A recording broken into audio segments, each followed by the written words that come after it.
ಸಂಸ್ಕಾರದಿಂದ ಸೌಂದರ್ಯ, ಸಹಕಾರದಿಂದ ಸಾಧನೆಯನ್ನು ಆರಂಭಿಸೋಣ. ಶ್ರೀ ಭಾರತಿ ಆಂಗ್ಲ ಮಾಧ್ಯಮ ಶಾಲೆಯ 2026-27ನೇ ಸಾಲಿನ ಪ್ರಥಮ ರಕ್ಷಕ ಶಿಕ್ಷಕ ಸಂಘದ ಸಭೆಯನ್ನು ಶಾಲಾ ಆಡಳಿತ ಮಂಡಳಿಯ ನಿರ್ದೇಶನದಂತೆ ಇಂದು ಹಮ್ಮಿಕೊಂಡಿರುತ್ತೇವೆ. ಈ ಸಭೆಗೆ ಆಗಮಿಸಿರುವಂತಹ ತಮಗೆಲ್ಲರಿಗೂ ಹಾರ್ದಿಕ ಸ್ವಾಗತ ಬಯಸುತ್ತಾ, ಯಾವುದೇ ಕಾರ್ಯಕ್ರಮವನ್ನು ದೇವರ ಪ್ರಾರ್ಥನೆಯೊಂದಿಗೆ ಪ್ರಾರಂಭಿಸುವುದು ನಮ್ಮ ಸಂಪ್ರದಾಯ. ಅದರಂತೆ ಇದೀಗ ನಮ್ಮ ಸಂಸ್ಥೆಯ ವಿದ್ಯಾರ್ಥಿನಿಯರಿಂದ ಪ್ರಾರ್ಥನೆ.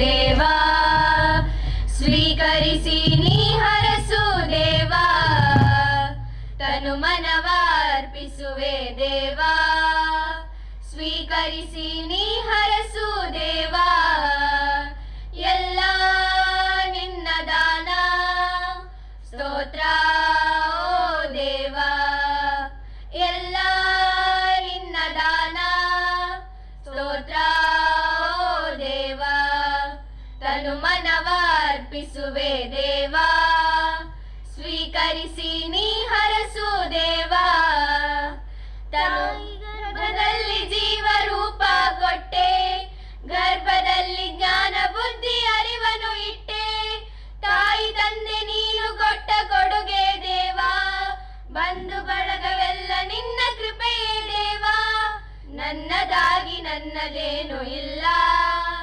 ಸರ್ವವೂ ನೀ ಕೊಟ್ಟ ದಾನ, ನನ್ನದಾಗಿ ನನ್ನದೇನು ಇಲ್ಲ, ಸರ್ವವೂ ನೀ ಕೊಟ್ಟ ದಾನ, ನಿನ್ನ ಕೃಪೆಯ ಸಾಕು ಹರಸು ಓ ದೇವಾ, ನಿನ್ನ ಕೃಪೆಯ ಸಾಕು ಹರಸು ಓ ದೇವಾ, ತನು ಮನವಾರ್ಪಿಸುವೆ ದೇವಾ, ಸ್ವೀಕರಿಸಿ ನೀ ಹರಸು ದೇವಾ, ತನು ಮನವಾರ್ಪಿಸುವೆ ದೇವಾ, ಸ್ವೀಕರಿಸಿ ನೀ ಹರಸು ದೇವಾ.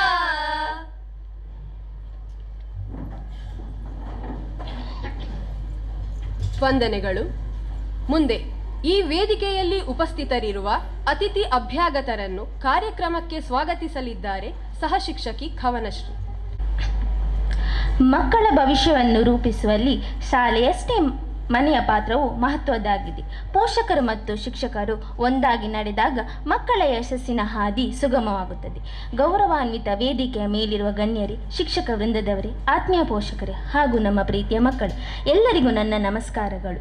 ಇಂದು ನಮ್ಮ ಶಾಲೆಯಲ್ಲಿ ಆಯೋಜಿಸಲಾಗಿರುವ 2026-27ನೇ ಸಾಲಿನ ರಕ್ಷಕ ಶಿಕ್ಷಕ ಸಭೆಗೆ ಆಗಮಿಸಿರುವ ತಮಗೆಲ್ಲರಿಗೂ ಹೃತ್ಪೂರ್ವಕ ಸ್ವಾಗತ ಹಾಗೂ ಆತ್ಮೀಯ ಅಭಿನಂದನೆಗಳನ್ನು ಸಲ್ಲಿಸುತ್ತೇನೆ. ಮೊದಲಿಗೆ ತಮ್ಮ ಅಮೂಲ್ಯ ಸಮಯವನ್ನು ನೀಡಿ ನಮ್ಮ ಶಾಲೆಯ ರಕ್ಷಕ ಶಿಕ್ಷಕ ಸಭೆಗೆ ಆಗಮಿಸಿ ತಮ್ಮ ಅಮೂಲ್ಯ ಮಾತುಗಳು ಹಾಗೂ ಮಾರ್ಗದರ್ಶನದ ಮೂಲಕ ನಮ್ಮನ್ನು ಪ್ರೇರೇಪಿಸಲು ಆಗಮಿಸಿರುವ ಡಾಕ್ಟರ್ ಪರಿಣಿತಾ ರವಿ ಇವರಿಗೆ ಶ್ರೀ ಭಾರತಿ ಆಂಗ್ಲ ಮಾಧ್ಯಮ ವಿದ್ಯಾಸಂಸ್ಥೆಯ ಪರವಾಗಿ ತುಂಬು ಹೃದಯದ ಸ್ವಾಗತವನ್ನು ಬಯಸುತ್ತೇನೆ. ಇವರಿಗೆ ನಮ್ಮ ಶಾಲಾ ಸಂಚಾಲಕರಾದ ಸುಬ್ರಹ್ಮಣ್ಯ ಭಟ್ ಸರ್ ಸಸಿಯನ್ನು ನೀಡಿ ಸ್ವಾಗತಿಸಬೇಕಾಗಿ ಕೇಳಿಕೊಳ್ಳುತ್ತೇನೆ.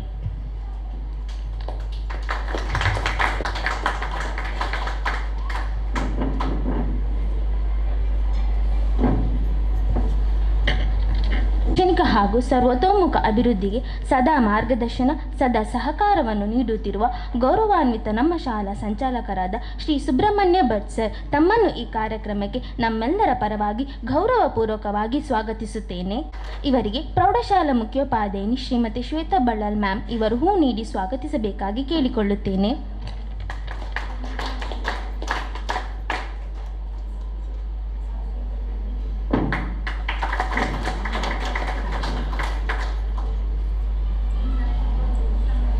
ಹಾಗೂ ನನ್ನ ಗುರುಗಳಾದ ಮತ್ತು ನಮ್ಮ ಸಂಸ್ಥೆಯ ಕಾರ್ಯದರ್ಶಿ ಹಾಗೂ ನಿವೃತ್ತ ಮುಖ್ಯೋಪಾಧ್ಯಾಯರು ಭಾರತಿ ಅನುದಾನಿತ ಹಿರಿಯ ಪ್ರಾಥಮಿಕ ಶಾಲೆ ಶ್ರೀರಾಮಕೃಷ್ಣ ಭಟ್ ಸರ್ ತಮ್ಮನ್ನು ಈ ಕಾರ್ಯಕ್ರಮಕ್ಕೆ ಹೃತ್ಪೂರ್ವಕವಾಗಿ ಸ್ವಾಗತಿಸುತ್ತೇನೆ. ಶ್ರೀಯುತರಿಗೆ ನಿಶ್ಚಲ್ ಸರ್ ಇವರು ಹೂ ನೀಡಿ ಸ್ವಾಗತಿಸಬೇಕಾಗಿ ಕೇಳಿಕೊಳ್ಳುತ್ತೇನೆ.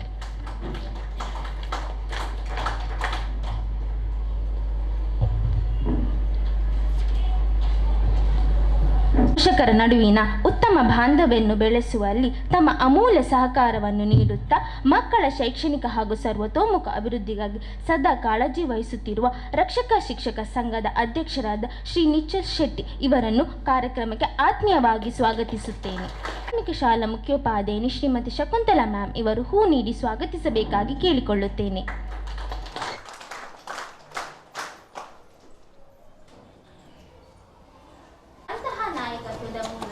ನಮ್ಮ ಶಾಲೆಯನ್ನು ಮುನ್ನಡೆಸುತ್ತಿರುವ ಪ್ರೌಢಶಾಲೆಯ ಮುಖ್ಯೋಪಾಧ್ಯಾಯರು ಶ್ರೀಮತಿ ಶ್ವೇತಾ ಬಳ್ಳಾರ್ ಮ್ಯಾಮ್ ನಿಮ್ಮನ್ನು ಕಾರ್ಯಕ್ರಮಕ್ಕೆ ನಮ್ಮೆಲ್ಲರ ಪರವಾಗಿ ಪ್ರೀತಿಪೂರ್ವಕವಾಗಿ ಸ್ವಾಗತಿಸುತ್ತೇವೆ. ಮಕ್ಕಳ ಕಲಿಕೆ, ಶಿಸ್ತು ಮತ್ತು ಸೃಜನಶೀಲತೆಯನ್ನು ಬೆಳೆಸಲು ಸದಾ ಕಾಳಜಿಯಿಂದ ಕಾರ್ಯನಿರ್ವಹಿಸುತ್ತಿರುವ ಪ್ರಾಥಮಿಕ ಶಾಲಾ ಮುಖ್ಯೋಪಾಧ್ಯಾಯಿನಿ ಶಕುಂತಲಾ ಶೆಟ್ಟಿ ಮ್ಯಾಮ್ ನಿಮ್ಮನ್ನು ಈ ಕಾರ್ಯಕ್ರಮಕ್ಕೆ ಹಾರ್ದಿಕವಾಗಿ ಸಾಧನೆ ಹಿಂದೆ ಪೋಷಕರ ಪ್ರೀತಿ, ಕಾಳಜಿ ಮತ್ತು ಪ್ರೋತ್ಸಾಹ ಮಹತ್ತರ ಪಾತ್ರ ವಹಿಸುತ್ತದೆ. ತಮ್ಮ ಮಕ್ಕಳ ಭವಿಷ್ಯದ ಬಗ್ಗೆ ಅಪಾರ ಕಾಳಜಿಯಿಂದ ತಮ್ಮ ಅಮೂಲ್ಯ ಸಮಯವನ್ನು ನೀಡಿ ಇಂದಿನ ಸಭೆಗೆ ಆಗಮಿಸಿರುವ ಎಲ್ಲ ಗೌರವಾನ್ವಿತ ಪೋಷಕರು ನಮ್ಮ ಶಾಲಾ ವತಿಯಿಂದ ಆತ್ಮೀಯವಾಗಿ ಸ್ವಾಗತಿಸುತ್ತೇನೆ. ಕಾರ್ಯಕ್ರಮದಲ್ಲಿ ಉಪಸ್ಥಿತರಿರುವ ವಿದ್ಯಾರ್ಥಿಗಳು ಹಾಗೂ ನನ್ನೆಲ್ಲ ಸಹ ಶಿಕ್ಷಕರನ್ನು ಪ್ರೀತಿಪೂರ್ವಕವಾಗಿ ಸ್ವಾಗತಿಸುತ್ತೇನೆ. ನನಗೆ ಈ ವೇದಿಕೆಯಲ್ಲಿ ನಿಮ್ಮೆಲ್ಲರನ್ನು ಸ್ವಾಗತಿಸಲು ಅವಕಾಶ ಮಾಡಿಕೊಟ್ಟಿರುವುದಕ್ಕೆ ಧನ್ಯವಾದಗಳು. ಬೆಳಕಿನ ಸಂಕೇತವಾದ ದೀಪವನ್ನು ಬೆಳಗಿಸುವುದರ ಮೂಲಕ ನಮ್ಮ ಸಂಸ್ಥೆಯ ರಕ್ಷಕ ಶಿಕ್ಷಕ ಸಂಘದ ಪ್ರಥಮ ಸಭೆಗೆ ಚಾಲನೆಯನ್ನು ನೀಡಬೇಕಾಗಿ ವೇದಿಕೆಯಲ್ಲಿ ಆಸೀನರಾಗಿರುವ ಗಣ್ಯರಲ್ಲಿ ವಿನಂತಿಸಿಕೊಳ್ಳುತ್ತಿದ್ದರು.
ಪರೀಕ್ಷೆಯಲ್ಲಿ ಉತ್ತಮ ಅಂಕಗಳನ್ನು ಗಳಿಸಿ ತಮ್ಮ ಪರಿಶ್ರಮ, ಶಿಸ್ತು ಮತ್ತು ದೃಢ ಸಂಕಲ್ಪವನ್ನು ಸಾಬೀತುಪಡಿಸಿದ ನಮ್ಮ ಸಂಸ್ಥೆಯ ಪ್ರತಿಭಾವಂತ ವಿದ್ಯಾರ್ಥಿ ಸಾಧಕರ ಪಟ್ಟಿಯನ್ನು ಓದಿ ಹೇಳಲಿದ್ದಾರೆ ಸಹ ಶಿಕ್ಷಕಿ ಶ್ರೀಮತಿ ಜಯಶ್ರೀ.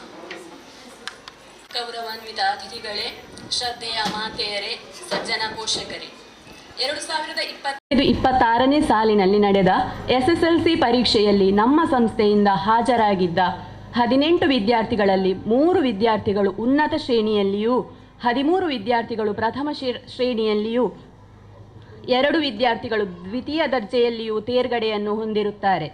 ಈ ಮೂಲಕ ಸಂಸ್ಥೆಯು 100% ಫಲಿತಾಂಶವನ್ನು ದಾಖಲಿಸಿರುತ್ತಾರೆ. ಇದೀಗ SSLC ಪರೀಕ್ಷೆಯಲ್ಲಿ ಅತ್ಯುತ್ತಮ ಸಾಧನೆಯನ್ನು ಮಾಡುವ ಮೂಲಕ ನಮ್ಮ ಶಾಲೆಗೆ ಕೀರ್ತಿ ತಂದ ಪ್ರತಿಭಾವಂತ ವಿದ್ಯಾರ್ಥಿಗಳನ್ನು ಗೌರವಿಸುವ ಸಮಯ. ಗೌರವಾನ್ವಿತ ಮುಖ್ಯ ಅತಿಥಿಗಳು ಹಾಗೂ ಗಣ್ಯರು ವಿದ್ಯಾರ್ಥಿಗಳನ್ನು ಸನ್ಮಾನಿಸಿ ಗೌರವಿಸಬೇಕಾಗಿ ವಿನಂತಿಸುತ್ತೇನೆ.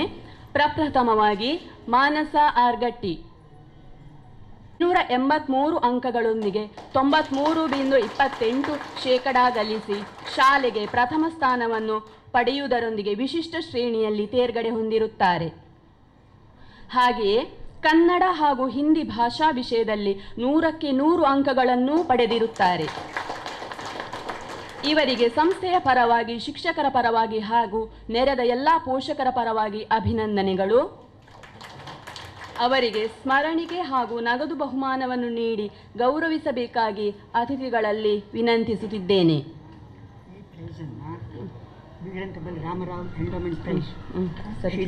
ಸಮಿತಿಯವರು ಪ್ರಾಯೋಜಕತ್ವವನ್ನು ಮಾಡಿರುತ್ತಾರೆ.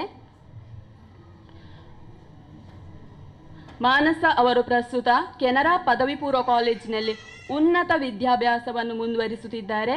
ಅವರ ಮುಂದಿನ ವಿದ್ಯಾಭ್ಯಾಸ ಹಾಗೂ ಭವಿಷ್ಯದ ಎಲ್ಲ ಪ್ರಯತ್ನಗಳಿಗೆ ಶುಭಾಶಯಗಳು. ಮಾನಸ ಅವರ ಪೋಷಕರು ವೇದಿಕೆಗೆ ಬಂದು ತಮ್ಮ ಮಗಳ ಈ ಸಾಧನೆಯ ಸಂಭ್ರಮದಲ್ಲಿ ಭಾಗಿಯಾಗುವಂತೆ ಆತ್ಮೀಯವಾಗಿ ವಿನಂತಿಸುತ್ತಿದ್ದೇನೆ. ಅವರು ಜೀವನದಲ್ಲಿ ಇನ್ನಷ್ಟು ಎತ್ತರಕ್ಕೆ ಏರಲಿ ಎಂದು ನಾವೆಲ್ಲರೂ ಹಾರೈಸೋಣ.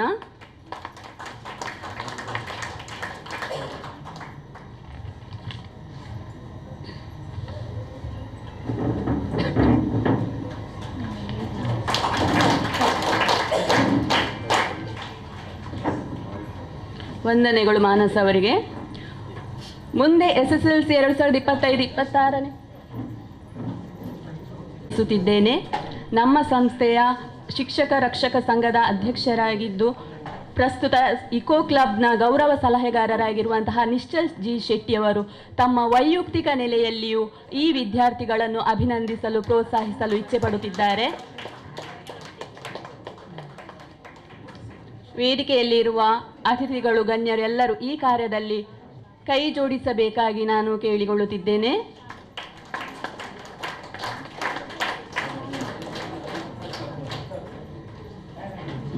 ಮಾನಸ ಅವರ ಪೋಷಕರು ಈ ಸಂಭ್ರಮದಲ್ಲಿ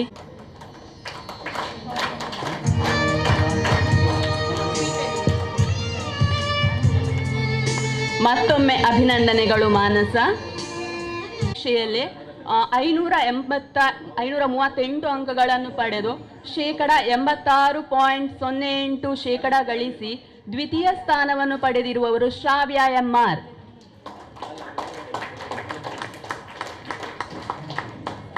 ವಿದ್ಯಾಭ್ಯಾಸದ ಮೇಲಿನ ಅವರ ದೃಢ ಸಂಕಲ್ಪ, ಶಿಸ್ತು ಮತ್ತು ಸಮರ್ಪಣಾ ಮನೋಭಾವವು ಈ ಅದ್ಭುತ ಸಾಧನೆಗೆ ಕಾರಣವಾಗಿದೆ.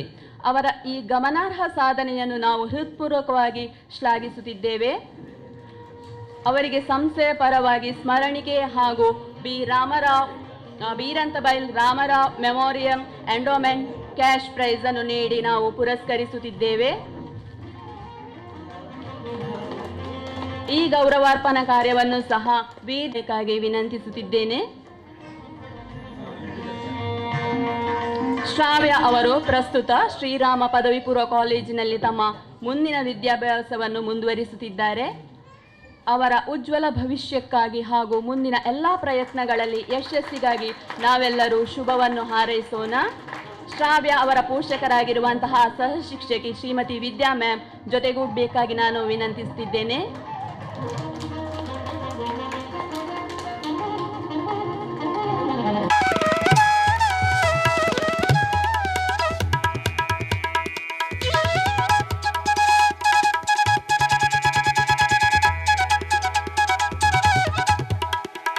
ಅಂಕಗಳನ್ನು ಗಳಿಸಿ 85.60% ಶಾಲೆಗೆ ತೃತೀಯ ಸ್ಥಾನವನ್ನು ಪಡೆದಿರುವವರು ಶ್ರದ್ಧಾ ನಾಯರ್. ಹೆಸರಿನ ಹಾಗೆ ಶ್ರದ್ಧೆ ಹಾಗೂ ಕಠಿಣ ಪರಿಶ್ರಮದ ಮೂಲಕ ಅದ್ಭುತ ಸಾಧನೆಯನ್ನು ಮಾಡಿರುವ ಶ್ರದ್ಧಾ ಅವರು ನಮ್ಮ ಶಾಲೆಯ ಹೆಮ್ಮೆಯಾಗಿದ್ದಾರೆ. ಅವರ ಯಶಸ್ಸಿಗೆ ಹೃತ್ಪೂರ್ವಕ ಅಭಿನಂದನೆಗಳು.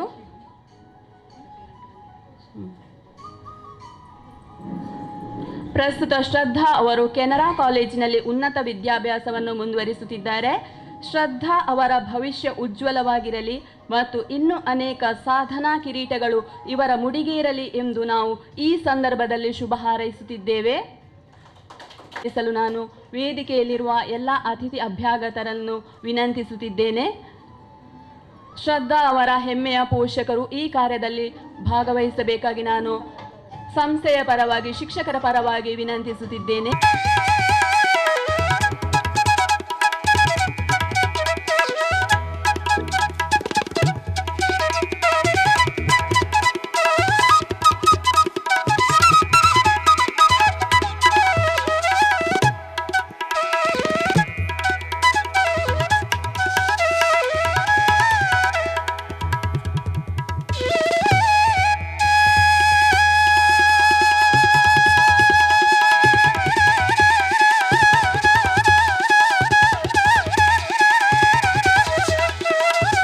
ಪ್ರೋತ್ಸಾಹಿಸುವ ಸಲುವಾಗಿ ಶ್ರೀ ಬೀರಂತಬೈಲ್ ರಾಮರಾವ್ ಅವರ ಸ್ಮರಣಾರ್ಥ ನಗದು ಬಹುಮಾನವನ್ನು ನೀಡಲಾಗುವುದು.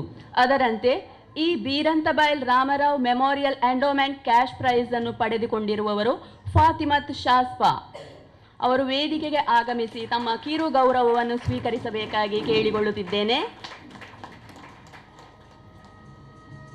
ಕಲಿಕೆಯ ಬಗೆಗಿರುವ ತಮಗಿರುವ ಅಪಾರ ಆಸಕ್ತಿ ಹಾಗೂ ಸಂಪೂರ್ಣ ತೊಡಗಿಸಿಕೊಳ್ಳುವಿಕೆ ಈ ಸಾಧನೆಗೆ ಸಹಕಾರಿಯಾಗಿದೆ ಎಂದರೆ ತಪ್ಪಾಗಲಾರದು.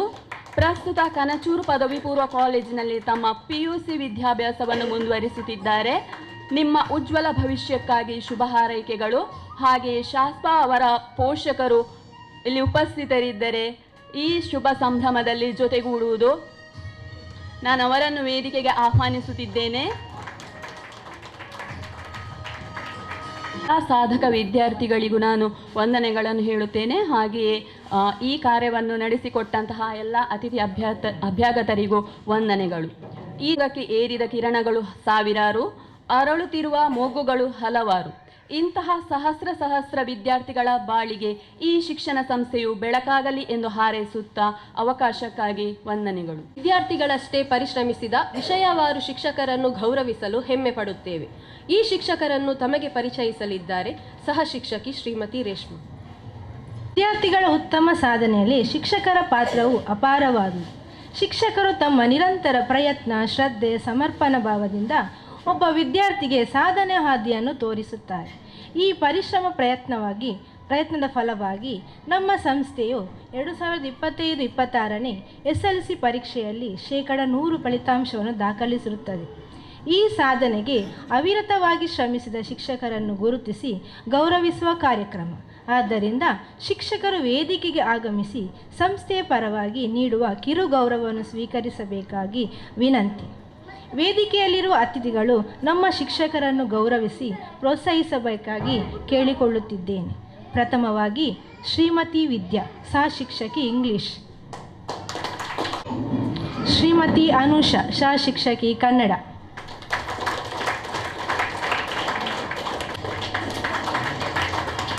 ಗಣಿತ.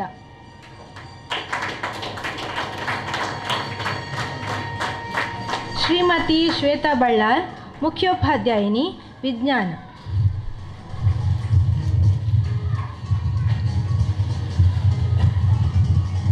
ಶ್ರೀಮತಿ ಜಯಶ್ರೀ, ಸಹ ಶಿಕ್ಷಕಿ ಸಮಾಜ ವಿಜ್ಞಾನ.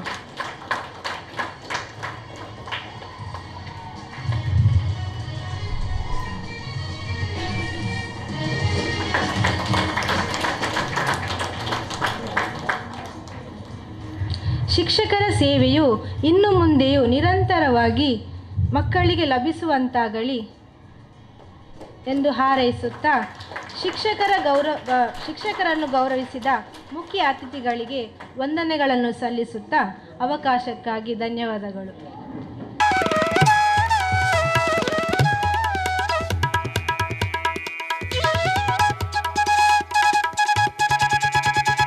ದೇವೋಭವ ಎಂಬ ನಮ್ಮ ಭಾರತೀಯ ಸಂಸ್ಕೃತಿಯ ಸುಂದರ ಪರಂಪರೆಯನ್ನು ನಮ್ಮ ಶಾಲೆಯು ಉಳಿಸಿಕೊಂಡು ಬಂದಿದೆ.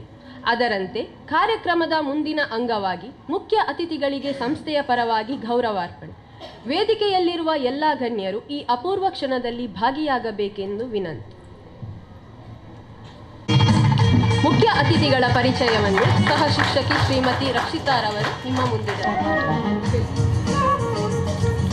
ಸಾಹಿತ್ಯವೆಂದರೆ ಬದುಕಿನ ಅಭಿವ್ಯಕ್ತಿ ಮತ್ತು ಸಂಸ್ಕೃತಿಯ ಜೀವನಾಡಿ. ಅಂತಹ ಜೀವನಾಡಿಯನ್ನು ಕೇರಳದ ನೆಲದಲ್ಲಿ, ಅದರಲ್ಲೂ ಕೊಚ್ಚಿಯಂತಹ ಪರಭಾಷಾ ವಲಯದಲ್ಲಿ ಸತತವಾಗಿ ಸ್ಪಂದಿಸುವಂತೆ ಕಾಸರಗೋಡಿನ ಸಾಂಸ್ಕೃತಿಕ ಗಡಿಯ ಕುಂಬಳೆ ಎಂಬ ಸುಂದರ ಊರಿನಲ್ಲಿ ಜನಿಸಿ ಅಕ್ಷರ ಲೋಕದಲ್ಲಿ ತನ್ನದೇ ಆದ ವಿಶಿಷ್ಟ ಛಾಪನ್ನು ಮೂಡಿಸಿರುವ ವಿದ್ವನ್ಮಣಿಯಾದ ತಮಗೆ ಕನ್ನಡ ಸಾಹಿತ್ಯ ಸಂಶೋಧನೆ ಮತ್ತು ಸಾಂಸ್ಕೃತಿಕ ರಂಗಕ್ಕೆ ತಾವು ನೀಡುತ್ತಿರುವ ಅನನ್ಯ ಸೇವೆಯನ್ನು ಗುರುತಿಸಿ ಈ ಅಭಿನಂದನಾ ಪತ್ರವನ್ನು ಸಮರ್ಪಿಸಲು ನಮಗೆ ಅತ್ಯಂತ ಹೆಮ್ಮೆ ಎನಿಸುತ್ತದೆ. ಇಂಗ್ಲಿಷ್ ವಿಷಯದಲ್ಲಿ PhD ಹಾಗೂ ಉನ್ನತ ಪೋಸ್ಟ್ ಡಾಕ್ಟರಲ್ ಫೆಲೋಶಿಪ್ ಪದವಿಯನ್ನು ಪಡೆದು ಕೇರಳದ ಆಲುವಾದ ಪ್ರತಿಷ್ಠಿತ Bharata Mata college of commerce and ಆರ್ಟ್ಸ್ನಲ್ಲಿ ಇಂಗ್ಲಿಷ್ ಸಹ ಪ್ರಾಧ್ಯಾಪಕರಾಗಿ ಯುವ ಮನಸ್ಸುಗಳಿಗೆ ಜ್ಞಾನದೀಪವಾಗಿದ್ದೀರಿ. ರಾಷ್ಟ್ರೀಯ ಹಾಗೂ ಅಂತಾರಾಷ್ಟ್ರೀಯ ಜರ್ನಲ್ಗಳಲ್ಲಿ 15ಕ್ಕೂ ಹೆಚ್ಚು ಸಂಶೋಧನಾ ಲೇಖನಗಳನ್ನು ಪ್ರಕಟಿಸುವುದರ ಜೊತೆಗೆ ಅಷ್ಟೇ ಸಂಖ್ಯೆಯ ವಿಚಾರಗೋಷ್ಠಿಗಳಲ್ಲಿ ಪ್ರಬಂಧ ಮಂಡಿಸಿ ಬೆಸ್ಟ್ ರಿಸರ್ಚ್ ಸ್ಕಾಲರ್ ಅವಾರ್ಡ್ ಸೇರಿದಂತೆ ಪ್ರತಿಷ್ಠಿತ ಗೌರವಗಳಿಗೆ ಪಾತ್ರರಾಗಿದ್ದೀರಿ. ವಾತ್ಸಲ್ಯ ಸಿಂಧು, ಸುಪ್ತ ಸಿಂಚನ, ಭಾವಬಿಂದು ಹಾಗೂ ಯೋಧಗಾಥೆ ಮುಂತಾದ ಕೃತಿಗಳ ಮೂಲಕ ಸೃಜನಶೀಲ ಸಾಹಿತ್ಯ ಲೋಕವನ್ನು ಶ್ರೀಮಂತಗೊಳಿಸಿದ್ದೀರಿ. ವಾತ್ಸಲ್ಯ ಸಿಂಧು ಕೃತಿಗೆ ಕರಾವಳಿ ಪ್ರತಿಷ್ಠಾನ ಪ್ರಶಸ್ತಿ ಸೇರಿದಂತೆ ಉಡುಪಿಯ ವಿಶ್ವ ಬಹುಭಾಷಾ ಕಾವ್ಯ ಸಮ್ಮೇಳನ ಮತ್ತು ಸಿರಿಗನ್ನಡ ವೇದಿಕೆಯ ಸನ್ಮಾನಗಳು ತಮಗೆ ಸಂಧಿಸಿರುವುದು ಕನ್ನಡಿಗರೆಲ್ಲರಿಗೂ ಹೆಮ್ಮೆಯ ಸಂಗತಿ. ಕೊಚ್ಚಿ ಕನ್ನಡ ಸಂಘದಲ್ಲಿ ಸತತ 4 ಅವಧಿಗಳಿಗೆ ಜೊತೆ ಕಾರ್ಯದರ್ಶಿಯಾಗಿ ಸೇವೆ ಸಲ್ಲಿಸುತ್ತಾ ಹಲವಾರು ಸಾಹಿತ್ಯಿಕ ಸಾಂಸ್ಕೃತಿಕ ಕಾರ್ಯಕ್ರಮಗಳನ್ನು ಯಶಸ್ವಿಯಾಗಿ ಆಯೋಜಿಸಿದ್ದೀರಿ. ಭಾರತೀಯ ರಿಸರ್ವ್ ಬ್ಯಾಂಕ್ ಕೊಚ್ಚಿ ಶಾಖೆಯ ಅಂತಾರಾಷ್ಟ್ರೀಯ ಮಾತೃಭಾಷಾ ದಿನಾಚರಣೆಯಲ್ಲಿ ಹಾಗೂ ಕೊಚ್ಚಿ ಅಂತಾರಾಷ್ಟ್ರೀಯ ಪುಸ್ತಕೋತ್ಸವದಲ್ಲಿ ಸತತ 3 ವರ್ಷಗಳಿಂದ ಕನ್ನಡ ಭಾಷೆಯನ್ನು ಸಮರ್ಥವಾಗಿ ಪ್ರತಿನಿಧಿಸಿ ಕೀರ್ತಿ ತಂದಿದ್ದೀರಿ. Positive pulse by doctor Parinitha ಹೆಸರಿನ ಫೇಸ್ಬುಕ್, ಇನ್ಸ್ಟಾಗ್ರಾಮ್ ಪುಟಗಳು ಹಾಗೂ ಯೂಟ್ಯೂಬ್ ಚಾನೆಲ್ ಮೂಲಕ ಕಂಟೆಂಟ್ ಕ್ರಿಯೇಟರ್ ಆಗಿಯೂ ಸಕ್ರಿಯರಾಗಿದ್ದೀರಿ. ವಿಶ್ವವಾಣಿ, ಹೊಸ ದಿಗಂತ, ತುಷಾರ ಮುಂತಾದ ಪ್ರತಿಷ್ಠಿತ ದಿನಪತ್ರಿಕೆ ಹಾಗೂ ಮಾಸಿಕಗಳಲ್ಲಿ ಇವರ ಲೇಖನಗಳು, ಕಥೆಗಳು ಮತ್ತು ಕವನಗಳು ನಿರಂತರವಾಗಿ ಪ್ರಕಟಗೊಳ್ಳುತ್ತಿವೆ. ಸಾಹಿತ್ಯ ಸೇವೆ, ಸಂಶೋಧನಾ ಪ್ರತಿಭೆ ಮತ್ತು ಹೊರನಾಡಿನಲ್ಲಿ ಕನ್ನಡದ ಕಹಳೆಯನ್ನು ಮೊಳಗಿಸುತ್ತಿರುವ ನಿಮ್ಮ ಅದಮ್ಯ ಉತ್ಸಾಹವು ಮುಂದಿನ ಪೀಳಿಗೆಗೆ ಸದಾ ಸ್ಫೂರ್ತಿದಾಯಕ. ತಮಗೆ ಆಯುರಾರೋಗ್ಯ, ಸುಖ, ಶಾಂತಿ ಹಾಗೂ ಇನ್ನೂ ಹೆಚ್ಚಿನ ಯಶಸ್ಸು ಲಭಿಸಲಿ ಎಂದು ಹಾರೈಸುತ್ತಾ ನಾವುಗಳೆಲ್ಲರೂ ಭಕ್ತಿಪೂರ್ವಕವಾಗಿ ಈ ಸನ್ಮಾನ ಪತ್ರವನ್ನು ಸಮರ್ಪಿಸುತ್ತಿದ್ದೇವೆ. ಧನ್ಯವಾದಗಳು. ಇರುವಂತಹ ಡಾಕ್ಟರ್ ಪರಿಣಿತಾ ರವಿ, ಸಹ ಪ್ರಾಧ್ಯಾಪಕಿ, Bharata Mata college of commerce and arts. ಇವರು ಮಗುವಿನ ಜೀವನ ಯಾತ್ರೆಯಲ್ಲಿ ಪೋಷಕರ ಪಾತ್ರ, the role of parents in child's journey ಎಂಬ ವಿಷಯದ ಬಗ್ಗೆ ನಮಗೆಲ್ಲರಿಗೂ ಹೆಚ್ಚಿನ ವಿಚಾರ ಜ್ಞಾನವನ್ನು ನೀಡಬೇಕಾಗಿ ಕೇಳಿಕೊಳ್ಳುತ್ತಿದ್ದೇನೆ. ಆತ್ಮೀಯ ನಮಸ್ಕಾರಗಳು. ನನಗಿಂದು ಇಲ್ಲಿ ಆಹ್ವಾನಿಸಿದಂತಹ ಶ್ರೀ ಭಾರತಿ ವಿದ್ಯಾಸಂಸ್ಥೆಗೂ ಹಾಗೂ ಮುಖ್ಯೋಪಾಧ್ಯಾಯಿನಿಯಾಗಿರುವಂತಹ ಶ್ರೀಮತಿ ಶ್ವೇತಾ ಬಲ್ಲಾಳ್ ಇವರಿಗೂ ಕೃತಜ್ಞತಾಪೂರ್ವಕವಾದ ಪ್ರಣಾಮಗಳನ್ನು ಸಲ್ಲಿಸುತ್ತಾ ಇಲ್ಲಿ ನೆರೆದಿರುವಂತಹ ಎಲ್ಲ ಪೋಷಕರಿಗೂ ಸಸ್ನೇಹ ವಂದನೆಗಳು. ನಾವೆಂದಿಲ್ಲಿ ಬಹಳ ಮುಖ್ಯವಾದಂತಹ, ಅತಿ ಪ್ರಾಮುಖ್ಯವಾದಂತಹ ಒಂದು ವಿಷಯದ ಬಗ್ಗೆ ವಿಚಾರ ವಿನಿಮಯವನ್ನು ಮಾಡಲಿಕ್ಕಿದ್ದೇವೆ. ನಾವೀಗ ಸಾಧಾರಣ ಒಂದು ಸಭೆಗೋ, ಕಾರ್ಯಕ್ರಮಗಳಿಗೋ ಅಥವಾ ಬಂಧು ಮಿತ್ರರ ಯಾವುದಾದ್ರೂ ಸಮಾರಂಭಗಳಲ್ಲೋ ಪಾಲ್ಗೊಂಡಾಗ ಸಾಮಾನ್ಯವಾಗಿ ಮಾತನಾಡುವಂತಹ ಒಂದು ವಿಷಯ ಇದೆ. ಅದೇನು? ಅಬ್ಬಾ, ಈಗಿನ ಮಕ್ಕಳ ಹೇಳಿದ್ರೆ ಕೇಳುವುದಿಲ್ಲ, ಪ್ರತಿಯೊಂದಕ್ಕೂ ಸಿಡುತ್ತಾರೆ, ಸಿಟ್ಟು ಮಾಡ್ತಾರೆ ಅಲ್ವಾ? ಹಿರಿಯರು, ದೊಡ್ಡ ಯಾವುದೇ ಗೌರವವಿಲ್ಲ.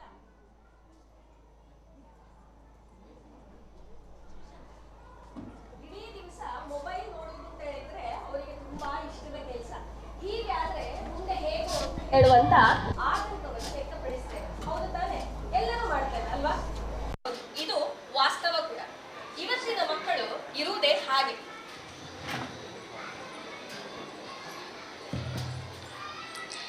ಇವತ್ತಿನ ಮಕ್ಕಳು ಇರುವುದೇ ಹಾಗೆ, ಇದು ವಾಸ್ತವ ಕೂಡ.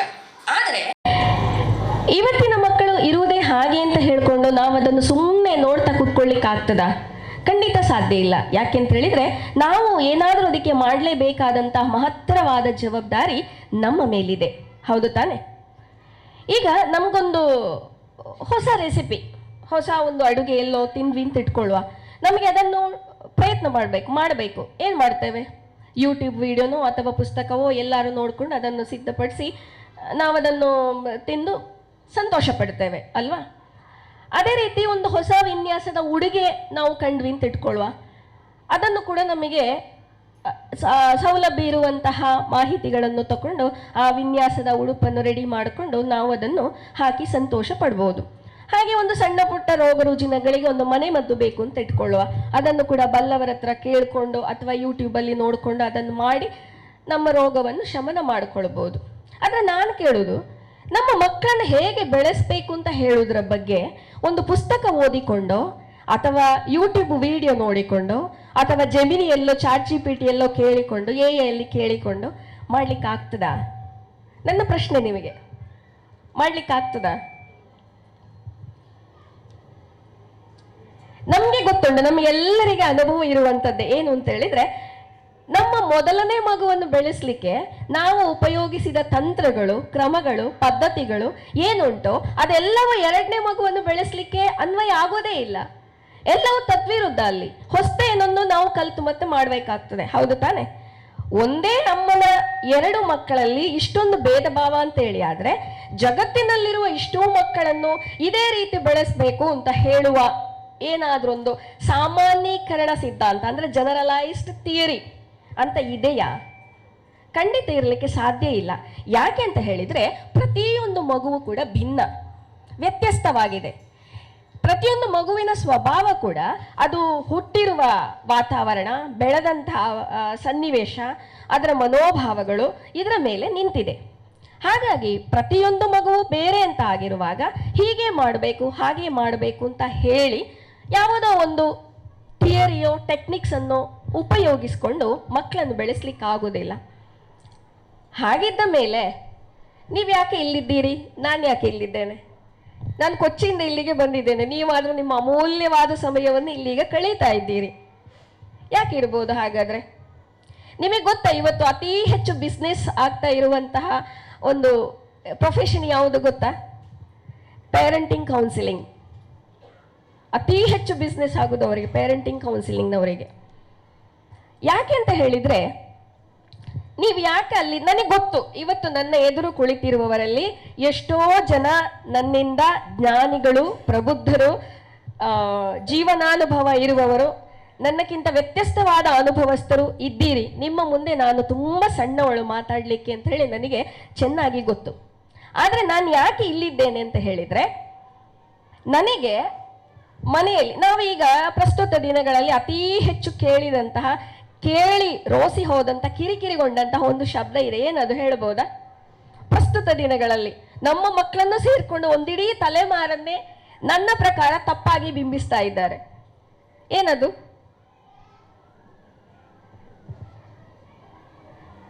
ಜನ್ಸಿಗಳು ಅಂತೇಳಿ ಕೇಳಿದಿರಲ್ಲ? ಜನ್ಸಿಗಳು ತುಂಬ ಚಿರಪರಿಚಿತ ನಮಗೆ ಅಲ್ವಾ? ಹಾಗೆ 2 ಜನ್ಸಿಗಳು, ಹದಿಹರೆಯದ ಮಕ್ಕಳು ನನ್ನ ಮನೆಯಲ್ಲಿದ್ದಾರೆ. ಅದು ಖಂಡಿತ ಅರ್ಹತೆ ಇಲ್ಲ, ಯಾಕೆಂದ್ರೆ ಅದೆಲ್ಲರೂ ಅದೇ ನಿಮ್ಮ ಮನೆಯಲ್ಲಿ ಕೂಡ ಇದ್ದಾರೆ. ಅದಲ್ಲದೆ ಸುಮಾರು ಒಂದು 22 ವರ್ಷಗಳಿಂದ ಇಂತಹದೇ ಹದಿಹರೆಯದ ಮಕ್ಕಳ ಜೊತೆಗೆ ನನ್ನ ಒಡನಾಟ, ಬಾಂಧವ್ಯ, ಸಾಂಗತ್ಯ. ದಿನದ ಸುಮಾರು 7 ರಿಂದ 8 ಗಂಟೆಗಳಷ್ಟು ತಾಸುಗಳು ನಾನು ಅವರೊಂದಿಗೆ ಕಳೀತಿದ್ದೇನೆ. ಹಾಗಾಗಿ ಇವರು ಯಾಕೆ ಹಾಗೆ ಮಾಡ್ತಾರೆ, ಅವ್ರು ಯಾಕೆ ಹಾಗೆ ಮಾಡ್ತಾರೆ, ಆ ಮಕ್ಕಳು ಯಾಕೆ ಆ ರೀತಿ ರಿಯಾಕ್ಟ್ ಮಾಡ್ತಾರೆ ಅಂತ ಸ್ವಲ್ಪ 1-2% ಅಂತ ಹೇಳಬಹುದು, ನೋಡಿ ಅನುಭವ ಉಂಟು ಅಂತ ಹೇಳಬಹುದು. ನಾನು ಕಂಡುಕೊಂಡ ಸತ್ಯಗಳನ್ನು, ನನಗಾದ ಅನುಭವಗಳನ್ನು, ನಡೆದಂತಹ ಕಂಡಂತಹ ಸತ್ಯ ಘಟನೆಗಳನ್ನು ನಾನು ನಿಮ್ಮ ಮುಂದೆ ಹಂಚಿಕೊಳ್ತೇನೆ. ಅಷ್ಟೇ ಹೊರತು ಇದೇ ಮಾಡಿ ಅದೇ ಮಾಡಿ ಹಾಗೆ ಮಾಡಬೇಕು, ಮಕ್ಕಳನ್ನು ಹೀಗೆ ಬೆಳೆಸಬೇಕು ಅಂತ ಹೇಳುವ ಹಾಗೆ ಇಲ್ಲ. ಹಾಗಾಗಿ ನಾನು ಮಾತ್ರ ಅಲ್ಲ, ನಿಮಗೆ ಕೂಡ ಮಾತಾಡ್ಬೋದು. ಇವತ್ತು ನಾವು ಕೇವಲ ಒಂದು ವಿಚಾರ ವಿನಿಮಯವನ್ನು ಮಾಡ್ತಾ ಇದ್ದೇವೆ ಅಷ್ಟೇ.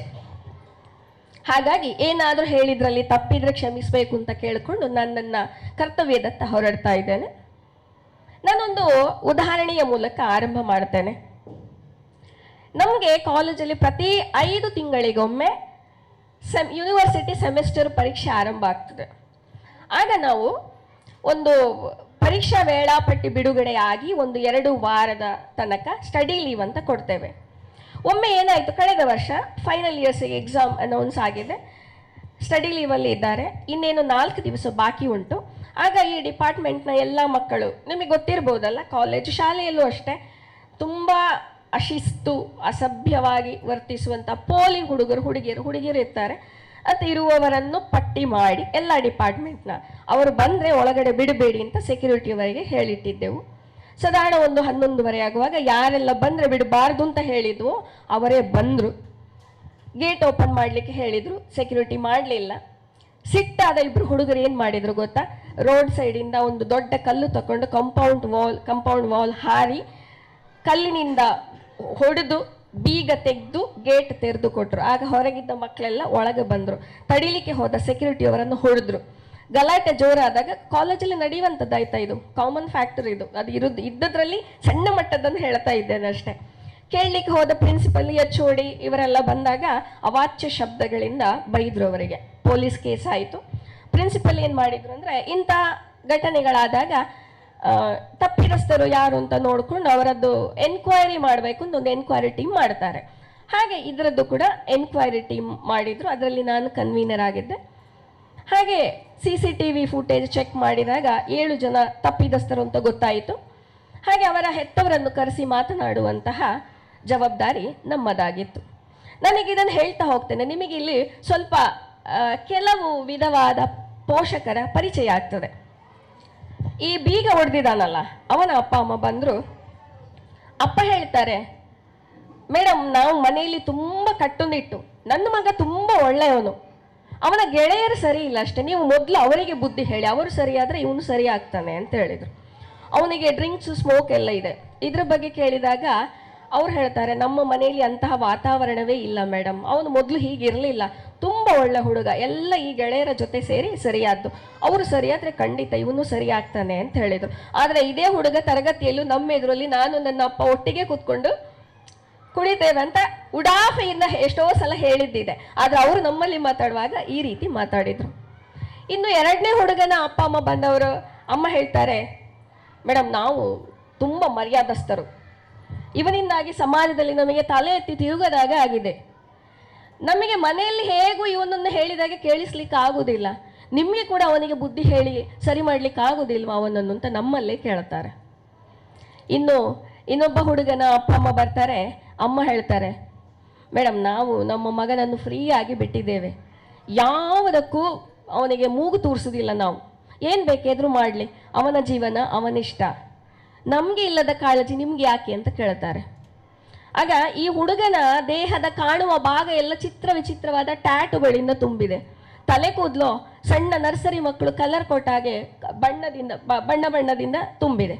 ಅದರ ಬಗ್ಗೆ ಕೇಳಿದಾಗ ಅದು ಅವನ ಲೈಫ್, ಅವನ ಇಷ್ಟ, ಅವನ ಸ್ವಾತಂತ್ರ್ಯ, ಏನು ಬೇಕಾದರೂ ಮಾಡಲಿ ಅವನು ಅಂತೇಳಿ ಹೇಳ್ತಾರೆ ಆಯಿತಾ. ಇನ್ನು ಅದರಲ್ಲಿ 3 ಹುಡುಗಿಯರಿದ್ದರು. ಒಬ್ಬಳು ಹುಡುಗಿಯ ಅಪ್ಪ ಇಲ್ಲ, ತೀರಿ ಹೋಗಿದ್ದಾರೆ, ಅಮ್ಮ ಮಲೇಷ್ಯಾದಲ್ಲಿ ನರ್ಸ್ ಆಗಿದ್ದಾರೆ, ಅಕ್ಕ ಕೊಚ್ಚಿ ಇನ್ಫೋ ಪಾರ್ಕಲ್ಲಿ ಕೆಲಸದಲ್ಲಿದ್ದಾಳೆ. ಇವಳಿಗಿಂತ ಏನು 1-2 ವರ್ಷ ದೊಡ್ಡವಳಷ್ಟೇ. ಅವಳು ಜೆನ್ಸಿನೇ. ಅವಳು ಬರ್ತಾಳೆ, ಅವಳು ಹೇಳ್ತಾಳೆ, ಮೇಡಮ್ ಇದು ಕಾಲೇಜ್ ಅಲ್ವಾ, ಇಷ್ಟು ಸಣ್ಣ ವಿಷಯವನ್ನು ಇಷ್ಟು ದೊಡ್ಡದು ಮಾಡುವ ಅಗತ್ಯ ಏನಿತ್ತು, ಏನಕ್ಕೆ ಸಣ್ಣ ಸಣ್ಣ ವಿಚಾರಗಳಿಗೆ ಈ ರೀತಿ ಮಕ್ಕಳನ್ನು ರಿಸ್ಟ್ರಿಕ್ಟ್ ಮಾಡ್ತೀರಾ, ಕಾಲೇಜ್ ಅಂದಮೇಲೆ ಬಿಂದಾಸ್ ಇರಬೇಕು, ಯು ಚಿಲ್ ಮ್ಯಾಮ್ ಅಂತ ಹೇಳ್ತಾಳೆ. ನಾನು ಕೇಳಿದೆ ಅಮ್ಮನಿಗೆ ಹೇಳಿದ್ದೆ, ಅಮ್ಮ ಏನು ಹೇಳಿದ್ರು ಅಂತ. ಅದಕ್ಕೆ ಅವಳು ಹೇಳ್ತಾಳೆ, ಅಮ್ಮ ಇದನ್ನೇ ಹೇಳಲಿಕ್ಕೆ ಹೇಳಿದ್ರು ಮೇಡಮ್, ಇದು ಅಮ್ಮಂದೇ ಅಭಿಪ್ರಾಯ ಅಂತ ಹೇಳಿ.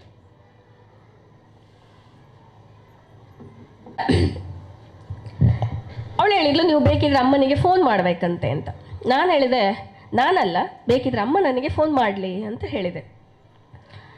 ಇನ್ನೊಂದು ಅಮ್ಮನ ಅಮ್ಮ ಮೊದಲಿನ ದಿವಸ ಫೋನ್ ಮಾಡಿ ಹೇಳ್ತಾರೆ, ಮೇಡಮ್ ಸಮಸ್ಯೆ ಆಗಿದೆ ಅಂತ ಗೊತ್ತುಂಟು, ಆದರೆ ದಯವಿಟ್ಟು ನಾವು ನಾಳೆ ಬರುವಾಗ ನನ್ನ ಗಂಡನ ಎದುರು ಏನು ಹೇಳಬೇಡಿ, ಅವರು ಇಷ್ಟು ವರ್ಷ ದುಬೈಯಲ್ಲಿದ್ದು ನಮಗೆ ಬೇಕಾಗಿ ತುಂಬ ಕಷ್ಟಪಟ್ಟಿದ್ದಾರೆ, ಆದ ಕಾರಣ ಮಕ್ಕಳು ಸರಿ ಇಲ್ಲ ಅಂತ ಹೇಳಿ ಗೊತ್ತಾದರೆ ಅವರಿಗೆ ತುಂಬ ಬೇಸರ ಆಗ್ತದೆ, ಆದ ಕಾರಣ ದಯವಿಟ್ಟು ಅವರ ಎದುರು ಏನು ಹೇಳಬೇಡಿ ಅಂತ, ನೀವು ನಾಳೆ ಬನ್ನಿ ಅಂತ ಹೇಳಿ ಫೋನ್ ಇಟ್ಟೆ. ಮರು ದಿವಸ ಬರುವಾಗ ಇದ್ದ ವಿಷಯವನ್ನು ಇದ್ದ ಹಾಗೆ ಹೇಳಬೇಕಾಯಿತು ನಮಗೆ. ತುಂಬ ನಿರಾಶೆಯಿಂದ ಅವರು ಎದ್ದು ಹೋದರು.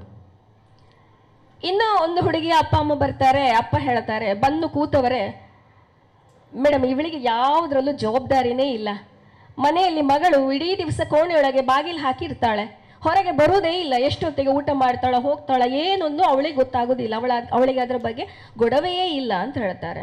ಇದನ್ನು ಕೇಳಿ ಸಿಟ್ಟುಕೊಂಡ ಅಮ್ಮ ಹೇಳ್ತಾರೆ, ಮೇಡಮ್ ಈ ಮನುಷ್ಯನಿಗೆ ಜವಾಬ್ದಾರಿಯೇ ಇಲ್ಲ, ಮನೆಯಲ್ಲಿ ಪ್ರಾಯಪೂರ್ತಿಯಾದ 2 ಮಕ್ಕಳಿದ್ದಾರೆ ಅನ್ನುವ ಕಾಳಜಿಯೇ ಇಲ್ಲ, ದಿನ ಇಡೀ ಕುಡಿದು ಬರ್ತಾರೆ ಮೇಡಮ್, ನನಗೂ ಸಾಕಾಗಿ ಹೋಗಿದೆ ಅಂತೇಳಿ ನಮ್ಮ ಎದುರು ಅವರ ಹತಾಶೆಯನ್ನು ಹೊರಗೆ ಹಾಕ್ತಾರೆ. ಇದಿಷ್ಟು ನಿಮ್ಗೆ ಇಲ್ಲೀಗ ಕೆಲವೊಂದು ಪೋಷಕರ ವಿಧಾನಗಳು, ಮಾಹಿತಿ, ಅಂದರೆ ಅವರು ಹೇಗಿರ್ತಾರೆ ಅಂತ ಹೇಳು. ಇಲ್ಲೆಲ್ಲೂ ನಾವಿಲ್ಲ, ಖಂಡಿತ ನಾವು ಅಂಥ ಪೋಷಕರಲ್ಲ. ಆದರೆ ಇದು ಪೋಷಕರ ಸೈಡ್. ಆದರೆ ಇನ್ನು ಮಕ್ಕಳ ಸೈಡ್ ನೋಡಬೇಕಲ್ಲ.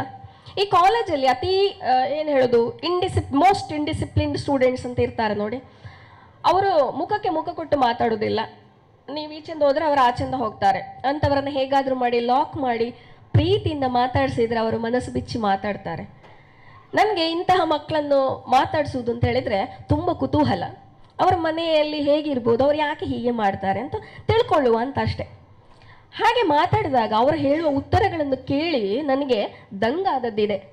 ಹೀಗೂ ಇರ್ತದ ಅಂತ ಹೇಳಿ ಆಶ್ಚರ್ಯ ಆಗಿದ್ದಿದೆ.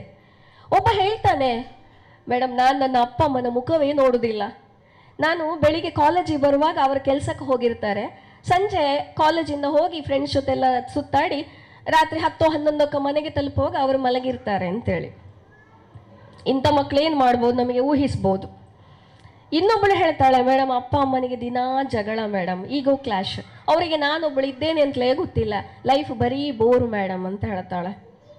ಇನ್ನೊಬ್ಬ ಹೇಳ್ತಾನೆ, ಮೇಡಮ್ ಅಪ್ಪ ಕುಡಿತಾರೆ, ಅಮ್ಮ ಸಿವಿಲ್ ಸ್ಟೇಷನ್ ಸ್ವಚ್ಛತಾ ಕೆಲಸಕ್ಕೆ ಹೋಗ್ತಾರೆ, ಕೂಲಿ ಕೆಲಸಕ್ಕೆ, ಕಷ್ಟಪಟ್ಟು ಅಮ್ಮ ದುಡಿದು ತಂದದನ್ನು ಅಪ್ಪ ಕುಡಿದು ಮುಗಿಸ್ತಾರೆ. ನನಗೆ ಅಪ್ಪನಿಗಿಂತ ಕೂಡ ಅಮ್ಮನಲ್ಲಿ ಸಿಟ್ಟು ಜಾಸ್ತಿ ಮೇಡಮ್, ಅಮ್ಮನನ್ನು ಕಂಡ್ರೆ ಆಗೋದಿಲ್ಲ. ನಾನು ಕೇಳಿದೆ, ಅದು ಯಾಕೆ? ತಪ್ಪು ಮಾಡ್ತಿರೋದು ಅಪ್ಪ ಅಲ್ಲ, ಅಮ್ಮನನ್ನು ಯಾಕೆ ಕಂಡ್ರೆ ಆಗೋದಿಲ್ಲ? ಮೇಡಮ್ ಈ ಅಮ್ಮನಿಗೆ ಇವನನ್ನು ಯಾವತ್ತೂ ಬಿಟ್ಟು ಹೋಗ್ತಿದ್ರೆ ನನಗೆ ಈ ತಲೆಬಿಸಿ ಇರ್ತಿತ್ತಾ, ಅದಕ್ಕೆ ನನಗೆ ಅಮ್ಮನನ್ನು ಕಂಡ್ರೇ ಆಗೋದಿಲ್ಲ ಅಂತೇಳಿ ಅಮ್ಮನ ಮೇಲೆ ಸಿಟ್ಟಾಗ್ತಾನೆ ಅವನು. ಆಯಿತಾ? ಹೀಗೆ ಈ ಮಕ್ಕಳು ಹೇಳೋದನ್ನು ಕೇಳ್ತಾ ಹೋದರೆ ಉಂಟಲ್ಲ, ನಮ್ಮ ಮನಸ್ಸು ಕದಡಿ ಹೋಗ್ತದೆ. ಆ ರೀತಿಯ ಉತ್ತರಗಳು ಅವರು ಕೊಡ್ತಾರೆ. ಇನ್ನೊಬ್ಬಳು ಹೇಳ್ತಾಳೆ, ನನ್ನ ನಿಜವಾದ ಅಪ್ಪ ತೀರಿ ಹೋಗಿದ್ದಾರೆ, ಅಮ್ಮನಿಗೆ ಇದು 2ನೇ ಮದುವೆ, ನನಗಿಬ್ಬರು ತಂಗಿಯಂದ್ರಿದ್ದಾರೆ, ಅವರಿಗೆ ಅವರ ಮೇಲೆ ಕಾಳಜಿ ಜಾಸ್ತಿ, ನನಗೆ ಲೈಫ್ ಬರೀ ಬೋರ್ ಅಂತ ಹೇಳ್ತಾಳೆ. ಮತ್ತೊಬ್ಬ ಹೇಳ್ತಾನೆ, ಮೇಡಮ್ ಎಲ್ಲದಕ್ಕೂ ರೇಗ್ತಾರೆ, ಎಲ್ಲದಕ್ಕೂ ಪ್ರಶ್ನೆ ಮಾಡ್ತಾರೆ, ಸ್ವಾತಂತ್ರ್ಯ ಹೇಳೋದೇ ಇಲ್ಲ, ಸಾಕಾಗಿ ಹೋಗಿ ನನಗೆ ಯಾವಾಗ ಮನೆಯಿಂದ ಹೋಗ್ತೇನೆ ಅಂತೇಳಿ ಆಗಿದೆ ಅಂತೇಳಿ ಹೇಳ್ತಾರೆ. ನಾನು ಹೇಳ್ತೇನೆ, ಇಲ್ಲಿ ಕೂಡ ನಮ್ಮ ಮಕ್ಕಳಿಲ್ಲ, ಅಲ್ಲೂ ನಾವಿಲ್ಲ, ಇಲ್ಲೂ ನಮ್ಮ ಮಕ್ಕಳಿಲ್ಲ. ನಾನು ನಿಮ್ಮಲ್ಲಿ ಕೇಳ್ತೇನೆ, ನನಗೆ 100ಕ್ಕೆ 100 ಸಂಪೂರ್ಣ ಜ್ಞಾನ ಉಂಟು, ನನ್ನ ಮುಂದೆ ಕುಳಿತಿರುವವರೆಲ್ಲರೂ 1ರಿಂದ 10ನೇ ತರಗತಿಯ ಪೋಷಕರು ಅಂತೇಳಿ. ಆದರೂ ಕೂಡ ನಾನು ಯಾಕೆ ಕಾಲೇಜು ಮಕ್ಕಳ ಉದಾಹರಣೆ ಕೊಟ್ಟೆ, ಕಾಲೇಜ್ ಮಕ್ಕಳ ಪೋಷಕರ ಉದಾಹರಣೆಗಳನ್ನು ಕೊಟ್ಟೆ? ಬೇರೆ ಗೊತ್ತಿಲ್ಲದ ಕಾರಣವ? ಖಂಡಿತ ಅಲ್ಲ. ಈ ಸ್ಟೇಜಲ್ಲಿ, ಈ ಹಂತದಲ್ಲಿ ನಾವೇನು ಕೊಡಬೇಕೋ ಅವರಿಗೆ ಅದು ಕೊಡದೆ ಹೋದರೆ ಅವರು ಅಲ್ಲಿ ತಲುಪುವಾಗ ಹಾಗಾಗ್ತಾರೆ. ಅದು ಹಾಗೆ ಆಗಿಬಿಟ್ರೆ ಮತ್ತೆ ನಮ್ಮಿಂದ ಏನು ಮಾಡಲಿಕ್ಕೂ ಸಾಧ್ಯ ಇಲ್ಲ. ಆಗದೇ ಇರಬೇಕು ಅಂತಿದ್ರೆ ಇಲ್ಲಿ ನಾವು ಎಚ್ಚರದಿಂದ ಇರಬೇಕು. ಅದಕ್ಕೆ ಬೇಕಾಗಿ ಮಾತ್ರ ನಾನು ಅಂತಹ ಉದಾಹರಣೆಗಳನ್ನು ಕೊಟ್ಟೆ. ಈಗ ನಾವಲ್ಲಿ ಇಲ್ಲ, ನಮ್ಮ ಮಕ್ಕಳಲ್ಲಿ ಇಲ್ಲ ಅಂತ ಹೇಳಿದ್ರೆ ನಾವೆಲ್ಲೋ ಇರಲೇಬೇಕಲ್ಲ. ನಾವು ಕೂಡ ಪೋಷಕರೇ ತಾನೆ, ನನ್ನನ್ನು ಸೇರಿಸ್ಕೊಂಡು ನಾನು ಮಾತಾಡ್ತಾ ಇದ್ದೇನೆ. ನಾವು ಪೋಷಕರೇ ತಾನೆ, ಎಲ್ಲಿಯಾದರೂ ಇರಲೇಬೇಕಲ್ಲ. ನಮ್ಮನ್ನೇ ನಾವು ನೋಡ್ತಾ ಹೋಗುವ, 1 by 1 ಯಾವ ರೀತಿಯಲ್ಲಿ ಇದ್ದೇವೆ ಅಂತ ಹೇಳುವುದನ್ನು. ಈಗ ಕೆಲವರಿಗೆ ಅತೀ ಮುದ್ದು ಮಗುವಿನ ಮೇಲೆ, ಏನು ಮಾಡಿದ್ರೂ ಸರಿ, ಮಗು ನೋ ಅಂತ ಹೇಳುವ ಪ್ರಶ್ನೆಯೇ ಇಲ್ಲ. ಕೇಳಿದ್ದನ್ನೆಲ್ಲ ತಂದು ಕೊಡ್ತೇವೆ, ಇನ್ನು ಕೇಳದೇ ಇದ್ರೂ ತಂದು ಕೊಡ್ತೇವೆ. ಯಾಕೆಂದ್ರೆ ನಮಗೊಂದು ಧೋರಣೆ ಉಂಟು. ನಾವು ಸಣ್ಣದಿರುವಾಗ, ಬಾಲ್ಯದಲ್ಲಿರುವಾಗ ತುಂಬ ಕಷ್ಟಪಟ್ಟಿದ್ದೇವೆ, ನಮಗೆ ಏನೂ ಇರಲಿಲ್ಲ, ಯಾವ ಸೌಲಭ್ಯಗಳು ಇರಲಿಲ್ಲ, ತುಂಬ ಬಡತನ ಇತ್ತು. ನಮ್ಮ ಮಗು ಆದರೂ ಸುಖದಿಂದ ಇರಲಿ, ನಾವು ಬಂದ ಕಷ್ಟ ಮಗು ಬರುವುದು ಬೇಡ ಅಂತ ಅಂದ್ಕೊಂಡು ಏನು ಬೇಕಾದನ್ನೆಲ್ಲ ತಂದು ಸುರಿಯುತ್ತೇವೆ. ಮಗು ಅಪೇಕ್ಷೆ ಪಡೆದಿರುವಾಗ ಮಗುವಿಗೆ ಈ ರೀತಿ ವಸ್ತುಗಳು ಸಿಗ್ತದೆ ಅಂತೇಳಿ ಆದರೆ ಅದಕ್ಕೆ ಖಂಡಿತ ವಸ್ತುವಿನ ಬೆಲೆ ಗೊತ್ತಾಗುವುದಿಲ್ಲ. ಆದ ಕಾರಣ ಅತಿಯಾದ ಮುದ್ದು ಕೂಡ ಸರಿಯಲ್ಲ. ಇನ್ನು ಕೆಲವರು ಅತೀ ಶಿಸ್ತು, ಎದ್ರು ತಪ್ಪು ನಿಂತರೂ ತಪ್ಪು, ಕೈ ಕಟ್ಕೊಂಡು ಓಡಾಡಬೇಕು ಮನೆಯಲ್ಲಿ, ಇನ್ನು ನಗಾಡಬೇಕಿದ್ರೂ ಪರ್ಮಿಷನ್ ಕೇಳಬೇಕು, ಈ ರೀತಿ ಮಿಲಿಟ್ರಿ ಟೈಪ್. ಅಷ್ಟು ಶಿಸ್ತು ಕೂಡ ಸರಿಯಲ್ಲ. ಇನ್ನು ಕೆಲವರು ಇರ್ತಾರೆ, ಈಗ ಬರ್ತಾರೆ ನಮ್ಮ ಕಾಲೇಜಿಗೆ ಓಪನ್ ಹೌಸ್, ಇಲ್ಲಿ ಸಹ ಉಂಟಲ್ಲ ಮೇಡಮ್, ಓಪನ್ ಹೌಸ್ ಅಂತ ಮಾಡ್ತಾರೆ ನೋಡಿ, ಬರ್ತಾರೆ. ನಾವು ಕೇಳ್ತೇವೆ, ಆಡ ಚೆನ್ನಾಗಿರೋನು ಯಾರ ತಂದೆ? ಅದು ಆ್ಯರನ್ನು ಅಲ್ಲ ನಿಬ್ಬಿನ್ ಅಂದರೆ ಅವರು ದೊಡ್ಡ ಮಗನ ಓಪನ್ ಹೌಸಿಗೆ ಬಂದಿದ್ದಾರೋ ಸಣ್ಣ ಮಗನ ಓಪನ್ ಹೌಸಿಗೆ ಬಂದಿದ್ದಾರೋ ಅಂತ ಅವರಿಗೇ ಗೊತ್ತಿರೋದಿಲ್ಲ. ಹೋಗಲಿ ಬಿಡಿ, ಯಾವ ಕ್ಲಾಸ್, ಏದು ಕ್ಲಾಸ್ ಅಂತ ಕೇಳಿದರೆ, ಮೇಡಮ್ BB ಆಣೋ BC ಆಣೋ ಓರ್ಮ ಇಲ್ಲೆಲ್ಲೋ, ಇಲ್ಲಿರ್ಬೋದು, 5ನೇ ಕ್ಲಾಸೋ 4ನೇ ಕ್ಲಾಸೋ ಗೊತ್ತಿಲ್ಲಲ್ಲ, ಹೇಳುವವರು ಇರ್ಬೋದು ಅಲ್ವಾ? ಆಯಿತು ಹೋಗಲಿ, ಇದು ಯಾರು ಕ್ಲಾಸ್ ಟೀಚರು ಗೊತ್ತಿಲ್ಲ, ಯಾವ ಸೆಮ್ಮ ಓದ್ತಾ ಇದ್ದಾನೆ, ಅದು 3rd ಆಣೋ 4th ಆಣೋ, 3rd ಆಯ್ರನು ಇಪ್ಪ 4th ಆಣು ಅಂತ ತೊಂದೋಣ ಅಂತೇಳಿ, ಅಂದರೆ 3ನೇ ಸೆಮ್ ಅಂತ ಅನ್ನಿಸ್ತದೆ, ಅಥವಾ ಈಗ 4 ಗೊತ್ತಿಲ್ಲ, ಹೀಗೆ ಹೇಳ್ತಾರೆ. ಇದಕ್ಕೆ ಏನು ಹೇಳಬೇಕು ನೀವೇ ಹೇಳಿ. ಅಷ್ಟೊಂದು ಅಸಡ್ಡೆಯವರಿಗೆ, ನಿರ್ಲಕ್ಷ್ಯ, ನೆಗ್ಲಿಜೆನ್ಸ್. ಅಂದರೆ ಅವರ ಪ್ರಕಾರ ಶಾಲೆ ಅಂತ ಹೇಳಿದ್ರೆ ಒಂದು ಕಾರ್ಖಾನೆ. ಶಾಲೆಯಿಂದ ಹೊರಗೆ ಬರುವಾಗ ಒಂದು ಕಾರ್ಖಾನೆಯಲ್ಲಿ ಒಂದು ಒಳ್ಳೆ ಪ್ರಾಡಕ್ಟ್ ತಯಾರಾಗಿ ಬರ್ತದಲ್ಲ, ಆ ರೀತಿ ಮಕ್ಕಳು ಬರ್ತಾರೆ ಅಂತೇಳಿ. ಇಂಥವರಿಗೆ ಶಿಕ್ಷಕರು ಅಂತ ಹೇಳಿದ್ರೆ ಲಾಂಡ್ರಿಯವರಿದ್ದಾಗೆ. ಈಗ ನಾವು ಒಂದು ಕಲೆಯಾದ ಬಟ್ಟೆಯನ್ನು ಮುದ್ದೆ ಮಾಡಿ ಒಂದು ಚೀಲದಲ್ಲಿ ತುಂಬಿ ಲಾಂಡ್ರಿಯವರಿಗೆ ಕೊಟ್ಟರೆ ಅವರೇನು ಮಾಡ್ತಾರೆ, ಚೆನ್ನಾಗಿ ತೊಳೆದು ಒಣಗಿಸಿ ಇಸ್ತ್ರಿ ಹಾಕಿ ಗರಿಗರಿಯಾಗಿ ಮಾಡಿ ಚಂದಕ್ಕೆ ಮಡಚಿ ಹೊಸ ಬಟ್ಟೆಯಾಗಿ ನಮಗೆ ಮಾಡಿ ಕೊಡ್ತಾರೆ ಅಲ್ವಾ. ಇಷ್ಟು ನೆಗ್ಲಿಜೆನ್ಸ್ ಇರುವವರ ವಿಚಾರ ಟೀಚರ್ಸ್ ಅಂದರೆ ಈ ರೀತಿ. ಅಂದರೆ ಕೊಳೆಯಾದ ಮಗುವನ್ನು ಕೊಟ್ಟರೆ ನಮಗೆ ಚೆಂದಾಗಿ ತೊಳೆದು ಕೊಡ್ತಾರೆ ಶಾಲೆ ಅಂತ ಹೇಳಿದ್ರೆ, ಕಾಲೇಜ್ ಹೇಳಿದ್ರೆ. ಖಂಡಿತ ಹಾಗಲ್ಲ. ಮಗುವಿನ ವಿದ್ಯಾಭ್ಯಾಸದಲ್ಲಿ ಶಿಕ್ಷಕರು ಮತ್ತು ಹೆತ್ತವರ ಪಾತ್ರ ಸಮಾನ. ಒಂದು ಕೈ ಶಿಕ್ಷಕರದ್ದು ಬಂದರೆ ಮಾತ್ರ ಇನ್ನೊಂದು ಕೈ ಪೋಷಕರದ್ದು ಬರ್ತದೆ, ಪೋಷಕರದ್ದು ಬಂದರೆ ಮಾತ್ರ ಶಿಕ್ಷಕರದ್ದು ಬರ್ತದೆ. ಅಲ್ಲಿ ಇಬ್ಬರು ಕೂಡ ಸಮಾನರು. ಆದ ಕಾರಣ ಶಾಲೆಗೆ ಕಳಿಸಿದ್ರೆ ಸಾಕು, ಫೀಸ್ ಕೊಟ್ಟರೆ ಸಾಕು, ಎಲ್ಲ ತನ್ನಷ್ಟಕ್ಕೆ ಆಗ್ತದೆ ಅಂತ ಹೇಳುವಂತಹ ನಿರ್ಲಕ್ಷ್ಯ ಕೂಡ ಸಲ್ಲದು. ಇನ್ನು ಕೆಲವರು ಇರ್ತಾರೆ ಮ್ಯಾನೇಜರ್ ಥರ. ಒಂದು ಆಫೀಸಲ್ಲಿ, ಕಂಪನಿಯಲ್ಲಿ ಮ್ಯಾನೇಜರ್ನ ಕೆಲಸ ಏನು, ಕರ್ತವ್ಯ ಏನು? ಎಲ್ಲ ಕೆಲಸ ಕಾರ್ಯಗಳು ಕಾಲಕ್ಕೆ ಸಮಯಕ್ಕೆ ನಡೀತಾ ಉಂಟಾ ಅಂತೇಳಿ ನೋಡುವಂಥದ್ದಲ್ವಾ. ಹಾಗೆ ಇವರು ಒಳ್ಳೆ ಶಾಲೆಗೆ ಸೇರಿಸ್ತಾರೆ, ಎಷ್ಟು ಫೀಸ್ ಆದರೂ ಅಡ್ಡಿ ಇಲ್ಲ, ಸಮಯಕ್ಕೆ ಫೀಸ್ ಕಟ್ತಾರೆ. ಇನ್ನು ಸಿನಿಮಾಕ್ಕೆ ಹೋಗಬೇಕಾ ಕರ್ಕೊಂಡು ಹೋಗ್ತಾರೆ, ಹೊರಗೆ ಹೋಗಬೇಕಾ ಎಲ್ಲ ಮಾಡ್ತಾರೆ, ಒಳ್ಳೊಳ್ಳೆ ಡ್ರೆಸ್ ತೆಗೆದು ಕೊಡಬೇಕಾ ಎಲ್ಲ ಕೇಳಿದನ್ನೆಲ್ಲ ತೆಗೆದು ಕೊಡ್ತಾರೆ. ಆದರೆ ಒಂದನ್ನು ಬಿಟ್ಟು ಏನು ಹೇಳಿ, ಪ್ರೀತಿ. ಮಗುವಿಗೆ ಒಡನಾಟ ಇಲ್ಲ, ಬಾಂಧವ್ಯ ಇಲ್ಲ, ಸಾಂಗತ್ಯ ಇಲ್ಲ, ಮನಸ್ಸು ಬಿಚ್ಚಿ ಮಾತಾಡುವವರಿಲ್ಲ. ಯಾವಾಗ ಮಗುವಿಗೆ ಮನೆಯಲ್ಲಿ ಮನಸ್ಸು ಬಿಚ್ಚಿ ಮಾತನಾಡುವ ಭಾವನೆಗಳನ್ನು ಹಂಚಿಕೊಳ್ಳುವ ಸಂದರ್ಭ ಇರುವುದಿಲ್ವೋ, ನಾನು ಹೇಳ್ತೇನೆ, ಆ ಮಗು ಖಂಡಿತ ಅದನ್ನು ಹೊರಗಡೆ ಹುಡುಕ್ತದೆ. ನಮಗೆ ಗೊತ್ತಾಗೋದಿಲ್ಲ. ನಾವು ಹೇಳ್ತೇವೆ, ಅಯ್ಯೋ ಅವ್ರು ಎಷ್ಟು ಒಳ್ಳೆ ಅಪ್ಪ ಅಮ್ಮ, ಮಗಳೇ ಯಾಕೆ ಹಾಗೆ ಮಾಡಿದ್ಲು? ಕಾರಣ ಇದೆ. ಎಲ್ಲ ಇಂಥವರು ಹೊರಗೆ ನೋಡಲಿಕ್ಕೆ ತುಂಬ ಒಳ್ಳೆ ಸೊಫಿಸ್ಟಿಕೇಟೆಡ್, ಒಳ್ಳೆ ಸ್ಟ್ಯಾಂಡರ್ಡ್, ಡಿಗ್ನಿಫೈಡ್ ಪೇರೆಂಟ್ಸ್ ಅಂದರೆ ಎಲ್ಲ ಕೊಡ್ತಾ ಇದ್ದಾರಲ್ಲ. ಬಟ್ ಮಗುವಿಗೆ ಏನು ಬೇಕೋ ಅದೇ ಸಿಗ್ತಾ ಇಲ್ಲ, ಅದು ನಮಗೆ ಗೊತ್ತಾಗ್ತಾ ಇಲ್ಲ. ಆಗಲೇ ಅದು ಹೊರಗಡೆ ಹುಡುಕ್ಲಿಕ್ಕೆ ಹೋಗೋದು. ಇನ್ನೊಂದಂದರೆ ಓವರ್ ಸ್ಟ್ರಿಕ್ಟ್ ಮಕ್ಕಳ ಬಗ್ಗೆ. ಮತ್ತೆ ಎಲ್ಲವನ್ನು ಹೆತ್ತವರೇ ಮಾಡೋದು. ಕೆಲವರ ಮನೆಯಲ್ಲಿ ಬೆಳಿಗ್ಗೆ ಮಗು ಶಾಲೆಗೆ ಹೋಗುವಷ್ಟು ಟೈಮ್ ಮನೆ ಒಂದು ರಣರಂಗ. ಅಮ್ಮ ಲಂಚ್ ಬಾಕ್ಸ್ ಇಲ್ಲಿ, ಅಮ್ಮ ವಾಟರ್ ಬಾಟ್ಲ್ ಇಲ್ಲಿ, ಅಮ್ಮ ಶೂ ಇಲ್ಲಿ, ಸಾಕ್ಸ್ ಇಲ್ಲಿ, ಎಲ್ಲದಕ್ಕೂ ಅಮ್ಮ ಓಡಾಡ್ತಾ ಇರಬೇಕು. ಮಗುವಿನ ನಾವು ಏನು ಮಾಡಿಸೋದಿಲ್ಲ, ಹಾಗಲ್ಲ ಬೇಕಾದ್ದು. ನನ್ನ ಸಣ್ಣ ಮಗಳ, ಈಗಲೂ 12th, 5th ಸ್ಟ್ಯಾಂಡರ್ಡ್ ಇರಬೇಕಿದ್ದು ಒಂದು ಸೈನ್ಸ್ ಎಕ್ಸಿಬಿಷನ್ ಆಯಿತು. ಅವಳೇನು ಪುಸ್ತಕದಲ್ಲಿ ಕಲ್ತದೊಂದು ಮಾಡ್ಕೊಂಡು ಹೋದ್ಲಷ್ಟೇ, ಅವಳ ಲೆವೆಲ್ಗೆ ಇರುವಂಥದ್ದು. ಒಟ್ಟಿಗೆ ಇರುವವಳೊಬ್ಬಳು ಗ್ಯಾಲಕ್ಸಿ ಸಿಸ್ಟಮ್ ಅಂತ ಹೇಳ್ಕೊಂಡು ಹೊರಗಡೆ ಕೊಟ್ಟು ಅದಕ್ಕೊಂದು 10,000 ರೂಪಾಯಿ ಹಣ ಖರ್ಚು ಮಾಡಿ, ಅಪ್ಪ ಅಮ್ಮ ಅಕ್ಕ ಇವರೆಲ್ಲ ಜೊತೆಗೆ ಆ ಮಾಡೆಲ್ ಮಾಡಿದವನು. ಯಾಕೆಂದರೆ ಇವರಿಗೆ ಯಾರಿಗೂ ಅದ್ರ ಬಗ್ಗೆ ಏನು ಗೊತ್ತಿಲ್ಲ. ಅದನ್ನು ಸೆಟ್ ಮಾಡಬೇಕಿದ್ರೆ ಅವನು ಬರಬೇಕು, ಮಾಡಿದವನು. ಅವನು ಬಂದ, ಇವರೆಲ್ಲ ಸೆಟ್ ಮಾಡಿದ್ರು. ಒಂದು ಚಾರ್ಟ್ ಇದೆ, ಅದು ಗೊತ್ತಲ್ಲ, ಇಲ್ಲಿ ಸೈನ್ಸ್ ಎಕ್ಸಿಬಿಷನ್ ಮಾಡ್ತಾರೆ. ಹೌದು, ಚಾರ್ಟಲ್ಲಿ ನಾವು ಅದು ಹೇಳಬೇಕು, ಮತ್ತು ಜಡ್ಜ್ಮೆಂಟಿಗೆ ಬರ್ತಾರೆ, ಕೇಳಬೇಕು. ಹಾಗೆ ಅಕ್ಕ ಚಾರ್ಟ್ ಬರೆದು ಕೊಟ್ಲು. ಇವಳು ಒಳ್ಳೆ ಡಿಸ್ಪ್ಲೇ ಮಾಡಿದ್ಲು, ಅವಳಿಗೆ ಫಸ್ಟ್ ಪ್ರೈಸ್ ಬಂತು. ಬೇಕಾ ಇದು? ನಮ್ಮಲ್ಲಿ ನಾವು ಇದ್ದೇವೆ, ಮಕ್ಕಳಿಗೆ ಅಸೈನ್ಮೆಂಟ್ ಕೊಟ್ರ ನಾವು ಮಾಡ್ತೇವೆ, ಪ್ರಾಜೆಕ್ಟ್ ಕೊಟ್ರ ನಾವು ಮಾಡ್ತೇವೆ. ಏನಕ್ಕೆ ಎಡಕೈಯಲ್ಲಿ ಹೋಮ್ವರ್ಕನ್ನೇ ಬರೆದು ಕೊಡೋ ಎಷ್ಟೋ ಅಮ್ಮಂದಿರಿದ್ದಾರೆ. ನನ್ನ ಫ್ರೆಂಡ್ ಒಬ್ಳಿದ್ದಾಳೆ, ಅವಳು ಹೈಸ್ಕೂಲ್ ಟೀಚರ್, ಅವಳು ಹೇಳ್ತಾಳೆ ಹಾಗೆ. ಇನ್ನೊಂದು ರೀತಿಯ ಪೇರೆಂಟ್ಸ್ ಇದ್ದಾರೆ. ಏನಂದ್ರೆ, ಅಪ್ಪ ಏನು ಹೇಳ್ತಾರೋ ಅದಕ್ಕೆ ಅಮ್ಮ ವಿರುದ್ಧ, ಅಮ್ಮ ಏನು ಹೇಳ್ತಾರೋ ಅದಕ್ಕೆ ಅಪ್ಪ ತದ್ವಿರುದ್ಧ. ಅಪ್ಪ ಟೂರಿಗೆ ಹೋಗಬೇಡ ಅಂತ ಹೇಳಿದ್ರೆ ಅಮ್ಮ ಇಲ್ಲ ನೀನು ಹೋಗು, ಅಮ್ಮ ಇವತ್ತು ಈ ಸಲ ಡ್ರೆಸ್ ತೆಗಿಬೇಡ ಹೇಳಿದ್ರೆ ಇಲ್ಲ ಅಪ್ಪ ಇಲ್ಲ ನೀ ತಗೋ. ಹೀಗೆ ಇಂಥ ವಾತಾವರಣ ಇದ್ದರೆ ಆ ಮಗು ಈ ಸಂದರ್ಭದ ಸಂಪೂರ್ಣ ದುರುಪಯೋಗವನ್ನು ಮಾಡಿಕೊಳ್ತದೆ. ಅಪ್ಪನಿಗೆ ಹೇಳದೆ ಅಮ್ಮನಿಂದ ಅದಕ್ಕೆ ಏನು ಬೇಕೋ ಅದನ್ನು ಮಾಡಿಸ್ಕೊಳ್ತದೆ, ಅಮ್ಮನಿಗೆ ಹೇಳದೆ ಅಪ್ಪನಿಂದ ಏನು ಬೇಕೋ ಅದನ್ನು ಮಾಡಿಸ್ಕೊಳ್ತದೆ.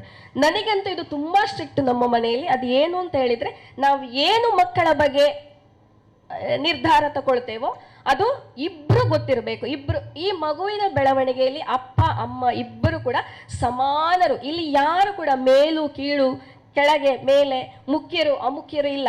ಅಪ್ಪ ಅಮ್ಮ ಇಬ್ಬರು ಕೂಡ ಸಮಾನರು, ಈಕ್ವಲಿ ಇಂಪಾರ್ಟೆಂಟ್. ಆದ ಕಾರಣ ಏನೇ ನಿರ್ಧಾರ ತಗೊಳ್ಳೋದಿದ್ರು ಕೂಡ ಅಪ್ಪ ಅಮ್ಮ ಚರ್ಚೆ ಮಾಡಿ ತಗೊಳ್ಬೇಕು. ಈಗ ಮಗ ಬಂದು ಹೇಳ್ತಾನೆ 9ನೇ 10ನೇ ಕ್ಲಾಸ್ ಅಂತ ಇಟ್ಕೊಳ್ಳುವ, ಅಪ್ಪ ನಾಡ್ದು ಆದಿತ್ಯವಾರೆಲ್ಲರೂ ಸಿಟಿ ಸೆಂಟ್ರಿಗೆ ಹೋಗ್ತಾರೆ, ಎಲ್ಲರೂ ಹೋಗ್ತಾರೆ. ಮಗುವಿನ ಎಲ್ಲರೂ ಅಂತ ಹೇಳೋದು ಅವನ ಜೊತೆ ಇರುವ 3-4 ಜನ ಅಷ್ಟೇ. ಅದನ್ನು ನಾವು ಮೊದಲು ಅರ್ಥ ಮಾಡ್ಕೊಳ್ಬೇಕು. ಮಕ್ಕಳಿದು ಬಳಸುವ ಸಾಮಾನ್ಯ ಶಬ್ದ ಎಲ್ಲರೂ ಮಾಡ್ತಾರೆ, ಎಲ್ಲರೂ ಹೋಗ್ತಾರೆ, ಎಲ್ರಿಗೂ ಮಾರ್ಕು ಕಡಿಮೆ ಅಂತ. ಆಯ್ತಾ? ನನ್ನನ್ನು ಬರ್ಲಿಕ್ಕೆ ಹೇಳಿದ್ದಾರೆ, ಒತ್ತಾಯ ಮಾಡಿದ್ದಾರೆ, ನನಗೂ ಹೋಗಬೇಕು, ನನಗೆ 2,000 ರೂಪಾಯಿ ಬೇಕು ಅಂತ. ಅಪ್ಪ ಹೇಳ್ತಾರೆ ಸರಿ ಹೋಗು, ಅದಕ್ಕೇನಂತೆ. ಅಮ್ಮ ಹೇಳ್ತಾಳೆ ಬೇಡ ಬೇಡ, ಆದಿತ್ಯವಾರ ಹೋದ್ರೆ ಸೋಮವಾರ ಒಂದೇ, ಮಂಗಳವಾರ ಅವನಿಗೆ ಎಕ್ಸಾಮ್ ಸ್ಟಾರ್ಟ್ ಆಗ್ತದೆ ಅಂತ. ಆಗ ಮಗುವಿನ ಮುಂದೆ ಅಮ್ಮ ವಿಲನ್ ಆಗ್ತಾರೆ. ಆಗ ಏನು ಮಾಡಬೇಕು? ಅವ್ ಮಗ ಬಂದು ಆದಿತ್ಯವಾರ ಹೋಗ್ತೇವೆ ಅಂತ ಹೇಳುವಾಗ, ಸರಿ ಆದಿತ್ಯವಾರ ತಾನೆ, ಇವತ್ತಿನ ಬುಧವಾರ ಅಲ್ಲ ಅದು, ಸರಿ ನಾನು ಹೇಳ್ತೇನೆ ನಿಂಗೆ ಅಂತ ಹೇಳಿ ಅಮ್ಮನಲ್ಲಿ ಕೇಳಿ ಅಮ್ಮ ಅಪ್ಪ ಇಬ್ಬರೂ ಕೂತ್ಕೊಂಡು ಚರ್ಚೆ ಮಾಡಿ ಒಂದು ನಿರ್ಧಾರ ತಗೊಂಡ್ರೆ ತುಂಬ ಒಳ್ಳೆಯದು. ಅಲ್ಲ ಅಂತಿದ್ರೆ ಇಂತಹ ಸಂದರ್ಭದ ದುರುಪಯೋಗವನ್ನು ಮಕ್ಕಳು ಮಾಡ್ಕೊಳ್ತಾರೆ. ಇಲ್ಲೆಲ್ಲೋ ನಾವು ಇಣಕಿರ್ಬೋದಲ್ಲ, ನಮಗೊಂದು ಸಣ್ಣ ಸ್ಪಾರ್ಕ್ ಎಲ್ಲಾದರೂ ಬಂದಿರ್ಬೋದು ಅಂತ ಅನ್ನಿಸ್ತಾರೆ. ಯಾಕೆಂದ್ರೆ ನಾನು ಹೇಳಿದ್ರಲ್ಲಿ ನಾನಿದ್ದೇನೆ, ಅದಕ್ಕೆ ಬೇಕಾಗಿ ನಾನು ಹೇಳ್ತಾ ಇರೋದು. ಹಾಗಾದ್ರೆ ನಾವು ಏನು ಮಾಡಬೇಕು? ಯಾವ ರೀತಿ ಬೆಳೆಸಬೇಕು? ಈಗ ಇಷ್ಟು ಹೇಳಿದ್ದೆಲ್ಲ ನೆಗೆಟಿವೇ ಅಲ್ವಾ? ಪಾಸಿಟಿವ್ ಆಗಿ ಏನಾದರೂ ಇರಲೇಬೇಕಲ್ಲ, ಮಾಡಲೇಬೇಕಾದ ಟೆಕ್ನಿಕ್ಸ್ ಏನಾದರೂ ಇರಲೇಬೇಕಲ್ಲ. ಏನದು? ನಾನು ಕಂಡುಕೊಂಡಂತಹ ಕೆಲವು ಸತ್ಯಗಳನ್ನು ನಾನು ನಿಮ್ಮ ಮುಂದೆ ಹಂಚಿಕೊಳ್ತಾ ಹೋಗ್ತೇನೆ. ಒಂದನೇದಾಗಿ, ಈಗ ಪ್ರಸ್ತುತ ದಿನಗಳಲ್ಲಿ ನಮ್ಮನ್ನು ಕಾಡುತ್ತಿರುವಂತಹ ಅತೀ ದೊಡ್ಡ ಸಮಸ್ಯೆ ಅಂತ ಹೇಳಿದ್ರೆ ಮೊಬೈಲ್ ಫೋನ್. ಹೌದು ತಾನೆ? ಹೌದಲ್ವಾ? ಎಲ್ಲರ ಮಕ್ಕಳು ಮೊಬೈಲ್ ಫೋನಲ್ಲಿ ಕಾಲ ಕಳೀತಾರೆ ಅಲ್ವಾ? ಮೊಬೈಲ್ ಫೋನ್ ಕೊಡ್ಬೇಕಾ ಬೇಡವಾ ಮಕ್ಕಳಿಗೆ? ಕೊಡ್ಲೇಬಾರ್ದು.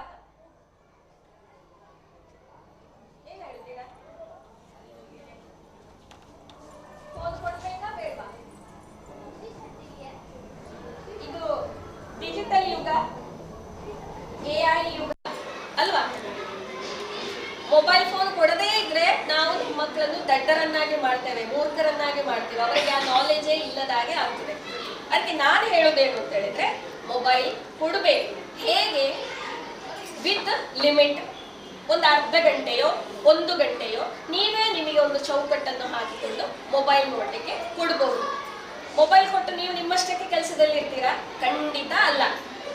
ಮೊಬೈಲ್ ಕೊಟ್ಟ ಮೇಲೆ ಮಗು ಏನ್ ಮಾಡ್ತದೆ ಅಂತ ಹೇಳಿ ಸೂಕ್ಷ್ಮವಾಗಿ ಗಮನಿಸಬೇಕು. ಮಗು ಯೂಟ್ಯೂಬ್ ಅಲ್ಲಿ ಯಾವ ವಿಡಿಯೋ ನೋಡ್ತದೆ, ಯಾವ ಸಾಫ್ಟ್ವೇರ್ ವಿಸಿಟ್ ಮಾಡ್ತದೆ, ಇನ್ಸ್ಟಾಗ್ರಾಮ್ ಅಲ್ಲಿ ಯಾವ ಪೇಜ್ ಫಾಲೋ ಮಾಡ್ತದೆ, ವಾಟ್ಸಪ್ ಅಲ್ಲಿ ಯಾರ ಜೊತೆ ಚಾಟ್ ಮಾಡ್ತಾರೆ, ಇವನು ಫಾಲೋ ಮಾಡುವ ಲೈಕ್ ಮಾಡುವ ಪೇಜ್ಗಳು ಯಾವುದು, ನೋಡುವ ರೀಲ್ಸ್ ಯಾವುದು, ಇದೆಲ್ಲ ನಮಗೆ ಗೊತ್ತಿರಬೇಕು. ಯಾಕೆ ಅವ್ರು ಹೇಳ್ತಾರೆ, ನಾನು ಯಾಕೆ ನಿಮ್ಗೆ ಹೇಳ್ಬೇಕು ಕೇಳ್ತಾರೆ ಈಗಿನ ಮಕ್ಕಳು. ಆಗ ನೀವು ಏನ್ ಮಾಡ್ಬೇಕು ಅಂದ್ರೆ, ನಮಗೆ ಗೊತ್ತು ಎಷ್ಟೋ ಇನ್ಸ್ಟಾಗ್ರಾಮು ಪರಿಚಯ ಇಲ್ಲದವರ ಜೊತೆ ಸ್ನೇಹ ಮಾಡಿಕೊಂಡು ದುರಂತಕ್ಕೀಡಾದ ಅನೇಕ ಘಟನೆಗಳು ನಡೆದದ್ದು ನಮಗೆ ಗೊತ್ತುಂಟು. ಅದನ್ನು ಮಕ್ಕಳ ಮುಂದೆ ಹೇಳಿ ಅಲ್ಲ, ನೀವು ಅವರ ಜೊತೆ ಅದನ್ನು ಚರ್ಚೆ ಮಾಡಿ, ಇದು ಸರಿಯಾ ಅಂತ ಕೇಳಿ, ಯಾಕೆ ಇದು ಆಗ್ತಾ ಇದೆ ಅಂತ ಕೇಳಿ. ಆಗ ಅವ್ರು ಖಂಡಿತ ಹೇಳ್ತಾರೆ, ಅಪ್ಪ ಅಮ್ಮ ನಿನ್ನ ಮುಚ್ಚಿಟ್ಟ ಕಾರಣ ಹೀಗಾಯ್ತು ಹೇಳಿ ಹೇಳ್ತಾರೆ. ಇನ್ನೊಂದು ವಿಚಾರ ನಾನು ಮಾಡ್ತಾ ಇರೋದನ್ನು ನಾನು ಹೇಳ್ತೇನೆ. ನಾನು ನನ್ನ ದೊಡ್ಡ ಮಗಳು IBM ಅಲ್ಲಿ ಸಾಫ್ಟ್ವೇರ್ ಇಂಜಿನಿಯರ್, ಸಣ್ಣವಳು 12th ಸ್ಟ್ಯಾಂಡರ್ಡ್. ನಾನು ಆಗ್ಲೇ ಹೇಳಿದಾಗೆ ಒಂದೇ ಅಮ್ಮನ 2 ಮಕ್ಕಳು ಒಂದೇ ರೀತಿ ಇಲ್ಲ ಅಂತ ಹೇಳಿದ್ದಕ್ಕೆ ನಂದೇ ಉದಾಹರಣೆ. ಆಯ್ತಾ? ನಾನೇನು ಹೇಳ್ತೇನೆ ಅಂತ ಹೇಳಿದ್ರೆ, 2 ಕಂಡೀಷನ್ ಉಂಟು ಫೋನ್ ಕೊಟ್ಟ ಮೇಲೆ.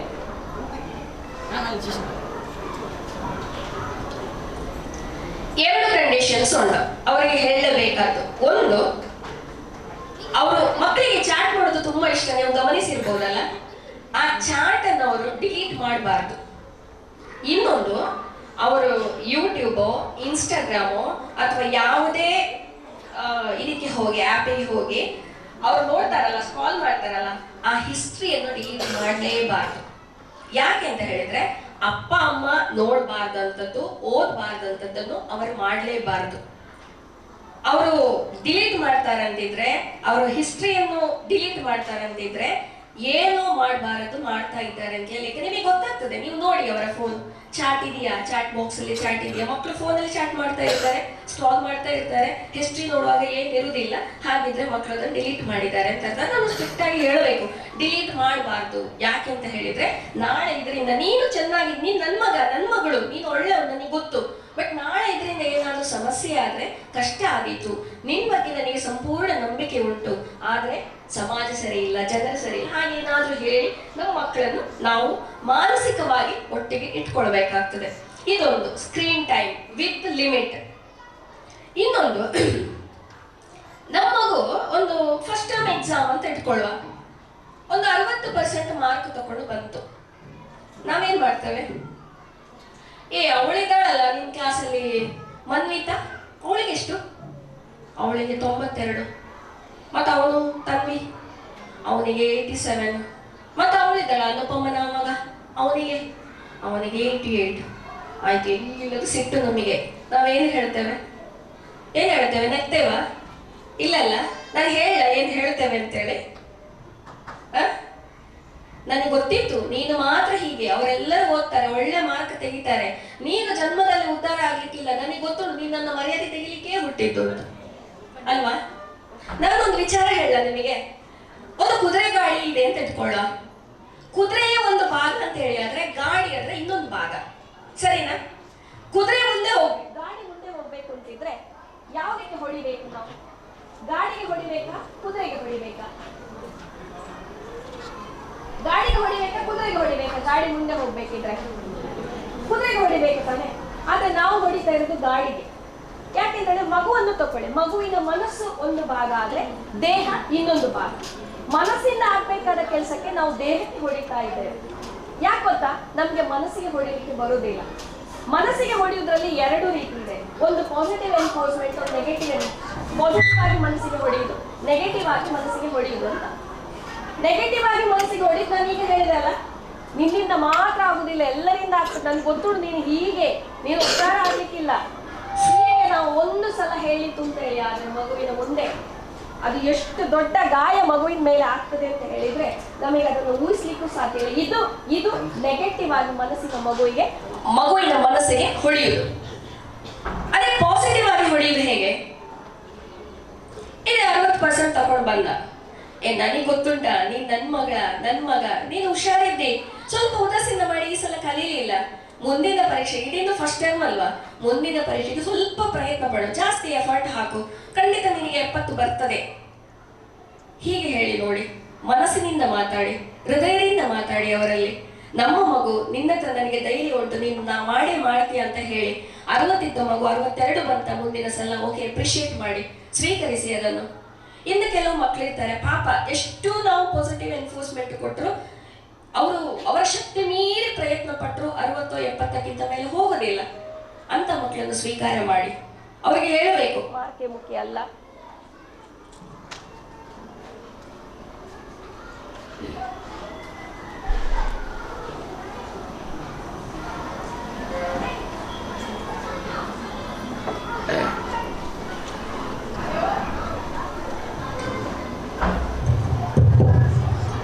ಮಾರ್ಕೆ ಮುಖ್ಯ ಅಲ್ಲ, ನೀನು ಮಾಡುವಂಥದ್ದನ್ನು ನೀನು ಮಾಡು, ನಿನ್ನ ಪ್ರಯತ್ನ ನೀನು ಮಾಡು. ಏನೇ ಬಂದ್ರು ನಾವಿದ್ದೇವೆ, ನೀನ್ ನನ್ನ ಮಗ, ನೀನ್ ನನ್ನ ಮಗಳು ಹೇಳುವ ಧೈರ್ಯ ಕೊಟ್ರೆ ಸಾಕು. ಇದು ನನಗೆ ಹೇಳಲಿಕ್ಕಿರುವಂಥದ್ದು. ಇನ್ನೊಂದು, ನಾವು ಹೇಳಿದ್ದನ್ನು ಮಕ್ಕಳು ಕೇಳುವುದೇ ಇಲ್ಲ, ಇದು ಸತ್ಯ. ಆದ್ರೆ ನಾವು ಮಾಡಿದ್ದನ್ನು ಅವ್ರು ಮಾಡ್ತಾರೆ, ಗೊತ್ತಾಯ್ತಾ?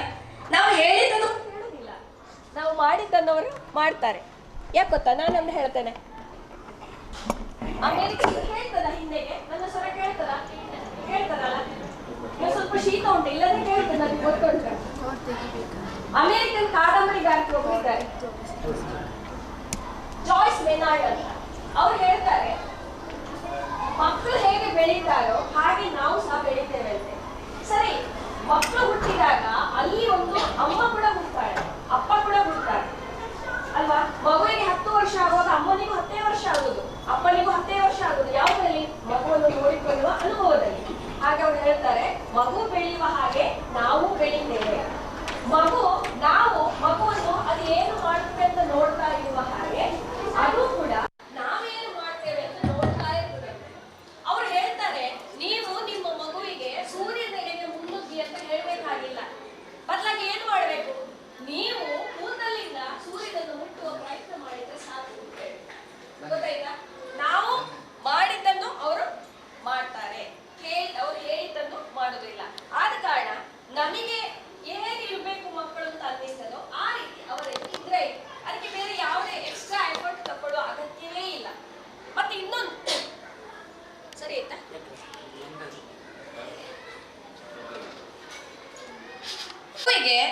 ಮಾದರಿಯನ್ನು ಇಟ್ಟುಕೊಡ್ತಾ ಹೋಗ್ಬೇಕು, ಒಂದೊಂದು ಮಾಡೆಲ್.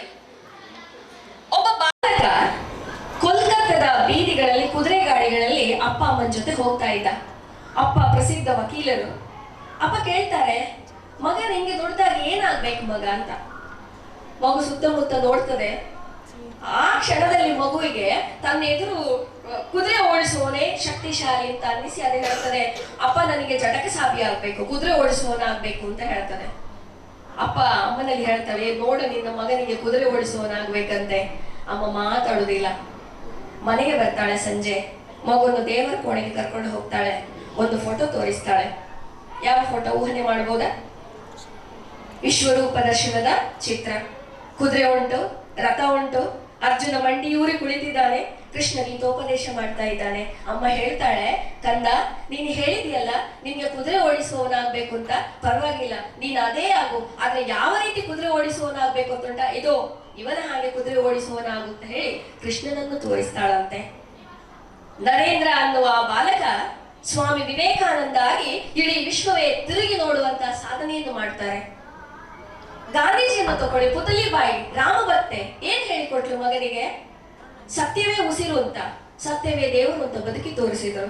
ಶಿವಾಜಿ ಜೀಜಾಬಾಯಿ ದೇಶವೇ ದೇವರು ಅಂತ ಹೇಳಿದ್ಲು, ರಾಷ್ಟ್ರಕ್ಕೆ ಬೇಕಾಗಿ ಪ್ರಾಣವನ್ನೇ ತ್ಯಾಗ ಮಾಡಿದ್ರು ಅಲ್ವಾ? ಆದ್ರೆ ನಾವೇನ್ ಹೇಳ್ತೇವೆ? ಅವಳಿದ್ದಾಳಲ್ಲ, ನಿನ್ನ ಹತ್ರ ಕೂತ್ಕೊಳ್ತಾಳಲ್ಲ, ಅವಳಿಗೆ 92 ಅಲ್ಲ ಈ ಸಲ, ನೀನು ಬರೋ ಸಲ ಒಂದು 95 ತೆಗೆದು ಅವಳನ್ನು ಸೋಲಿಸಿಬಿಡ ಆಯ್ತಾ? ನನಗೆ ನೋಡ್ಲಿಕ್ಕೆ ಆಗುದಿಲ್ಲ ಅವಳಮ್ಮನ ಇದು ಆಯ್ತಾ? ಹಾಗೆ ಮಾಡ್ಬೇಕು. ನಾವು ಹೇಳ್ಕೊಡುದು ಇದು ಅಲ್ವಾ? ನಾನು ಯಾರನ್ನೇ ಬ್ಲೇಮ್ ಮಾಡ್ತಾ ಇಲ್ಲ, ನನ್ನನ್ನು ಸೇರಿಸ್ಕೊಂಡು ನಾನು ಹೇಳುದು, ನಾವು ಹೇಳ್ಕೊಡುದು ಇದು. ಖಂಡಿತ ಮಕ್ಕಳಿಗೆ ಇನ್ನೊಬ್ಬರ ಪರಾಜಯವನ್ನು ಸಂಭ್ರಮಿಸುವಂತೆ ಹೇಳಲೇಬಾರದು. Don't celebrate the failures of others. ಬದಲಿಗೆ ಏನಿರ್ಬೇಕು? ಒಟ್ಟಿಗೆ ಇರುವವರ ಜೊತೆಗೆ ಸಹಾನುಭೂತಿ ಇರಬೇಕು. ಇದು ನಾವು ಮನೆಯಲ್ಲಿ ಹೇಳಿಕೊಟ್ರಷ್ಟೇ ಬರುವುದು. ಇನ್ನೊಂದು ವಿಚಾರ ಉಂಟು. ಈ ಮಕ್ಕಳಿದ್ದಾರೆ ಈಗ, ಈ ಬ್ಯಾಗ್ ಉಂಟಲ್ಲ, ಮಕ್ಕಳ ಬ್ಯಾಗ್, ಶಾಲೆ ಬ್ಯಾಗ್. ನಾನು ಆಗಲೇ ಹೇಳಿದೆಲ್ಲ, ನನ್ನೊಬ್ಳು ಫ್ರೆಂಡ್ ಹೈಸ್ಕೂಲ್ ಟೀಚರ್ ಅಂತೇಳಿ, ಅವ್ರು ಇತ್ತೀಚೆಗೆ ಅಷ್ಟೇ ಅವರ ಶಾಲೆಯಲ್ಲಿ 9ನೇ 10ನೇ ಕ್ಲಾಸ್ನ ಮಕ್ಕಳದೇನು ಬ್ಯಾಗ್ ಚೆಕ್ ಮಾಡಿದ್ರಂತೆ.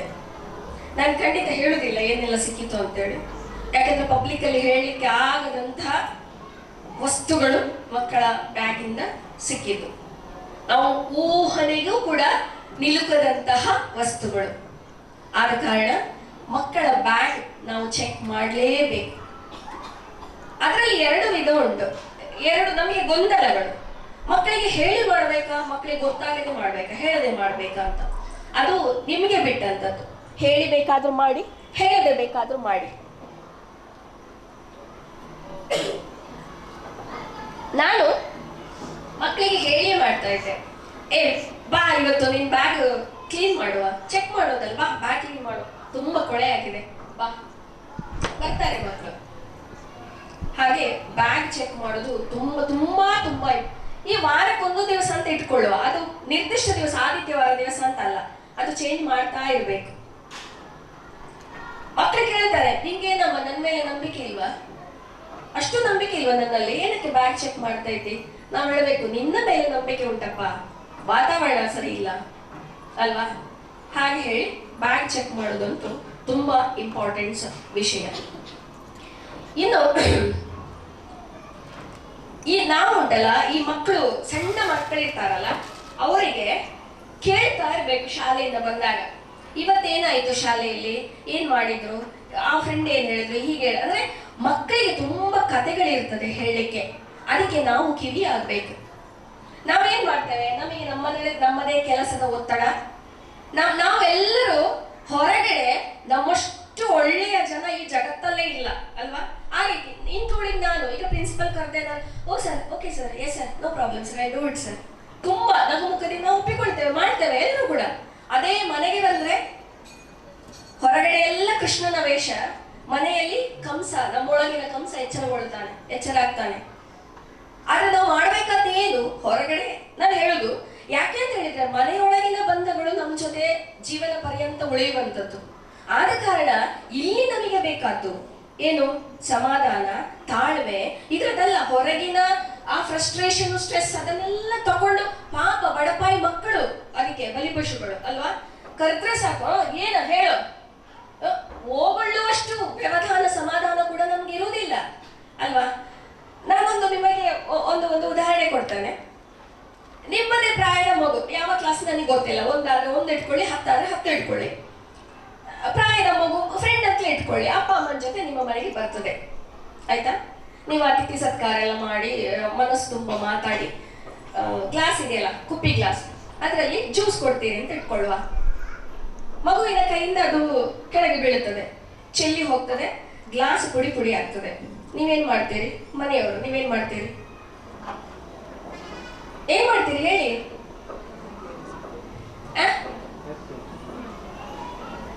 ಓ ಕಂದ, ಪರವಾಗಿಲ್ಲಪ್ಪ, ಸಣ್ಣ ಮಕ್ಕಳೆಲ್ಲ ಇದೆಲ್ಲ ಮಕ್ಕಳು ಮಾಡುವಂತದ್ದೇ, ನೀನೇನ್ ಟೆನ್ಷನ್ ಆಗ್ಬೇಡ ಆಯ್ತಾ. ನಾನ್ ಕ್ಲೀನ್ ಮಾಡ್ತೇನೆ, ನಿಮ್ಗೆ ನಾನು ಬೇರೆ ತಂದ್ಕೊಡ್ತೇನೆ ಆಯ್ತಾ. ಇದೆಲ್ಲ ದೊಡ್ಡ ವಿಷಯವೇ ಅಲ್ಲ ಬಿಡು ಅಂತ ಹೇಳಿ ಭಾರಿ ಕೊಂಗಾಟ ಮುತ್ತಿನಿಂದ. ಎಂಥ ನಾಟಕ ಅಂದ್ರೆ, ನಮ್ಮಷ್ಟು ಒಳ್ಳೆ ತಾಯಿ ಇಲ್ಲ ಅಲ್ವಾ. ಆಯ್ತು, ಅವ್ರು ಹೋದ್ರು, ಜ್ಯೂಸ್ ಸ್ವಲ್ಪ ಬಾಕಿ ಇತ್ತು. ಅದೇ ಪ್ರಾಯದ ನಿಮ್ಮ ಮಗನೋ ಮಗಳು, ಅಮ್ಮ ನನಗೆ ಬೇಕು ಅಂತ ಕೇಳ್ತಾನ.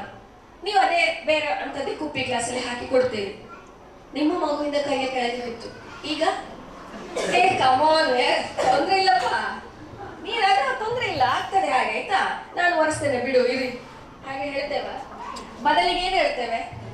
ನನಗೆ ಗೊತ್ತುಂಟು ನಿನ್ನ ಕೈ ಯಾವಾಗಲೂ ಹೀಗೆ, ನಿನಗೆ ಕೈಯಲ್ಲಿ ಬಲ ಇರ್ಲಿಕ್ಕೆ ಇಲ್ಲ, ನನಗೆ ಕಷ್ಟ ಕೊಟ್ಟೇ ಆಗ್ಬೇಕು ಅಲ್ವಾ. ಮಗು ನೋಡ್ತಾ ಇರ್ತದೆ ಇದನ್ನು. ಸ್ವಲ್ಪ 2 ನಿಮಿಷದ ಮೊದ್ಲು ಅಮ್ಮ ನನ್ನದೇ ಪ್ರಾಯದ ಮಗುವಿನ ಜೊತೆ ಹೇಗೆ ನಗಡ್ತಾ ಮಾತಾಡಿದ್ಲು, ಅದೇ ತಪ್ಪು ನಾನು ಮಾಡುವಾಗ ಈಗ ಇವಳ ಅವತಾರ ನೋಡಿದ್ರಲ್ವಾ, ಮಗು ಬೈದ್ಕೊಳ್ತದೆ ನಮ್ಮನ್ನು. ನಮ್ಗೆ ಎಲ್ಲಿ ಇರ್ಬೇಕಾದ ತಾಳ್ಮೆ ಅಂತ ಹೇಳಿದ್ರೆ ಇಲ್ಲಿ. ಆದ್ರೆ ನಾವೇನ್ ಮಾಡ್ತೇವೆ, ಹೊರಗಿದ ಆ ಕೋಪ ತಾಪ ಅಲ್ಲೆಲ್ಲ ನಾವು ಏನು ಹಿಡಿದಿಟ್ಕೊಂಡಿರ್ತೇವಲ್ಲ ಮನಸ್ಸಿನ ಒಳಗಡೆ, ಅದೆಲ್ಲ ಹೊರಗೆ ಹಾಕುವ ಜಾಗ ನಮಗೆ ಮನೆ ಅಂತೇಳಿ ವಿಚಾರ. ಆದ್ರೆ ಖಂಡಿತ ಹಾಗಲ್ಲ ಆಯ್ತಾ. ಮನೆಯಲ್ಲಿ ಬೇಕಾದ್ದು ನಾವು ಸಮಾಧಾನ, ತಾಳ್ಮೆ. ಯಾಕೆಂದ್ರೆ ನಾವು ಮತ್ತೆ ನಾವು ಹೇಳ್ತೇವೆ, ನನ್ನ ಮಗು ಭಯಂಕರ ವಿಪರೀತ ಸಿಟ್ಟು ಅಂತ, ಎಲ್ಲದಕ್ಕೂ ಕೋಪ ಮಾಡ್ತಾನೆ, ಅವನಿಗೆ ಸಮಾಧಾನದಲ್ಲಿ ಉತ್ತರ ಕೊಡ್ಲಿಕ್ಕೆ ಬರುದಿಲ್ಲ. ಹೇಗೆ ಬರುದು ಅಲ್ವಾ. ನಾವು ಕೊಟ್ರೆ ಅವರು ಖಂಡಿತ ಕೊಡ್ತಾರೆ. ನಾನೀಗ ಅನುಭವದಿಂದ ಕಲ್ತದ್ದು. ನಾನು ಹೇಳಿದೆಲ್ಲ ಆಗ 2 ಮಕ್ಕಳು ಒಂದೇ ರೀತಿ ಇಲ್ಲ ಅಂತ. ನನ್ನ ದೊಡ್ಡ ಮಗಳು ಅವಳು ಇಂಜಿನಿಯರು, ಅವಳು 10th ಅಲ್ಲಿ ICSE syllabus 96.5 school topper flux ಇತ್ತು. 12th ಅಲ್ಲಿ ಅದೇ ಕಂಟಿನ್ಯೂ ಮಾಡಿಲ್ಲ, ISC 98% ಅಗೇನ್ ಟಾಪರ್ ಫ್ಲಕ್ಸ್ ಇತ್ತು. ಆಲ್ ಇಂಡಿಯಾ ಲೆವೆಲ್ ಎಂಟ್ರೆನ್ಸ್ ಬರೆದು Cochin university of science and technology engineering 403 rank. First allotment ಅಲ್ಲೇ ಸೀಟ್ ಸಿಕ್ಕಿತ್ತು.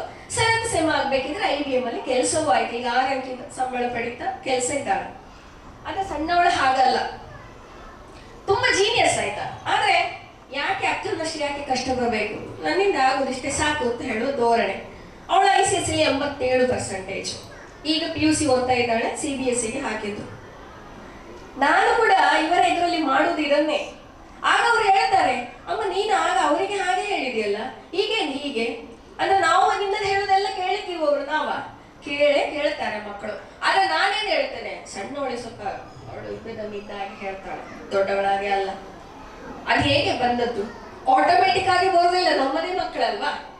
ಹಾಗೆ ಇನ್ನೊಂದು ವಿಚಾರ ನನಗೆ ಹೇಳಿ ಮೇಡಮ್, ಸಮಯ ಆಯ್ತಾ? ಇನ್ನೊಂದು ವಿಚಾರ ಹೇಳಿಕೊಂಡು ನನಗೆ, ನಾವು ಮಕ್ಕಳ ಸಕ್ಸಸ್ ಅನ್ನೆಲ್ಲ ಸಂಭ್ರಮಿಸಬೇಕಾದ. ಈಗ ನೋಡಿ, ನಾವು ನೋಡಿದ್ದೇವಲ್ಲ 90-95 ಹೈಯೆಸ್ಟ್ ಮಾರ್ಕ್ ಬಂದಾಗ ಎಲ್ಲರಿದ್ದಾರೆ ಅದನ್ನು ಸಂಭ್ರಮಿಸ್ಲಿಕ್ಕೆ.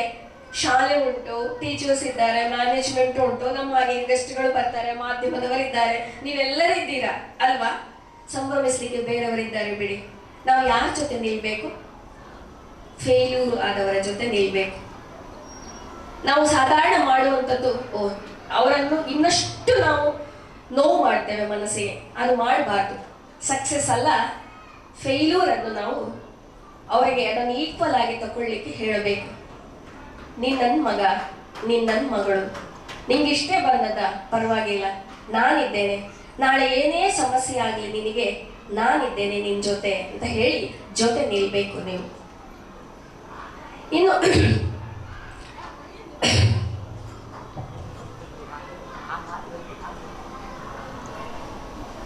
ಒಂದು ಕನ್ನಡದಲ್ಲಿ ಹೇಳ್ತಾರೆ, ಹುಲ್ಲಾಗು ಬೆಟ್ಟದಡಿ ಮನೆಗೆ ಮಲ್ಲಿಗೆಯಾಗು, ಕಲ್ಲಾಗು ಕಷ್ಟಗಳ ವಿಧಿಯ ಮಳೆ ಸುರಿಯೇ, ಕಲ್ಲು ಸಕ್ಕರೆಯಾಗು ದೀನ ದುರ್ಬಲರಿಂಗೆ, ಎಲ್ಲರೊಳಗೊಂದಾಗು ಮಂಕುತಿಮ್ಮ ಅಂತ ಹೇಳಿ. ಇದನ್ನೇ ನಾವು ನಮ್ಮ ಮಕ್ಕಳನ್ನು ಈ ರೀತಿ ಬೆಳೆಸ್ಬೇಕಾದ್ದು. ಹುಲ್ಲಾಗು ಬೆಟ್ಟದಡಿ, ಒಂದು ಬೆಟ್ಟದಲ್ಲಿ ಒಂದು ಹುಲ್ಲಾದ್ರೂ ಸಾಕು. ಕಲ್ಲಾಗು ಕಷ್ಟಗಳ ವಿಧಿಯ ಮಳೆ ಸುರಿ, ಅದು ಹೇಳಿ ಕೊಡ್ಬೇಕು. ಜೀವನ ಅಂದ್ರೆ ಹೀಗೆ, ಎಲ್ಲ ಸುಖ ಇರುವುದಿಲ್ಲ, ಹೇಳಿ ಕೊಡ್ಬೇಕು ಮಕ್ಕಳಿಗೆ. ಇದೇ ರೀತಿ ನಾವು ಮಕ್ಕಳನ್ನು ಬೆಳೆಸಿದ್ದೇವೆ ಅಂತಾದ್ರೆ ನಮ್ಮೆಲ್ಲ ಮಕ್ಕಳು ಕೂಡ ಪ್ರಜ್ಞಾವಂತರಾಗಿ ಎತ್ತರಕ್ಕೆ ಬೆಳೆದು ದೇಶಕ್ಕೆ ಕೀರ್ತಿಯನ್ನು ತರುವಂತಹ ಮಕ್ಕಳು ಖಂಡಿತ ಆಗ್ತಾರೆ. ಹಾಗಾಗಿ ಮಕ್ಕಳ ರೆಕ್ಕೆಗಳನ್ನು ಗಟ್ಟಿ ಮಾಡೋಣ. ನನ್ನ ಮಗ ನನ್ನ ಮಗಳು ಎಲ್ಲೇ ಇರಲಿ, ಹೇಗೆ ಇರಲಿ, ಆತ್ಮವಿಶ್ವಾಸದಿಂದ ಇರ್ತಾನೆ ಅಂತ ಹೇಳುವಂತಹ ಧೈರ್ಯ ಅವರಿಗೂ ಇರಬೇಕು, ನಮಗೂ ಇರಬೇಕು. ರೆಕ್ಕೆಗಳನ್ನು ಗಟ್ಟಿ ಮಾಡುತ್ತಾ ಅವರನ್ನು ಆಕಾಶಕ್ಕೆ ಹಾರಲಿಕ್ಕೆ ಬಿಡುವ. ಹಾರಲಿ, ಅವರು ಸ್ವಚ್ಛಂದವಾಗಿ ಹಾರಲಿ, ನಾವು ಇಲ್ಲಿ ಕೂತ್ಕೊಂಡು ನೋಡಿ ಸಂತೋಷ ಪಡುವ. ಮುಗಿಸ್ಲಿಕ್ಕೆ ಮೊದಲು ನನ್ನನ್ನು ಆಹ್ವಾನಿಸಿದಂತಹ ಶಾಲೆಯ ಆಡಳಿತ ಮಂಡಳಿಗೂ ಮುಖ್ಯೋಪಾಧ್ಯಾಯರಾದಂತಹ ಶ್ವೇತಾ ಮೇಡಮ್ ಫ್ರೆಂಡ್ ನಮ್ದು. ನಾವು ಗೀತಾ ಜ್ಞಾನ ಯಜ್ಞ ಅಂತ ಇದೆ, ಅದರ ಒಂದು ಟೂರಲ್ಲಿ ಪರಿಚಯ ಆಯ್ತು. ಹಾಗೆ ನೀವು ಬರಲೇಬೇಕು ಮೇಡಮ್ ನಮ್ಮ ಶಾಲೆಗೆ ಒಮ್ಮೆ ಅಂತ ಹೇಳಿದ್ರು. ನಾನು ಆಗ ಹೇಳಿದೆ, ಓಣಂಗೆ ನನಗೆ 10 ದಿವಸ ರಜೆ ಉಂಟು, ಆ ಟೈಮಲ್ಲಿ ಆದ್ರೆ ನಾನು ಬರ್ತೇನೆ ಅಂತ ಹೇಳಿ. ನನ್ನ ಭಾಗ್ಯ ಅಂತ ನಾನು ಹೇಳ್ತೇನೆ ಇದನ್ನು. ಯಾರಿಗುಂಟು ಯಾರಿಗಿಲ್ಲ ಈ ಭಾಗ್ಯ ಅಲ್ಲ, ಇದು ಭಾಗ್ಯ, ಇದು ಭಾಗ್ಯ, ಇದು ಭಾಗ್ಯವಯ್ಯ ಅಂತ ಹೇಳಿದ ಹಾಗೆ ದಾಸರು. ಖಂಡಿತ ಇದು ನನ್ನ ಸೌಭಾಗ್ಯ ಅಂತ ತಿಳ್ಕೊಳ್ತೇನೆ. ಹಾಗೆ ಎಲ್ಲರಿಗೂ ನನ್ನ ಕೃತಜ್ಞತಾಪೂರ್ವಕವಾದ ಪ್ರಣಾಮಗಳನ್ನು ಸಲ್ಲಿಸುತ್ತಾ ಮುಗಿಸುವ ಮೊದಲು ನನಗೆ ಇಲ್ಲಿ ಕೂತವರು ಯಾರಾದ್ರೂ ಒಂದು ಇಬ್ರು ನೀವಿವತ್ತು ಬಂದದ್ದಕ್ಕೆ ಏನಾದ್ರೂ ಸಾರ್ಥಕ ಆಯ್ತಾ, ಏನಾದ್ರೂ ಸಿಕ್ಕಿತಾ, ಏನು ನಿಮ್ಮ ಅಭಿಪ್ರಾಯ ಏನು ಅಂತ ನನಗೆ ಬೇಕಿತ್ತು. ಅದರಿಂದ ನನಗೆ ಇನ್ನು ಹೇಗೆ ನಾನು ಇಂಪ್ರೂವ್ ಮಾಡ್ಬೋದು ಅಂತ ಹೇಳುವಂಥದ್ದು ಬೇಕು. ಯಾರಾದ್ರೂ ಇಬ್ಬರು ಹೇಳಿದ್ರೆ ಒಳ್ಳೇದಿತ್ತು. ಎಲ್ಲರಿಗೂ ಮತ್ತೊಮ್ಮೆ ಅನಂತ ಧನ್ಯವಾದಗಳನ್ನು ಸಲ್ಲಿಸುತ್ತಾ ನನ್ನ ಮಾತುಗಳನ್ನು ಮುಗಿಸ್ತಾ ಇದ್ದೇನೆ. ಬಟ್ ಇಬ್ರು ಬೇಕಾಯ್ತಾ? ಯಾರು ಬನ್ನಿ, ನೀವು ರೆಡಿ ಆದ್ರೆ ಅಲ್ಲಮ್ಮ, ಬನ್ನಿ. ಎಕ್ಸಾಮ್ ಟೈಮ್, ಆ ಟೈಮಲ್ಲಿ ನಾವು ಮಕ್ಕಳನ್ನು ಹೇಗೆ ನೋಡ್ಬೇಕು ಅಂದ್ರೆ ಕಲಿಸುವ ರೀತಿ ಹೇಗೆ ಅಂತ.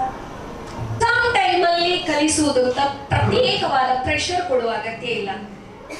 ಕಲಿಸುವುದು ಅಂತ ಹೇಳಿ, ಕಲಿಯುವುದು ಅಂತ ಹೇಳಿದ್ರೆ ಅದು, ನೀವು ಕೂತ್ಕೊಳ್ಳಿ ಮೇಡಮ್, ಕಲಿಯುವುದು ಅಂತ ಹೇಳಿದ್ರೆ ಅದು ದಿನದ ಪ್ರಕ್ರಿಯೆ. ಹೌದಾ?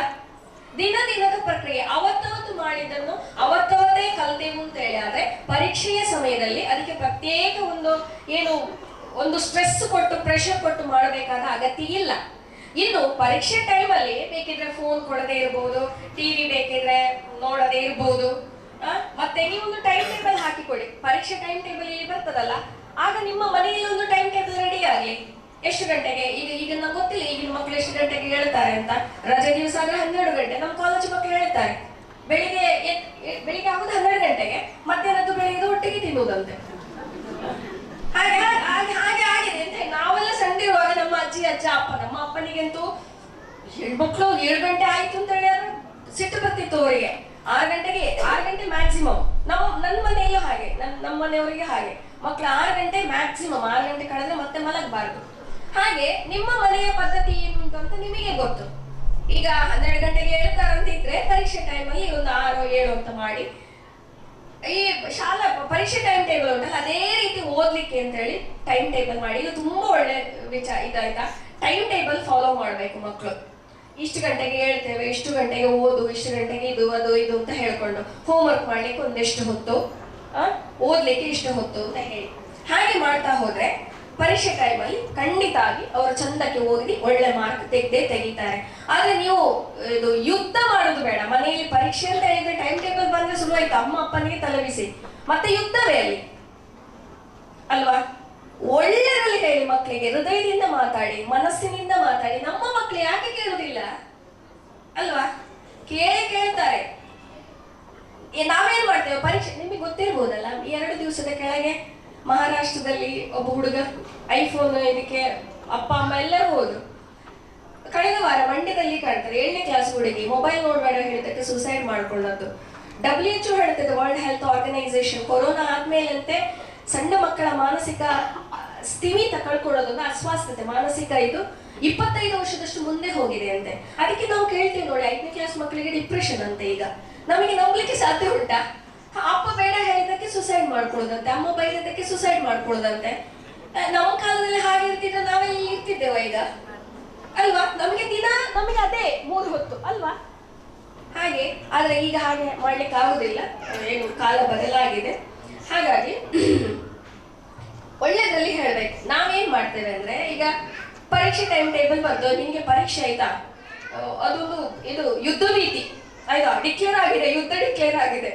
ಪರೀಕ್ಷೆ ಬಂದಿದೆ, ಫೋನ್ ಎಲ್ಲ ಮುಟ್ಬೇಡ ಆಯ್ತು. ಮಗು ಕೇಳ್ತದ ದಿನ ಮುಟ್ಟಿಬಿಟ್ಟು ಒಂದು ಕಣ್ಣು ತಪ್ಸಿ ಮುಟ್ಟಿದ್ದು ಒಂದು ನಮಗೆ ನಾನು ಹೇಳುದಿಲ್ಲ, ಅಷ್ಟು ನಾವು ಬೈತೇವೆ ಮಗುವಿಗೆ. ಅದು ಮಾಡ್ಬೇಕಾಗತ್ತೆ ಇಲ್ಲ. ಸರಿ ಆಯ್ತು, ಒಂದು 10 ನಿಮಿಷ ನೋಡಲ್ಲಿ ಇಡು, ನಿನಗೆ ಗೊತ್ತಿರ್ಬೇಕು ಮಗ. ನಾನು ಯಾಕೆ ಹೇಳ್ತೇನೆ, ನನಗೇನು ಲಾಭ ಇಲ್ಲ ನೀನು ಕಲ್ತು ನೀನು ಮಾರ್ಕ್ ತೆಗೆದು, ನಿನಗೆ ಅದು ನಾಳೆ ನೀನು ಕೊರಗಬಾರ್ದು ನೋಡು, ಅದಕ್ಕೆ ಹೇಳುದಷ್ಟೇ. ಆಯ್ತು, ಒಂದು 10 ನಿಮಿಷ ನೋಡಿ ಅಲ್ಲಿ ಇಡ ಆಯ್ತಾ, ಮತ್ತೆ ಓದಾಯ್ತಾ, ಮತ್ತೆ ದಿನ ಅಂದ್ರೆ ಪ್ರತಿ ನಿಮಿಷ ಹೋಗಿ ಅದು ಓದಿದ್ಯಾ, ಇದು ಓದಿದ್ಯಾ, ನಿನ್ನ ಪರೀಕ್ಷೆ ನಿನಗೆ ನೆನಪುಂಟಾ ಕೇಳಬಾರ್ದು. ಅವ್ರಿಗೆ ಇರಿಟೇಟ್ ಆಗ್ತದೆ. ಅವ್ರಿಗೆ ಗೊತ್ತಿರ್ತದೆ ಓದ್ಬೇಕು ಅಂತೇಳಿ, ಅವ್ರು ಓದ್ತಾರೆ. ಆ ವಿಶ್ವಾಸ ಇದ್ರೆ ಸಾಕು. ಒಂದು ಎಡೆಗೆ ಬಂದು ಒಂದು ಗಮನಿಸಿದ್ರೆ ಸಾಕು, ಓದ್ತಾ ಇದ್ದಾರಾ ಕೇಳಿ, ಇಷ್ಟ ಆಯ್ತು ಓದಿ, ಎಷ್ಟು ಲೆಸನ್ ನೋಡಿ, 5 ಆಯ್ತು, ಈಗ ಒಂದಾಯ್ತಾ, ಸರಿ. ಹಾಗೆ ಇರ್ಬೇಕೇ ಹೊರತು ಯುದ್ಧ ನೀತಿ ಬೇಡ ಮನೆಯಲ್ಲಿ ಪರೀಕ್ಷೆ ಅಂತ ಹೇಳುವಾಗ. ಪರೀಕ್ಷೆ ಇರೋದು ಮಕ್ಕಳಿಗೆ ಹೊರತು ಅಪ್ಪ ಅಮ್ಮನಿಗೆ ಅಲ್ಲ. ಇನ್ನೇನಾದ್ರೂ ಇದೆಯಾ? ನಿಮ್ಮ ಅಭಿಪ್ರಾಯ ಹೇಳ್ಬೇಕಾಯ್ತು ನನಗೆ. ಅದು ತುಂಬ ಚಂದ ಆಯಿತು. ನಾನು B.Ed ಇದ್ದು 4th ಸೆಮ್ ಸ್ಟೂಡೆಂಟ್. ನಮ್ಗೆ ಇಷ್ಟರವರೆಗೆ ಶಿಕ್ಷಕರಾಗಿ ಹೇಗಿರ್ಬೇಕಂತ ಹೇಳ್ತಿದ್ರು, ಇವತ್ತು ಪೇರೆಂಟ್ಸ್ ಆಗಿ ಹೇಗಿರ್ಬೇಕಂತ ನೀವು ಹೇಳ್ಕೊಡ್ರಿ. ತುಂಬ ಚಂದ, ಅಂದರೆ ತುಂಬ ವಿಷಯಗಳಿತ್ತು. ಅಂದರೆ ಟೀಚರ್ಸ್ ದೃಷ್ಟಿಯಿಂದ ನೋಡಿದಾಗ ತುಂಬ ವಿಷಯ ಇತ್ತು, ಹಾಗೆ ಪೇರೆಂಟ್ಸ್ ದೃಷ್ಟಿಯಿಂದ ಕಲಿಯುವಂಥ ವಿಷಯ ಇತ್ತು. ಅಂದರೆ ಇಬ್ಬರು ಸಮಾನವಾಗಿದ್ದರೆ ಮಾತ್ರ ಅಲ್ಲಿ ಒಂದು ಒಳ್ಳೆಯ ಪ್ರಜೆ ಸೃಷ್ಟಿ ಆಗ್ತಾರೆ ಅಂತ ನೀವು ಹೇಳಿದ್ರಿ. ನನಗೆ ಕೂಡ ತುಂಬ ಅನುಭವ ಆಗಿದೆ. ನನಗೆ 2 ಮಕ್ಕಳು.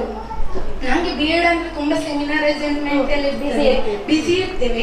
ನೀವು ಹೇಳಿದಾಗೆ ನಮಗೂ ಪ್ರೆಷರ್ ಇರ್ತದೆ. ಆದರೆ ಮಕ್ಕಳಲ್ಲಿ ನಾನು ಗಮನಿಸಿದಂದರೆ, ನಾನು ಯಾವಾಗ ಬರಿತಿರ್ತೇನೆ ಅದು ಬರೀತಾರೆ. ನಾನು ಯಾವಾಗ ಕತ್ತರಿಯಲ್ಲಿ ಕ್ರಾಫ್ಟ್ ವರ್ಕ್ ಮಾಡ್ತಿರ್ತೇನೆ ಅದು ಬಂದು ನಂದು ಕಸಗಳಲ್ಲೆಲ್ಲ ಅದು ಕ್ರಾಫ್ಟ್ ವರ್ಕ್ ಮಾಡ್ತಿರ್ತದೆ. ನಾನು ಯಾವಾಗ ಮೊಬೈಲ್ ಇಟ್ಕೊಳ್ತೇನೆ ಅದು ಒಂದು ಮೊಬೈಲ್ ನೋಡ್ತೇನೆ. ಅಂದ್ರೆ ನಾವು ಎಂತ ಮಾಡ್ತೇವೆ ಹಾಗಂದ್ರೆ ನಾನು ಹೇಳುದು ಕೇಳಿದ್ದನ್ನು ಕೇಳುದಿಲ್ಲ. ಅವ್ರು ನಾವು ಹೇಳಿದ್ದನ್ನು ನಾವು ಮಾಡಿದ್ದನ್ನು ನೋಡಿ ಅವರಿಗೆ ಗೊತ್ತಾಯ್ತಲ್ಲ. ಲೈವ್ ಎಕ್ಸಾಂಪಲ್ ಅಷ್ಟೇ. ಮಕ್ಕಳನ್ನು ಬೆಳೆಸೋದಂದ್ರೆ ಮಕ್ಕಳಿಗೆ ವಿದ್ಯೆ ಕೊಡಬೇಕು. ಮಕ್ಕಳು ವಿದ್ಯೆ ಕೊಡೋದು ಖಾಲಿ ಉದ್ಯೋಗಕ್ಕಾಗಿ ಅಲ್ಲ, ಸಂಬಳಕ್ಕಾಗಿ, ಜ್ಞಾನಕ್ಕಾಗಿ. ನನ್ನದೊಂದು ಕತೆ, ಗೊತ್ತಿರುವ ಕತೆ ಹೇಳ್ತೇನೆ. ಒಬ್ರು ಪೇರೆಂಟ್ ಇರ್ತಾರೆ, 3 ಮಕ್ಕಳು ಇರ್ತಾರೆ. 3 ಮಕ್ಕಳಿಗೆ ಒಂದು ದಿನ 100 ಕೊಟ್ಟು ಎಜುಕೇಶನ್ ಎಲ್ಲ ಕೊಟ್ಟು ದೊಡ್ಡವರಾಗ್ತಾರೆ. 100 ರೂಪಾಯಿ ಕೊಟ್ಟು ಹೇಳ್ತಾರೆ ಮಕ್ಕಳಿಗೆ, ಇದರಲ್ಲಿ ಒಂದು 3 ಕೋಣೆಯನ್ನು 200 ರೂಪಾಯಿಲಿ ಫುಲ್ ಮಾಡಿ, ನೀವು ಹೇಗೆ ಬೇಕಾದರೂ ಆಗ್ಬೋದು, ಫುಲ್ ಮಾಡಿ ನೀವು ಅಂತ. ಒಬ್ಬ ಮಗ ಆ 100 ರೂಪಾಯಿ ಇಟ್ಕೊಂಡು ಹೋಗ್ತಾನೆ, ಹೋಗಿ ಹತ್ತಿ ತರ್ತಾನೆ, ಫುಲ್ ರೂಮ್ ಹರಡ್ತಾನೆ. ಇನ್ನೊಬ್ಬ ಮಗ ಹಾಗೆ ಹೋಗ್ತಾನೆ, ಮರಳು ತರುತ್ತಾನೆ, ಅಂದ್ರೆ ಹೊಯ್ಗೆ ಇಡೀ ರೂಮ್ ಚೆಲ್ತಾನೆ, ಫುಲ್ ಮಾಡ್ತಾನೆ. ಅದು ಇನ್ನೊಂದು ಮಗ ಒಂದು 5 ರೂಪಾಯಿಲಿ ಬತ್ತಿ ತರ್ತಾನೆ, ಒಂದು ದೀಪ ತರ್ತಾನೆ, ಎಣ್ಣೆ ಹಾಕ್ತಾನೆ, ದೀಪ ಹಚ್ಚಿ ಆ ಬೆಳಕಲ್ಲಿ ಒಂದು ತುಂಬ್ತಾನೆ. ಆಗ ಅಪ್ಪ ಬರ್ತಾನೆ, ಬಂದು ಹೊಯ್ಗೆಯ ರೂಮ್ಗೆ ಹೋಗುವಾಗ ಫುಲ್ ಕಾಲು ಇಡ್ಲಿಕ್ಕೆ ಆಗುದಿಲ್ಲ, ಇನ್ನೊಂದು ರೂಮಿಗೆ ಹೋಗುವಾಗ ಫುಲ್ ಉಸಿರು ಕಟ್ತದೆ ಹತ್ತಿಯಿಂದ. ಅದೇ 3ನೇ ಮಗನ ರೂಮಿಗೆ ಹೋಗುವಾಗ ಬೆಳಕಲ್ಲಿ ಖುಷಿ ಆಗ್ತದೆ. ಅಂದ್ರೆ ಒಂದು ಮಕ್ಕಳಾದ್ರೂ ಒಂದು ಒಳ್ಳೆಯ ಶಿಕ್ಷಣ ಕೊಟ್ಟೆ ಅಲ್ಲ ನಾನು ಒಬ್ಬನಿಗೆ ಅಂತ ಸಂತೃಪ್ತಿ ಆಗ್ತದೆ. ಇದರಿಂದ ಏನ್ ಬೇಕಂದ್ರೆ ನಾವು ಮಕ್ಕಳಿಗೆ ಎಂತ ಶಿಕ್ಷಣ ಕೊಡ್ಬೇಕು, ಏನ್ ಕೊಡ್ಬೇಕಂತ ಯೋಚಿಸ್ಬೇಕು. ತುಂಬಾ ಒಳ್ಳೆಯ ಮಾತು ಹೇಳಿದೆ. ಬೆಳೆಸುವುದು ಅಂತ ಹೇಳಿದ್ರೆ ಇದು ಸ್ಟ್ರಗಲ್ ಅಲ್ಲ, ಇದು ಸ್ಟ್ರೆಸ್ ಅಲ್ಲ, ಇದು ಯುದ್ಧ ಅಲ್ಲ. ಇದನ್ನು ನಾವು ಸಂತೋಷದಿಂದ ಮಾಡ್ಬೇಕು. ಇದೊಂದು ಎಂಜಾಯ್ಮೆಂಟ್, ಇದೊಂದು ಭಾಗ್ಯ ನಮ್ಮದು ಅಲ್ವಾ? ನಮಗೆ ಗೊತ್ತು ಎಷ್ಟೋ ಜನಕ್ಕೆ ಅಂತಹ ಭಾಗ್ಯ ಇಲ್ಲದವರಿದ್ದಾರೆ ಅಲ್ವಾ? ಆದ ಕಾರಣ ನಾವು ಸಂತೋಷ ಪಡ್ತಾ ಇದನ್ನು ಮಾಡಬೇಕು ಹೊರತು ಇದೊಂದು ನಮ್ಮ ಜವಾಬ್ದಾರಿ ಅಂತಲೋ ಅಥವಾ ಇದೊಂದು ಸ್ಟ್ರಗಲ್ ಅಂತ ಹೇಳಿಯೋ ಸ್ಟ್ರೆಸ್ ಅಂತ ಹೇಳಿಯೋ ಮಾಡುವುದು ಅಲ್ಲ. ಇನ್ನು ಬೇರೆ ಮತ್ತೆ ಇನ್ನೊಂದೇನಂದ್ರೆ ಮಕ್ಕಳ ಕೆಲಸ ಅವರಿಗೆ ಮಾಡ್ಲಿಕ್ಕೆ ಬಿಡಬೇಕು. ಅದು ಮನೆಯಿಂದಲೇ ಸ್ಟಾರ್ಟ್ ಆಗ್ಬೇಕು. ನಾನು ನನ್ನ ಮಕ್ಕಳನ್ನ 2ನೇ ಕ್ಲಾಸ್ ತನಕ ಮಾತ್ರ ಒಟ್ಟಿಗೆ ಕೂತ್ಕೊಂಡು ಹೋಮ್ವರ್ಕ್ ಮಾಡಿಸಿದ್ದು, ಮತ್ತೆ ಅವರ ಪಾಡಿಗೆ ಅವರು ಕಲ್ತಿದ್ದು. ಮತ್ತೆ ನಾನು ಅವರ ಸುದ್ದಿ, ಅವರೇ ಬೇರೆ ನಾನೇ ಬೇರೆ. ನಾವು 24 ಗಂಟೆ ಅವರ ಹಿಂದೆ ಕುಣಿದ್ರೆ ನಮ್ಮ ಕೆಲಸ ಮಾಡೋದು ಯಾವಾಗ? ನಮಗೂ ಒಂದೇ ಜೀವನ ತಾನೇ, ನಮಗೂ ಕನಸನೇ ಇರ್ತದಲ್ವಾ? ಅವರನ್ನು ಜವಾಬ್ದಾರಿಯುತವಾಗಿ ಮಾಡಬೇಕು, ಅಲ್ಲದೆ ಪರಾವಲಂಬಿಗಳಾಗಿ ಮಾಡೋದಲ್ಲ ನಮ್ಮ ಕೆಲಸ. ಶಾಲೆ ಕೆಲಸ ಅವರೇ ಮಾಡಿಕೊಳ್ಳಿ, ಅವರ ಹೋಮ್ವರ್ಕ್, ಅವರ ಅಸೈನ್ಮೆಂಟ್ ಉಂಟು, ಅವರೇ ಮಾಡಿಕೊಳ್ಳಿ. ಅದೊಂದು ಮುಖ್ಯವಾಗಿ ನಾವು ಪಾಲಿಸಬೇಕಾದ್ದು. ಇನ್ನೇನಾದ್ರೂ ಇದೆಯಾ ಕೇಳಲಿಕ್ಕಿದೆಯಾ?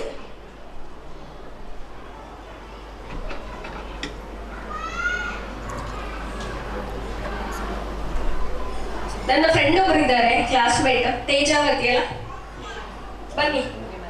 ಬನ್ನಿಪ್ಪ ಮಾತಾಡಿ. ಹೇಗೆ ಅನ್ನಿಸ್ತು ನಿಮಗೆ ನಿಮ್ಮ ಫ್ರೆಂಡಿನ ಕ್ಲಾಸ್ ಕೇಳಿ? ಎಷ್ಟು 25 ವರ್ಷ ಆಯ್ತಾ? 25 ವರ್ಷ ಜಾಸ್ತಿ ಆಯ್ತಲ್ಲ. ಯೂನಿವರ್ಸಿಟಿ ಕಾಲೇಜಲ್ಲಿ ನಾವು ಕ್ಲಾಸ್ಮೇಟ್ಸ್. ಇವರು ಬೇರೆ ಕ್ಲಾಸ್,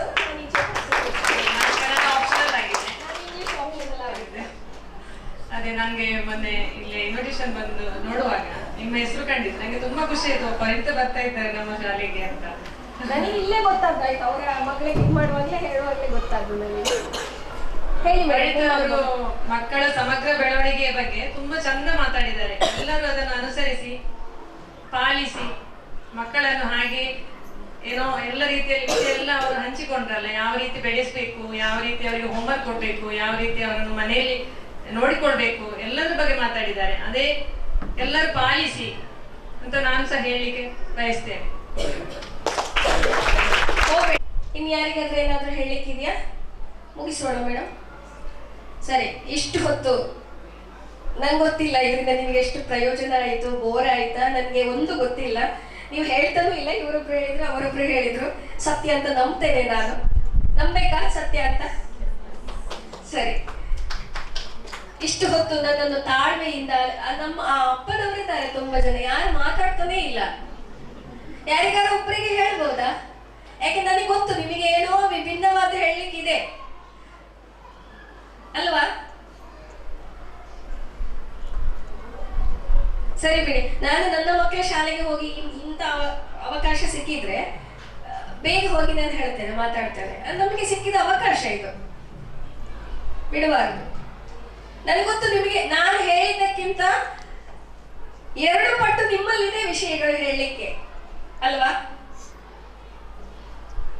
ಸರಿ ಬಿಡಿ. ಹಾಗಾಗಿ ಇಷ್ಟು ಹೊತ್ತು ತಾಳ್ಮೆಯಿಂದ ನನ್ನನ್ನು ಆಲಿಸಿದಂತಹ ಎಲ್ಲ ಪೋಷಕರಿಗೂ ನಾನು ಅನಂತ ಧನ್ಯವಾದಗಳನ್ನು ಸಮರ್ಪಿಸುತ್ತಾ ನನ್ನ ಮಾತುಗಳನ್ನು ಮುಗಿಸ್ತೇನೆ.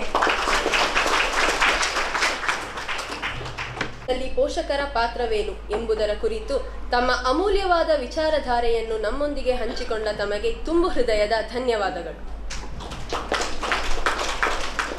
ಮುಂದೆ 100% ಫಲಿತಾಂಶಕ್ಕೆ ಪರಿಶ್ರಮಿಸಿದ ಶಿಕ್ಷಕರಿಗೆ ಶ್ರೀಯುತ ನಿಶ್ಚಲ್ ಜಿ ಶೆಟ್ಟಿ ಅವರಿಂದ ಗೌರವ ಸಮರ್ಪಣೆ.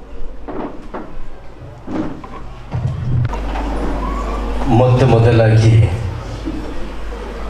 ದೇವರುಗಳ ಆಶೀರ್ವಾದವನ್ನು ಪಡೆಯುತ್ತಾ, ತಂದೆ ತಾಯಿಯವರ ಆಶೀರ್ವಾದವನ್ನು ಬೇಡುತ್ತಾ, 1-2 ಅಕ್ಷರ ಮಾತಾಡ್ತಾ ಇದ್ದೇವೆ, ಬರೆಯುತ್ತಾ ಇದ್ದೇವೆ ಅಂತ ಹೇಳಿದ್ರೆ ಗುರು ಚರಣಾರವಿಂದಗಳಿಗೆ ಎರಗುತ್ತಾ ನಮ್ಮ ಇವತ್ತಿನ ಶ್ರೀ ಭಾರತಿ ಶಾಲೆಯಲ್ಲಿ ನಡೆಯುತ್ತಿರುವಂಥ ರಕ್ಷಕ ಶಿಕ್ಷಕ ಸಂಘದ ಈ ಕಾರ್ಯಕ್ರಮದಲ್ಲಿ ಆಸೀನರಾಗಿದ್ದುಕೊಂಡು ನಮಗೆ ಮಾರ್ಗದರ್ಶನವನ್ನು ನೀಡುವುದರೊಂದಿಗೆ ಕಿವಿ ಮಾತವನ್ನು ಉಣಪಡಿಸಿದಂಥ ಡಾಕ್ಟರ್ ಪ್ರಣೀತಾ ರವಿ ಮೇಡಮ್ ಅವರೇ, ನಿಮಗೆ ಮೊದಲಾಗಿ ಆತ್ಮೀಯವಾದ ಅಭಿನಂದನೆಯನ್ನು ಸಲ್ಲಿಸುತ್ತಿದ್ದೇನೆ. ಇನ್ನು ಒಂದು ಶಾಲೆ ಅಂತ ಹೇಳಿದ ತಕ್ಷಣ ಅದಕ್ಕೆ ಒಂದು ಮ್ಯಾನೇಜ್ಮೆಂಟು, ಮುಖ್ಯ ಶಿಕ್ಷಕರು, ಶಿಕ್ಷಕ ವರ್ಗ, ಅದೇ ರೀತಿ ಮಕ್ಕಳ ಪೋಷಕರು, ಮಕ್ಕಳು, ಇದು ಸೇರಿದಾಗ ಮಾತ್ರ ಒಂದು ಶಾಲೆ ಅರ್ಥಪೂರ್ಣವಾದ ಒಂದು ಮಟ್ಟಕ್ಕೆ ತಲುಪುತ್ತದೆ ಅಂತ. ಇದರಲ್ಲೇ ಇರುವಂಥದ್ದು ಒಳ್ನುಡಿಗಳು ಮತ್ತು ಕೆಟ್ಟ ನುಡಿಗಳು ಅಂತ. ಹಾಗಾದರೆ ಇಷ್ಟು ಜನಕ್ಕೆ ಅವಕಾಶವನ್ನು ಮಾಡಿಕೊಟ್ಟಂತ ಶಾಲೆಯ ಸಂಚಾಲಕರ ಆಶೀರ್ವಾದವನ್ನು ಬೇಡುತ್ತಾ, ಆ ಅಭಿವೃದ್ಧಿಯ ಚಿಂತನೆಯನ್ನ ಮಾಡೋದರ ಕಾರ್ಯದರ್ಶಿಯವರ ಆಶೀರ್ವಾದವನ್ನು ಬೇಡುತ್ತಾ, ಈ ಶಾಲೆಯ ಮುಖ್ಯೋಪಾಧ್ಯಾಯರಿಗೆ ದೇವರ ಆಶೀರ್ವಾದವನ್ನು ಬೇಡುತ್ತಾ, ಶಿಕ್ಷಕ ವರ್ಗಕ್ಕೆ ಅವರ ಹಿರಿಯವರ ಹಾಗೂ ದೇವರ ಆಶೀರ್ವಾದವನ್ನು ಬೇಡುತ್ತಾ, ಎಲ್ಲ ಮಕ್ಕಳ ಕನಸನ್ನ ನನಸು ಮಾಡಬೇಕಾಗಿ ಪಣತೊಟ್ಟಿರುವಂಥ ಪೋಷಕರಿಗೆ ಇನ್ನಷ್ಟು ಶಕ್ತಿಯನ್ನು ದೇವರು ಕೊಡಲಿ ಎಂಬುದಾಗಿ ದೇವರಲ್ಲಿ ಆಶೀರ್ವಾದವನ್ನು ಬೇಡುತ್ತಾ, ಅಭ್ಯುದಯದ ಮಕ್ಕಳನ್ನ ಕಳಿಸಿಕೊಡುವಂಥ ಶಾಲೆ ಭಾರತಿ ಶಾಲೆ ಆಗಲಿ ಅಂತ ಹೇಳಿ ಎಲ್ಲ ಪೋಷಕರ ಪರವಾಗಿ ಮಗದೊಮ್ಮೆ ದೇವರ ಚರಣಾರವಿಂದಗಳಿಗೆ ಎರಗುತ್ತಾ ನಾವು ಸಂತೋಷದ ಕ್ಷಣದಲ್ಲಿದ್ದೇವೆ. ಯಾಕೆಂತ ಹೇಳಿದ್ರೆ ತುಂಬ ವರ್ಷದಿಂದ ಈ ಶಾಲೆಯನ್ನ ನಡೆಸ್ತಿರುವಂಥ ಕೊಡೆಕಲ್ಲು ಮನೆತನದ ರೂವಾರಿಗಳು, ನಮ್ಮ ಕರೆಸ್ಪಾಂಡೆಂಟ್ ಅಂದರೆ ಸಂಚಾಲಕರು ಸುಬ್ರಹ್ಮಣ್ಯ ಭಟ್ ಅವರ ಹಿರಿಯವರು ಹಾಕಿಕೊಟ್ಟ ಒಂದು ಸುಪರ್ದಿಯಲ್ಲಿ ತಾನು ಯಾವುದೇ ರೀತಿಯ ಒಂದು ಚ್ಯುತಿ ಬಾರದ ಹಾಗೆ ತನ್ನ ಉದ್ಯೋಗಕ್ಕೂ ಕೂಡ VRS ಅನ್ನ ಕೊಟ್ಟು ಈ ಸಂಸ್ಥೆಯ ನೊಗವನ್ನು ಎತ್ತಿಕೊಂಡ್ರು. ಅದಕ್ಕೆ ಸಾಥ್ ಎಂಬಂತೆ ತಮ್ಮ ರಾಮಕೃಷ್ಣ ಭಟ್ರು ಈ ಶಾಲೆಯ ಅನುದಾನಿತ ಹಿರಿಯ ಪ್ರಾಥಮಿಕ ಶಾಲೆಯ ಮುಖ್ಯ ಶಿಕ್ಷಕರಾಗಿ ಸೇವೆ ಸಲ್ಲಿಸಿ ಇದೀಗ ನಿವೃತ್ತಿ ಜೀವನವನ್ನು ಸಾಗಿಸುತ್ತಿರುವಂಥ ಇವರ ಮುಂದಾಳತ್ವದಿಂದ ನಡೆಯುತ್ತಿರುವಂಥ ಈ ಶಾಲೆ ಕಳೆದ ವರ್ಷ 2025-26ನೇ ಸಾಲಿನಲ್ಲಿ ಭಾರಿ ಸಂತೋಷವನ್ನು ತಂದುಕೊಟ್ಟಿದೆ. ನಮಗೆ 100ಕ್ಕೆ 100 ಅಂದರೆ 100% ಒಂದು ರಿಸಲ್ಟ್ ಬಂದಿದೆ ಅಂತ ಹೇಳಿದ್ರೆ ಇದರ ಮುಂದೆ ಇರುವಂಥ ಮುಖ್ಯೋಪಾಧ್ಯಾಯರ ತಂಡ, ಅಧ್ಯಾಪಕರ ತಂಡ, ಕೊಟ್ಟಿರುವಂಥ ಪೋಷಕರ ತಂಡ, ಇದನ್ನು ಮೊದಲು ಕನಸು ಕಂಡಂತ ನಮ್ಮ ಶಾಲೆಯ ಆಡಳಿತ ಮಂಡಳಿ, ಇದಕ್ಕೆ ನಮ್ಮ ಪೋಷಕರ ಪರವಾಗಿ ಆತ್ಮೀಯವಾದ ಅಭಿನಂದನೆಯನ್ನು ಸಲ್ಲಿಸ್ತಾ, ನಮ್ಮ ಗುರುಗಳನ್ನ ಮಕ್ಕಳ ಗುರುಗಳು ಅಂತ ಹೇಳಿದ್ರೆ ನಮ್ಮ ಗುರುಗಳು ಅಂತ ತಿಳ್ಕೊಳ್ಬೇಕು, ನಮಗೆ ಸಿಕ್ಕಿದ ಭಾಗ್ಯ ಅಂತ ತಿಳ್ಕೊಳ್ಬೇಕು. ಹಾಗೆ ನಮ್ಮ ಪೋಷಕರ ಪರವಾಗಿ ಒಂದು ಯೋಚನೆಯನ್ನ ಮಾಡಿದ್ದೇವೆ. ಅಂದ್ರೆ ಸಣ್ಣ ಗೌರವಾರ್ಪಣೆಯನ್ನ ಕೊಡುವುದರ ಮುಖಾಂತರ ಅವರ ಜೀವನದಲ್ಲಿ ಇನ್ನಷ್ಟು ಯಶಸ್ಸು ಸಾಧಿಸಬೇಕಾಗಿ ದೇವರ ಆಶೀರ್ವಾದ ಇರಲಿ ಅಂತ ಕೇಳಿಕೊಳ್ಳುತ್ತಾ, ಸರ್ ಕರೆಸ್ಪಾಂಡೆಂಟ್ ಸರ್ ತಾವು ತಮ್ಮ ಆಸನವನ್ನ ಸ್ವೀಕರಿಸಿದ ಮುಖಾಂತರ, ಇಲ್ಲ ಸರ್ ಎಲ್ಲ ಒಟ್ಟಿಗೆ ಕೊಡುವಂತ ಆಸೀನರಾಗಬೇಕು. ಒಬ್ರು ಆಚೆ ಒಬ್ರು ಈಚೆ. ಇನ್ನು ರೇಷ್ಮಾ, KL, ಇಂದಿರಾ ಇವರೆಲ್ಲ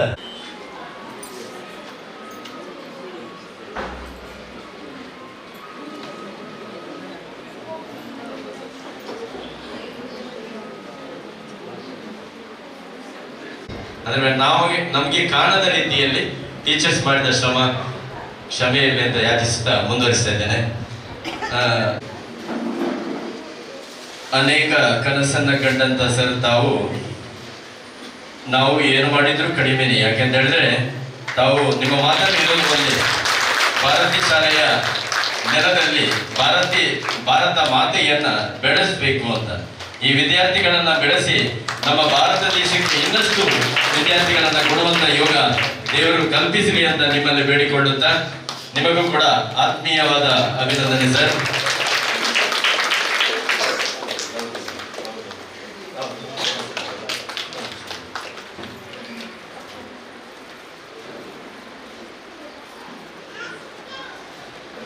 ತಾವು ಈ ಶಾಲೆಯನ್ನ ನಡೆಸಲಿಕ್ಕೆ ಬರುವಾಗ ಇದ್ದ ಸ್ಥಿತಿ, ಈಗ ಆಗಿರುವಂತಹ ಸ್ಥಿತಿ, ಮುಂದೆ ಆಗುತ್ತಿರುವಂತಹ ಸ್ಥಿತಿಗೆ ನಿಮಗೆ ದೈವಾನುಗ್ರಹ ಇದೆ ಎಂಬುದಕ್ಕಾಗಿ ಬೇರೆ ಅಣೆಪಟ್ಟಿ ಕಟ್ಟಬೇಕಾಗಿಲ್ಲ ಸರ್. ಇದು ಕೊಡೆಕಲ್ಲು ಮನೆತನಕ್ಕೆ ನಮ್ಮ ಪೋಷಕರಿಂದ ಸಂದ ಗೌರವ ಸರ್.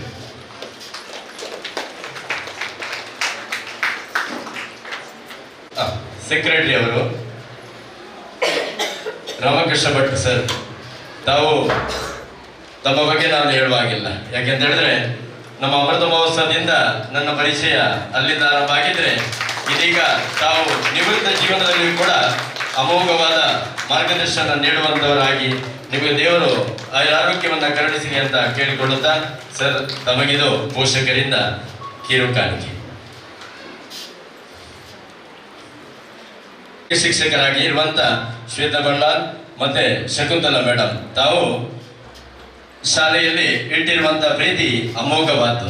ನಿಮ್ಮ ಕಾರ್ಯಯೋಚನೆಗಳು ಇನ್ನಷ್ಟು ಬೆಳಗಲಿ, ಇದಕ್ಕೆ ಇನ್ನಷ್ಟು ಮಕ್ಕಳನ್ನ ಈ ಸಮಾಜಕ್ಕೆ ಕೊಡುವಂತ ಯೋಗ ನಿಮಗೆ ಸಿಗಲಿ. ಹಾಗೆ ನಿಮ್ಮ ಸಂಸಾರದ ಸೌಖ್ಯ ಕೂಡ ಒಂದು ದೊಡ್ಡದಾದ ಚಪ್ಪಾಲೆಯನ್ನು ಕೊಡಬೇಕು. ನಾವು ಎಷ್ಟು ಕೊಟ್ಟರು ಕಡಿಮೆ. ಏನು ಎಲ್ಲ ಟೀಚರ್ಸ್ಗಳನ್ನ ಅತಿಥಿಗಳು ಅದಕ್ಕೆ ಪೋಷಕರು ಕೂಡ ಸಾಥ್ ಕೊಡಬೇಕು.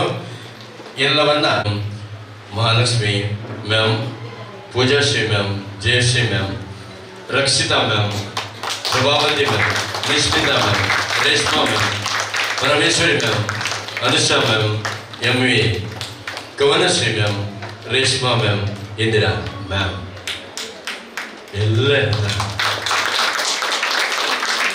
ಎಲ್ಲರ ಶ್ರಮ ಅಮೋಘವಾದ್ದು. ಎಲ್ಲ ನಮ್ಮ ಮಾಡಿದಂಥ ಟೀಚಿಂಗ್ ಇವತ್ತು 10ನೇ ತರಗತಿಯಲ್ಲಿ ಅಂದರೆ SSLCಯಲ್ಲಿ ಕೂಡ ಅಮೋಘ ಒಂದು ಸಾಧನೆ ಮಾಡುವಲ್ಲಿ ಮಾಡಿರುವಂಥ ಶ್ರಮಕ್ಕೆ ಶಿಕ್ಷಕರು ತಲೆಬಾಗುತ್ತಾ ನಿಮಗೆ ನಮ್ಮ ಕಿರು ಕಾಣಿಕೆಯನ್ನ ಕೊಡುವುದರ ಮುಖಾಂತರ ದೇವರು ನಿಮಗೆ ಮುಂದಿನ ದಿನಗಳಲ್ಲಿ ಕೂಡ ಇನ್ನಷ್ಟು ಶಕ್ತಿಯನ್ನ ಕೊಡಲಿ, ಇನ್ನಷ್ಟು ವಿದ್ಯಾರ್ಥಿಗಳನ್ನ ನಮ್ಮ ಈ ಸಮಾಜಕ್ಕೆ ಕೊಡುವಂತ ಯೋಗ ಬರಲಿ. ಈ ಭಾರತಿ ಶಾಲೆಯಿಂದ ಭಾರತಕ್ಕೆ ಅನೇಕ ಮಕ್ಕಳನ್ನ ಕೊಟ್ಟು ಎಲ್ಲ ವಿಭಾಗದಲ್ಲಿ ಕೂಡ ಕೈ ಆಡಿಸುವಂತ ಮಕ್ಕಳು ನಮ್ಮ ಶಾಲೆಯಲ್ಲಿ ಇದ್ದಾರೆ, ಶಾಲೆಯಿಂದ ಹುಟ್ಟಿದ್ದಾರೆ ಎಂಬ ಯೋಗವನ್ನ ಕರುಣಿಸಲಿ. ಅದಕ್ಕೆ ಎಲ್ಲರ ಸಹಕಾರ ಮಗದೊಮ್ಮೆ ಚಪ್ಪಾಲೆಯನ್ನ ಮುಂದುವರಿಸಬೇಕು. ತಾವೆಲ್ಲ ಆಯುರಾರೋಗ್ಯ ಭಾಗ್ಯ, ಅದೇ ರೀತಿ ಸಚ್ಚಾರಿತ್ರ್ಯ ಸದ್ಗುಣಗಳನ್ನ ಸಂಪನ್ನಗೊಳಿಸಿದಂತ ನಿಮ್ಮ ಜೀವನಕ್ಕೆ ಇನ್ನಷ್ಟು ಯೋಗ ಭಾಗ್ಯವನ್ನು ದೇವರು ಕರುಣಿಸಲಿ. ನಿಮ್ಮನ್ನ ಈ ಮಟ್ಟಕ್ಕೆ ತಲುಪಿಸಿದಂತ ನಿಮ್ಮ ತಂದೆ ತಾಯಿಯವರ ಆಶೀರ್ವಾದವನ್ನ ಬೇಡುತ್ತಾ, ನೀವು ನಂಬುತ್ತಿರುವಂತಹ ದೇವರುಗಳಿಗೆ ಸಾಷ್ಟಾಂಗ ಪ್ರಣಾಮವನ್ನ ಗೈಯುತ್ತಾ, ನಿಮ್ಮ ಹಿರಿಯವರನ್ನ ಈ ಹೊತ್ತಲ್ಲಿ ನೆನೆಯುತ್ತಾ, ನಿಮ್ಮ ಮನೆತನಕ್ಕೆ ತಲೆಬಾಗುತ್ತಾ ನಾವು ನಮ್ಮ ಕಿರು ಸಮರ್ಪಣೆಯನ್ನ ಸಲ್ಲಿಸ್ತಾ ಇದ್ದೇವೆ. ತಮಗೆಲ್ಲರಿಗೂ ಅಭಿನಂದನೆಗಳನ್ನ ಸಲ್ಲಿಸ್ತಾ ಇದ್ದೇವೆ.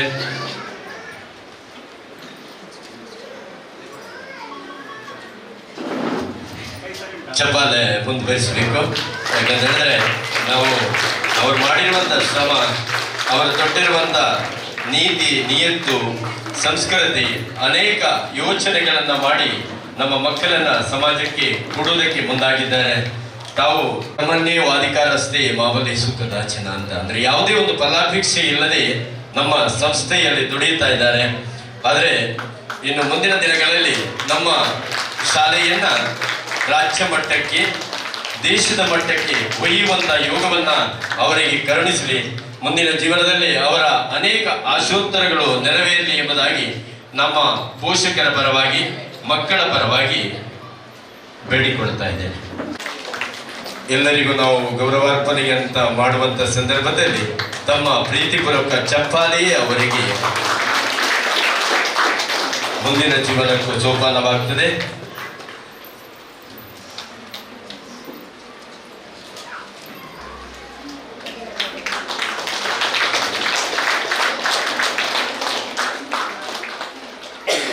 ಎಲ್ಲ ಅದ ನಂತರವೇ ಚಪ್ಪಾಲೆ ನಿಲ್ಲಿಸೋದು. ಎಲ್ಲ ಪೋಷಕರು ಸಾಥ್ ಕೊಡಬೇಕು. ನಿಮ್ಮೆಲ್ಲರ ಸಂತೋಷದ ನಗುವಿ ಅವರಿಗೂ ಶ್ರೀರಕ್ಷೆ. ನಮ್ಮ ಮಕ್ಕಳನ್ನ ಉನ್ನತ ಮಟ್ಟಕ್ಕೆ ಇವತ್ತು ಪ್ರಥಮ ದ್ವಿತೀಯ ತೃತೀಯ ತೆಗೆದಿರಬಹುದು, ಆದರೆ ಎಲ್ಲರೂ ಪಾಸಾಗಿರುವ ಕಾರಣ 100% ಬಂದಿರುವ ಕಾರಣ ನಮ್ಮ ಕರೆಸ್ಪಾಂಡೆಂಟ್ ಸುಬ್ರಹ್ಮಣ್ಯ ಸರ್ ಅವರ ಕನಸು, ಅದೇ ರೀತಿ ರಾಮಕೃಷ್ಣ ಸರ್ ಅವರ ಇಟ್ಟಿರುವಂಥ ಪ್ರೀತಿ, ನಮ್ಮ ಮುಖ್ಯ ಶಿಕ್ಷಕರು ಪಟ್ಟಿರುವಂಥ ಅಮೋಘ ಒಂದು ರೀತಿ ನೀತಿ, ಅಲ್ಲದೆ ಶಿಕ್ಷಕರು ಎಲ್ಲರಿಗೂ ಕೊಟ್ಟಿರುವಂಥ ಸಾಥ್ರಿಂದ ಇದು ಸಾಧ್ಯವಾಗಿದೆ ಅಂತ ತಿಳ್ಕೊಂಡಿದ್ದೇವೆ. ಅದಕ್ಕಾಗಿ ತಮ್ಮೆಲ್ಲರ ಚಪ್ಪಾಲೆ ಬೇಕಾಗಿದೆ. ಇನ್ನೊಮ್ಮೆ ಎಲ್ಲರೂ ಒಮ್ಮೆ ಗಟ್ಟಿಯಾಗಿ ಚಪ್ಪಾಲೆ ಹೊಡೆಯುತ್ತಾ ಎಲ್ಲರೂ ಒಮ್ಮೆ ಎದ್ದು ನಿಂತು ತಮ್ಮ ಒಂದು ಎದ್ದು ನಿಲ್ಬೇಕು. ಎಲ್ಲ ಎದ್ದು ನಿಂತು ಶಿಕ್ಷಕರು ಎಲ್ಲ ಕೂತ್ಕೊಳ್ಬೇಕು. ನಮ್ಮ ಪೋಷಕರು ಎದ್ದು ನಿಂತು ಒಂದು ನಿಯತ್ತಿನ ಒಂದು ಚಪ್ಪಾಲೆಯನ್ನ ಕೊಡುವುದರ ಮುಖಾಂತರ ಅಂತರಾತ್ಮದಿಂದ ಕೊಡಬೇಕು. ಇವರು ಎಲ್ಲರಿಗೂ ಒಂದು ಆರೋಗ್ಯದಾಯಕ ಬದುಕನ್ನು ಕೊಡಲಿ. ಸರ್, ಮೇಡಮ್, ನಿಮ್ಮೆಲ್ಲರ ಬದುಕು ಹಸನಾಗಲಿ.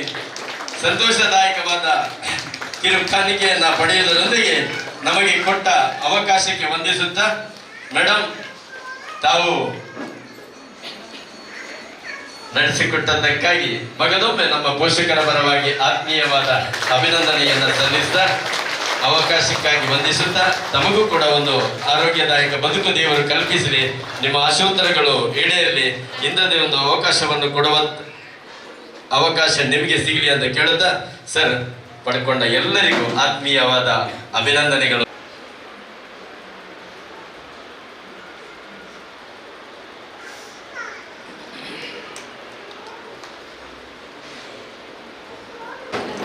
ಧನ್ಯವಾದಗಳು ಸರ್. ಪೋಷಕರ ಈ ಪ್ರೀತಿ ವಿಶ್ವಾಸಕ್ಕೆ ಶಿಕ್ಷಕರಮಿಗಳು. ನೀವು ನಮ್ಮ ಜವಾಬ್ದಾರಿಯನ್ನು ಇನ್ನಷ್ಟು ಹೆಚ್ಚಿಸಿದ್ದೀರಿ. ಮುಂದೆ ನಮ್ಮ ಸಂಸ್ಥೆಯ ಘನ ಪೋಷಕರಾಗಿದ್ದು ಸಂಸ್ಥೆಯ ಎಲ್ಲ ಕಾರ್ಯಚಟುವಟಿಕೆಗಳಲ್ಲಿ ಸಹಕಾರವನ್ನು ನೀಡುತ್ತಾ ಪ್ರಸ್ತುತ ಶ್ರೀ ಭಾರತಿ ಈಕೋ ಕ್ಲಬ್ನ ಮುಖ್ಯ ಸಲಹೆಗಾರರಾಗಿರುವ ಶ್ರೀಯುತ ನಿಶ್ಚಲ್ ಜಿ ಶೆಟ್ಟಿ ಅವರಿಗೆ ಸಂಸ್ಥೆಯ ಪರವಾಗಿ ಕಿರು ಗೌರವಾರ್ಪಣೆ. ಸಂಸ್ಥೆಯ ಸಂಚಾಲಕರು ಹಾಗೂ ಮುಖ್ಯೋಪಾಧ್ಯಾಯಿನಿಯವರು ಈ ಸುಸಂದರ್ಭದಲ್ಲಿ ಭಾಗಿಯಾಗಬೇಕೆಂದು ವಿನಂತಿ. ಇವರ ಕಿರು ಪರಿಚಯವನ್ನು ಓದಲಿದ್ದಾರೆ ಸಹ ಶಿಕ್ಷಕಿ ಪೂಜಶ್ರೀ.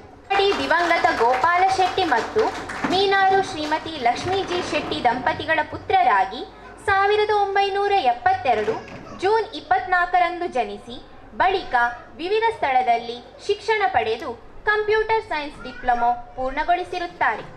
ವಿದೇಶದಲ್ಲಿ ಉದ್ಯೋಗ ಮಾಡುವ ಅವಕಾಶ ಇದ್ದರೂ ಕೃಷಿ ಕ್ಷೇತ್ರಕ್ಕೆ ತಮ್ಮನ್ನು ತಾವು ಮೀಸಲಿಟ್ಟು ಹೈನುಗಾರಿಕೆ ಮತ್ತು ಸಾವಯವ ಕೃಷಿಯಲ್ಲಿ ತೊಡಗಿ ಪಾರಮ್ಯ ಸಾಧಿಸಿರುವ ತಾವು ಮಾದರಿ ಕೃಷಿಕರೆಂದು ಪ್ರಸಿದ್ಧಿಯನ್ನು ಪಡೆದಿರುತ್ತೀರಿ. ಮೊದಲಿಗೆ ಒಂದು ದನ ಸಾಕುವ ಮೂಲಕ ಹೈನುಗಾರಿಕೆ ಆರಂಭಿಸಿದ ತಾವು ಇಂದು 30 ದನಗಳ ಮೂಲಕ 125 ಲೀಟರ್ ಹಾಲನ್ನು ಪೂರೈಕೆ ಮಾಡುತ್ತಿರುವ ಯಶಸ್ವಿ ಸಾಧಕರಾಗಿದ್ದೀರಿ. ಇದಕ್ಕಾಗಿಯೇ ಮಂಚಿ ಹಾಲು ಉತ್ಪಾದಕರ ಸಂಘದಲ್ಲಿ ಅತಿ ಹೆಚ್ಚು ಹಾಲು ಪೂರೈಸುವಲ್ಲಿ 2 ಬಾರಿ ಪ್ರಥಮ ಪ್ರಶಸ್ತಿಗೂ ಪಾತ್ರರಾಗಿದ್ದೀರಿ. ದಕ್ಷಿಣ ಕನ್ನಡ ಸಹಕಾರಿ ಹಾಲು ಉತ್ಪಾದಕರ ಒಕ್ಕೂಟ ಏರ್ಪಡಿಸಿರುವ ಮಿಶ್ರ ತಳಿ ಹೆಣ್ಣು ಕರುಗಳ ಪ್ರದರ್ಶನದಲ್ಲಿ ಪ್ರಥಮ ಬಹುಮಾನ ತಮಗೆ ದೊರೆತಿದೆ. ದಕ್ಷಿಣ ಕನ್ನಡ ಜಿಲ್ಲಾ ಕೃಷಿ ಇಲಾಖೆಯ ವತಿಯಿಂದ ತಾಲೂಕು ಮಟ್ಟದ ಶ್ರೇಷ್ಠ ಕೃಷಿಕ ಪ್ರಶಸ್ತಿಯನ್ನು ಪಡೆದುಕೊಂಡಿರುತ್ತೀರಿ.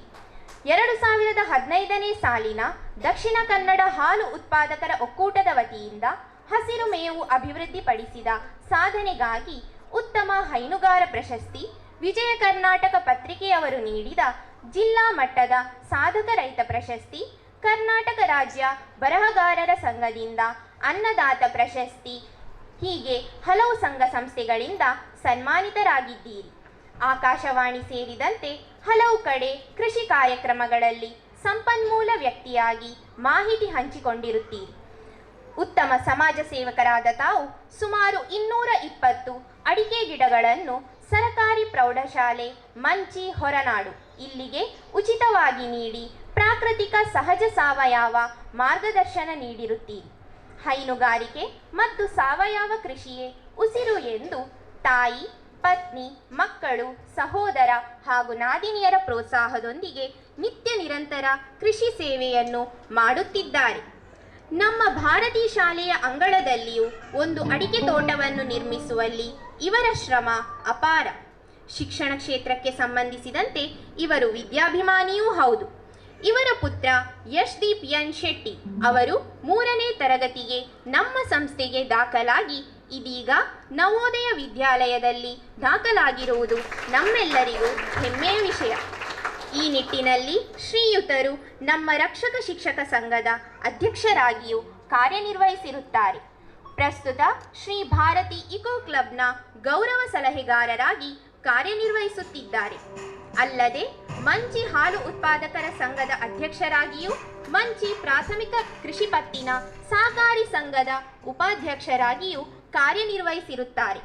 ನಿಮ್ಮಿಂದ ಇನ್ನಷ್ಟು ಸಕಾರ್ಯಗಳು ನೆರವೇರಲಿ ಎಂದು ಹಾರೈಸುತ್ತಾ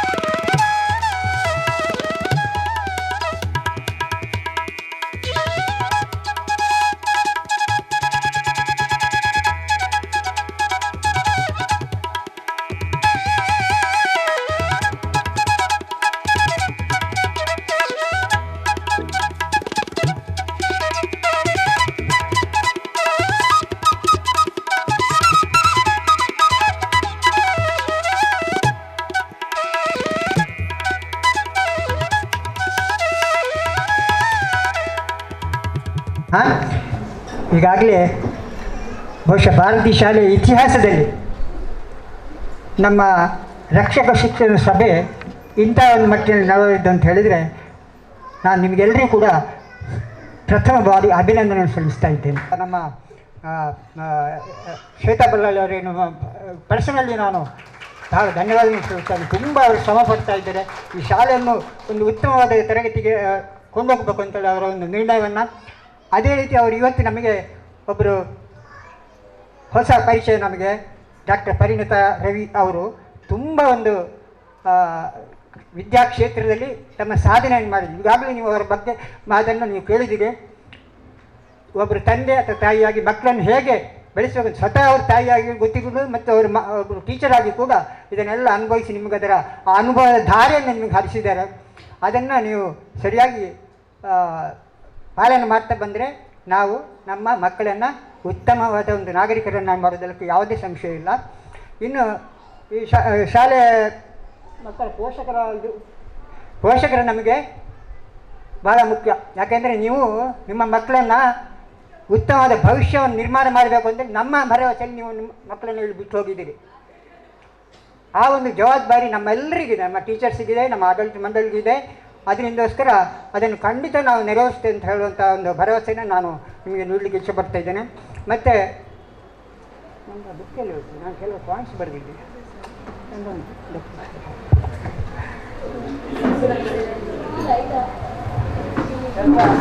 ಅಂತ ಹೇಳಿದರೆ ನಿಷ್ಠೆ ಶಕ್ತಿ ಇಷ್ಟು ದೊಡ್ಡ ಒಂದು ಏರ್ಪಾಡನ್ನು ಮಾಡ್ತಾರೆ ಅಂತೇಳಿ ನಾವು ಯಾರು ಕಲ್ಪನೆ ಮಾಡಿಲ್ಲ. ಅವರೊಂದು ನಮಗೊಂದು ಸ್ವಲ್ಪ ಅದರ ಹುಳು ಕೊಡ್ತಿದ್ರು ಕೂಡ ಭಾಳ ಚೆನ್ನಾಗಿ ಆಗ್ತಿತ್ತು, ತೊಂದರೆ ಇಲ್ಲ. ಬಟ್ ಅವರು ತಮ್ಮ ಅಭಿಮಾನವನ್ನು ತೋರಿಸಿದ್ದಾರೆ. ಅದಕ್ಕೋಸ್ಕರ ದೇವರವರಿಗೆ ವಿಶೇಷವಾದ ಕರುಣೆಯನ್ನು ಕೊಡ್ತಾ ಇದ್ದಾನೆ. ಯಾಕೆಂತೇಳಿ ಅವರು ಇವತ್ತು ಎಲ್ಲ ಸಂಘ ಸಂಸ್ಥೆಗಳಲ್ಲಿ ಸ್ವಾರ್ಥಕ್ಕಲ್ಲ, ಅವರು ಅದು ಡೈರಿಯದ್ದಾಗ್ಬೋದು ಅಥವಾ ಕೋಆಪರೇಟಿವ್ ಸೊಸೈಟಿ ಆಗ್ಬೋದು, ಇನ್ನು ಶಾಲೆಗಳ ಸಂಘಟನೆಗಳಾಗಿರ್ಬೋದು, ಎಲ್ಲದರಲ್ಲೂ ಕೂಡ ಅವ್ರು ತಮ್ಮನ್ನು ತಾವೇ ತೊಡಗಿಸ್ಕೊಂಡು ಅವರು ದಿನದ 24 ಗಂಟೆ, ಇವತ್ತು ಹೇಳ್ತಾ ಇದ್ದಾರೆ ಬೆಳಿಗ್ಗೆ 3-6 ಗಂಟೆಗೆ ಅವರು ಎದ್ದಿದ್ದಾರೆ. ಒಬ್ಬ ರೈತನ ಕಷ್ಟ ಏನು ಅಂತ ನನಗೆ ಸ್ವತಃ ಅನುಭವಿಸಿ ನನಗೆ ಗೊತ್ತುಂಟು. ಅಂಥದ್ರಲ್ಲಿ ಕೂಡ ಅವರು ತಮ್ಮ 24 ಗಂಟೆ ಅವರಿಗೆ ಕೆಲಸ ಉಂಟು, ಆದರೂ ಅದನ್ನು ಬಿಡುವು ಮಾಡಿಕೊಂಡು ಇವತ್ತು ಇಂಥ ಒಂದು ಕಾರ್ಯಕ್ರಮ ನಡೆಸಲಿಕ್ಕೆ ಅವರು ಇಲ್ಲಿ ಬಂದರು. ಅವರ ಮಗನಿಗೆ ಈಗಾಗಲೇ ನೀವು ಹೇಳಿದಾಗೆ ನವೋದಯಲ್ಲಿ ಅವರು ಸೆಲೆಕ್ಟ್ ಆಗಿದ್ದಾರೆ. ಆದರೆ ಅವರನ್ನು ನಾವು ಖಂಡಿತ ಈ ಶಾಲೆಯಿಂದ ಬಿಡೋದಿಲ್ಲ. ಯಾಕಂತ ಹೇಳಿದರೆ ಪೇರೆಂಟ್ ಟೀಚರ್ ಅವರು ಪೇರೆಂಟಾಗಿ ಇಲ್ಲಿ ಬರೋದಿಲ್ಲ. ಬಟ್ ಈಗಾಗಲೇ ನಿಮಗೆಲ್ಲ ಗೊತ್ತಿರ್ಬೋದು, ನಾವು ಈಗಾಗಲೇ ಒಂದು ಪರಿಸರ ಸಂಘವನ್ನು ಇಲ್ಲಿ ಮಾಡಿದ್ದೇವೆ, ಈಕೋ ಕ್ಲಬ್. ಅಂದರೆ ಮಕ್ಕಳಲ್ಲಿ ಬರೀ ಶಾಲೆಯಲ್ಲಿ ಪಾಠ ಮಾತ್ರ ಮಾಡೋದಲ್ಲ, ಮಕ್ಕಳಿಗೆ ಜೀವನದ ಮೌಲ್ಯಗಳನ್ನು ಕಲಿಸಬೇಕು, ಪ್ರಕೃತಿಯನ್ನು ನಾವು ಪ್ರೀತಿಸಿ ಕಳಿಸಬೇಕು. ಆವಾಗ ಅವರು ಉತ್ತಮವಾದ ಒಂದು ನಾಗರಿಕರಾಗಲು ಸಾಧ್ಯ ಉಂಟು ಹೇಳೋ ದೃಷ್ಟಿಯಿಂದ ಇತ್ತೀಚೆಗಷ್ಟೇ ಒಂದು ಹೊಸ ಕನ್ಸೆಪ್ಟ್, ಅದು ನಮ್ಮಲ್ಲಿ ಕಂಪಲ್ಸರಿ ಬಹುಶಃ ಗೌರ್ಮೆಂಟ್ ಶಾಲೆಯಲ್ಲಿ ಇತ್ತ ನನಗೆ ಗೊತ್ತಿಲ್ಲ. ಬಟ್ ಯಾವುದೇ ಒಂದು ಖಾಸಗಿ ಶಾಲೆಯಲ್ಲಿ ಈ ಪರಿಸರ ಸ್ಥಾಪನೆ ಮಾಡಿದ್ದು ಮಾತ್ರ ಅಲ್ಲ, ಅದು ಬಹಳ ಆ್ಯಕ್ಟಿವ್ ಆಗಿ ಆ ದಿವಸ ಒಂದು ಕಾರ್ಯಕ್ರಮ ಬಹುಶಃ ನೀವೆಲ್ಲ ನೋಡಿರ್ಬೋದು. ಮಕ್ಕಳು 7ರಿಂದ 10 ತರಗತಿಯ ಮಕ್ಕಳು ಒಂದು 150 ಜನ ಅವರು ಒಂದು ಮೆಸೇಜ್ ಕೊಟ್ಟರು ನಮ್ಮ ಟೀಚರ್ಸ್, ಮಕ್ಕಳೇ ನಾಳೆ ನೀವು ಬರುವಾಗ ಎಲ್ಲ ಒಂದೊಂದು ಕ್ರಾಟನ್ ಗಿಡನ ತರಬೇಕು ಅಂತೇಳಿ. ಅವ್ರು ಎಷ್ಟು ಉಮೇದಿನಲ್ಲಿ ಇದ್ದು ಅಂತೇಳಿ ಶ್ವೇತಾ ಮೇಡಮ್ ನನಗೆ ಹೇಳ್ತಾರೆ ಮರುದಿವಸ, ಸರ್ ಇದು 200ರ ಮೇಲೆ ಗಿಡಗಳು ಬಂದಿದೆ, ಅದನ್ನು ನಾವೀಗ ನಡೆಸಿ ವ್ಯಾಪಾರ ಹಾಕಬೇಕು, ವ್ಯವಸ್ಥೆ ಹಾಕಬೇಕು ಅಂತೇಳಿ. ಅವ್ರು ಹೇಳಿದರು, ಸರ್ ನಾಳೆ JCPಯನ್ನು ತರಿಸಿ ಅದಕ್ಕೊಂದು ಬೆಡ್ ಮಾಡಿಸ್ಬೇಕು ನಾವು ಹಾಗೆ ಅಂತೇಳಿ. ನಾನು ಹೇಳಿದೆ ಏನು ಬೇಡ, ನಾವು will guide the students, because ಅವರದ್ರಲ್ಲಿ ಇನ್ವಾಲ್ವ್ ಬೇಕು, ಅವರ ಇನ್ವಾಲ್ವ್ಮೆಂಟ್ ಇದ್ದರೆ ಮಾತ್ರ ಅದು ಚೆಂದ ಆಗ್ತದೆ ಅಂತ ಹೇಳೋ ದೃಷ್ಟಿಯಿಂದ ಮರುದಿವಸ ನಾವು ಅದಕ್ಕೊಂದು ಬೆಡ್ ನಿರ್ಮಾಣ ಮಾಡಲಿಕ್ಕೋಸ್ಕರ ಇಲ್ಲಿ ನಮ್ಮ ಇದರದ್ದು ಕ್ಲಬ್ಬಿನ ಪ್ರೆಸಿಡೆಂಟ್ ತುಷಾರ್ ಇರ್ಬೋದು, ಒಳ್ಳೊಳ್ಳೆ ಮಕ್ಕಳಿದ್ದಾರೆ ತುಂಬ. 7ನೇ ತರಗತಿಯಿಂದ ಹಿಡಿದು ನನಗೆ ಅವರ ಟ್ಯಾಲೆಂಟ್ ನೋಡಿ ಆಶ್ಚರ್ಯ ಆಯಿತು. ಅವರು ಸ್ವತಃ ಕುಟ್ಟು ಪಿಕಾಸ್ ತಗೊಂಡು ಬಂದು ಅಲ್ಲಿ ಮಣ್ಣನ್ನು ಕೆಳಗಡೆ ಹಾಕಿ ಹೊಯ್ಗೆ ದೂರದಿಂದ ತರಬೇಕು. ಅದನ್ನು ಅವ್ರು ಏನು ಮಾಡಿದ್ರು ಅಂದರೆ ಮಾನವ ಸರಪಳಿ, ಒಂದು 6ನೇ ಕ್ಲಾಸಿಂದ 10ನೇ ಕ್ಲಾಸಿನ 100 ಮಕ್ಕಳು ಸಾಲಾಗಿ ನಿಂತು ಒಬ್ಬೊಬ್ಬರು ಒಂದೊಂದು ಬುಟ್ಟಿಯಲ್ಲಿ ಅದನ್ನು ಪಾಸಾನ್ ಮಾಡ್ತಾ ಅಲ್ಲಿ ಒಂದು ಉತ್ತಮವಾದ ಒಂದು ಅದಕ್ಕೆ ಬೇಕಾದ ಕ್ರಾಟನ್ನ ಬೆಡ್ಡನ್ನು ನಿರ್ಮಾಣ ಮಾಡಿದ್ದಾರೆ. ಇನ್ನೊಂದು ಸ್ವಲ್ಪ ದಿವಸದಲ್ಲಿ ಅದನ್ನು ಬೇರೆ ಬಂದಾಗ ನಾವು ನಡೆಸಿ ಕೂಡ ಈ ಇಡೀ ಕ್ಯಾಂಪಸ್, ಶಾಲೆ ಕ್ಯಾಂಪಸ್ಸನ್ನು ಹಸಿರುಮಯ ಮಾಡಬೇಕು ಅಂತ ಹೇಳೋ ಒಂದು ದೃಷ್ಟಿಯಿಂದ ಆ ಪರಿಸರ ಸಂಘವನ್ನು ಸ್ಥಾಪನೆ ಮಾಡಿದ್ದಾರೆ. ಅದರಲ್ಲಿ ತುಂಬ ಮಕ್ಕಳಿದ್ದಾರೆ. ಅದು ಅವರಲ್ಲಿ ಒಂದು ಪ್ರಕೃತಿಯನ್ನು ಪ್ರೇಮಿಸುವಂಥ ಒಂದು ಉದ್ದೇಶ ಖಂಡಿತ ಈಡೇರಿಸ್ತದೆ ಅಂತ ಹೇಳೋದು ನನಗೆ ಭರವಸೆ ಇದೆ. ಇದರ ಜೊತೆಗೆ ನಾವು ಇನ್ನೂ ಕೆಲವು ಕಾರ್ಯಕ್ರಮ ಹಾಕೋದು ಅಂತ ಹೇಳಿದರೆ ಮಕ್ಕಳಿಗೆ ಬರೀ ಪಾಠ ಅಲ್ಲ, ಅದ್ರ ಜೊತೆಗೆ ಸ್ಪರ್ಧೆಗಳು, ಈಗ ಇತ್ತೀಚೆಗಷ್ಟೇ ಶ್ವೇತಾ ಮೇಡಮ್ ಇನಿಷಿಯೇಟಿವ್ನಲ್ಲಿ ಒಬ್ಬರು ಕರ್ಕೊಂಡು ಬಂದಿರೋರು, ಅವರು ಮಕ್ಕಳಿಗೆ ಟ್ರೈನ್ ಕೊಡ್ತಾ ಇದ್ದಾರೆ. ಯಾವುದರಲ್ಲಿ ಖೋ ಖೋ ಆಗಲಿ, ಕಬಡ್ಡಿ ಆಗಲಿ, ವಾಲಿಬಾಲ್ ಆಗಲಿ, ಇಂಥದ್ದೆಲ್ಲ ಒಂದು ಪ್ರಯತ್ನ ಮಾಡೋದು ಮಾತ್ರ, ಮಕ್ಕಳನ್ನು ಅದಕ್ಕೆ ತರಬೇತಿಗೊಳಿಸೋದು ಮಾತ್ರ ನಮ್ಮ ಕೆಲಸ. Prize winning is not the ultimate motto, participation in the games. ಅದನ್ನು ಒಂದು ಆ ಹ್ಯಾಬಿಟನ್ನು ಒಂದು ಕಲ್ಟಿವೇಟ್ ಮಾಡಬೇಕು ದೃಷ್ಟಿಯಿಂದ ಅದನ್ನು ಕೂಡ ನಾವು ಮಾಡ್ತಾಯಿದ್ದೇವೆ. ಮುಂದೆ ಈ ಮಕ್ಕಳಲ್ಲಿ ಒಂದು ಒಳ್ಳೆಯ ಸಂಸ್ಕಾರ ಬೀಜವನ್ನು ಬಿತ್ತಬೇಕು ಅಂತ ಹೇಳೋ ಒಂದು ದೃಷ್ಟಿಯಿಂದ ಈಗ ತಾನೇ ಒಂದು ಹೊಸ ಯೋಜನೆಯನ್ನು ನಾವು ಪ್ರಾರಂಭ ಮಾಡ್ತಾಯಿದ್ದೇವೆ. ನಮ್ಮ ಬಾಲಭಾರತಿ ಶೃಂಗೇರಿ ಮಠದಿಂದ ಇದು ಬರುವಂಥದ್ದು ಬಾಲಭಾರತಿ ಶ್ರೀಮದ್ ರಾಮಾಯಣ ಪರೀಕ್ಷೆ. ಇದರಲ್ಲೆಲ್ಲ 4ನೇ ತರಗತಿಯಿಂದ ಮೇಲ್ಪಟ್ಟ 10ನೇ ಕ್ಲಾಸಿನ ತರಗತಿಯ ಮಕ್ಕಳು ಇದರಲ್ಲಿ ವಾಲಂಟ್ರಿಯಾಗಿ ಭಾಗವಹಿಸ್ಬೋದು. ಇದು ಬಹಳ ಒಂದು ಉತ್ತಮವಾದಂಥ ಒಂದು ಯೋಜನೆ. ಇದರಲ್ಲಿ ಏನಂತ ಹೇಳಿದರೆ, ರಾಮಾಯಣ ಅಂತ ಹೇಳಿದರೆ ಅದೊಂದು ಪೌರಾಣಿಕ ಗ್ರಂಥ ಅಲ್ಲ, ಅದು ಐತಿಹಾಸಿಕ ಗ್ರಂಥ. ರಾಮ ಅಂತ ಹೇಳುವನು ಇಡೀ ಆರ್ಯಾವರ್ತಕ್ಕೆ ರಾಜ ಆಗಿದ್ದವ.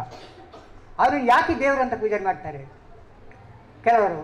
ಯಾಕೆ ಅಂತ ಹೇಳಿದರೆ, ರಾಜ ಪ್ರತ್ಯಕ್ಷ ದೇವತಾ ಅಂತ ಹೇಳ್ತಾರೆ. ಆ ರಾಜನಿಗೆ ಅಷ್ಟು ಅರ್ಹತೆ ಇರಬೇಕು.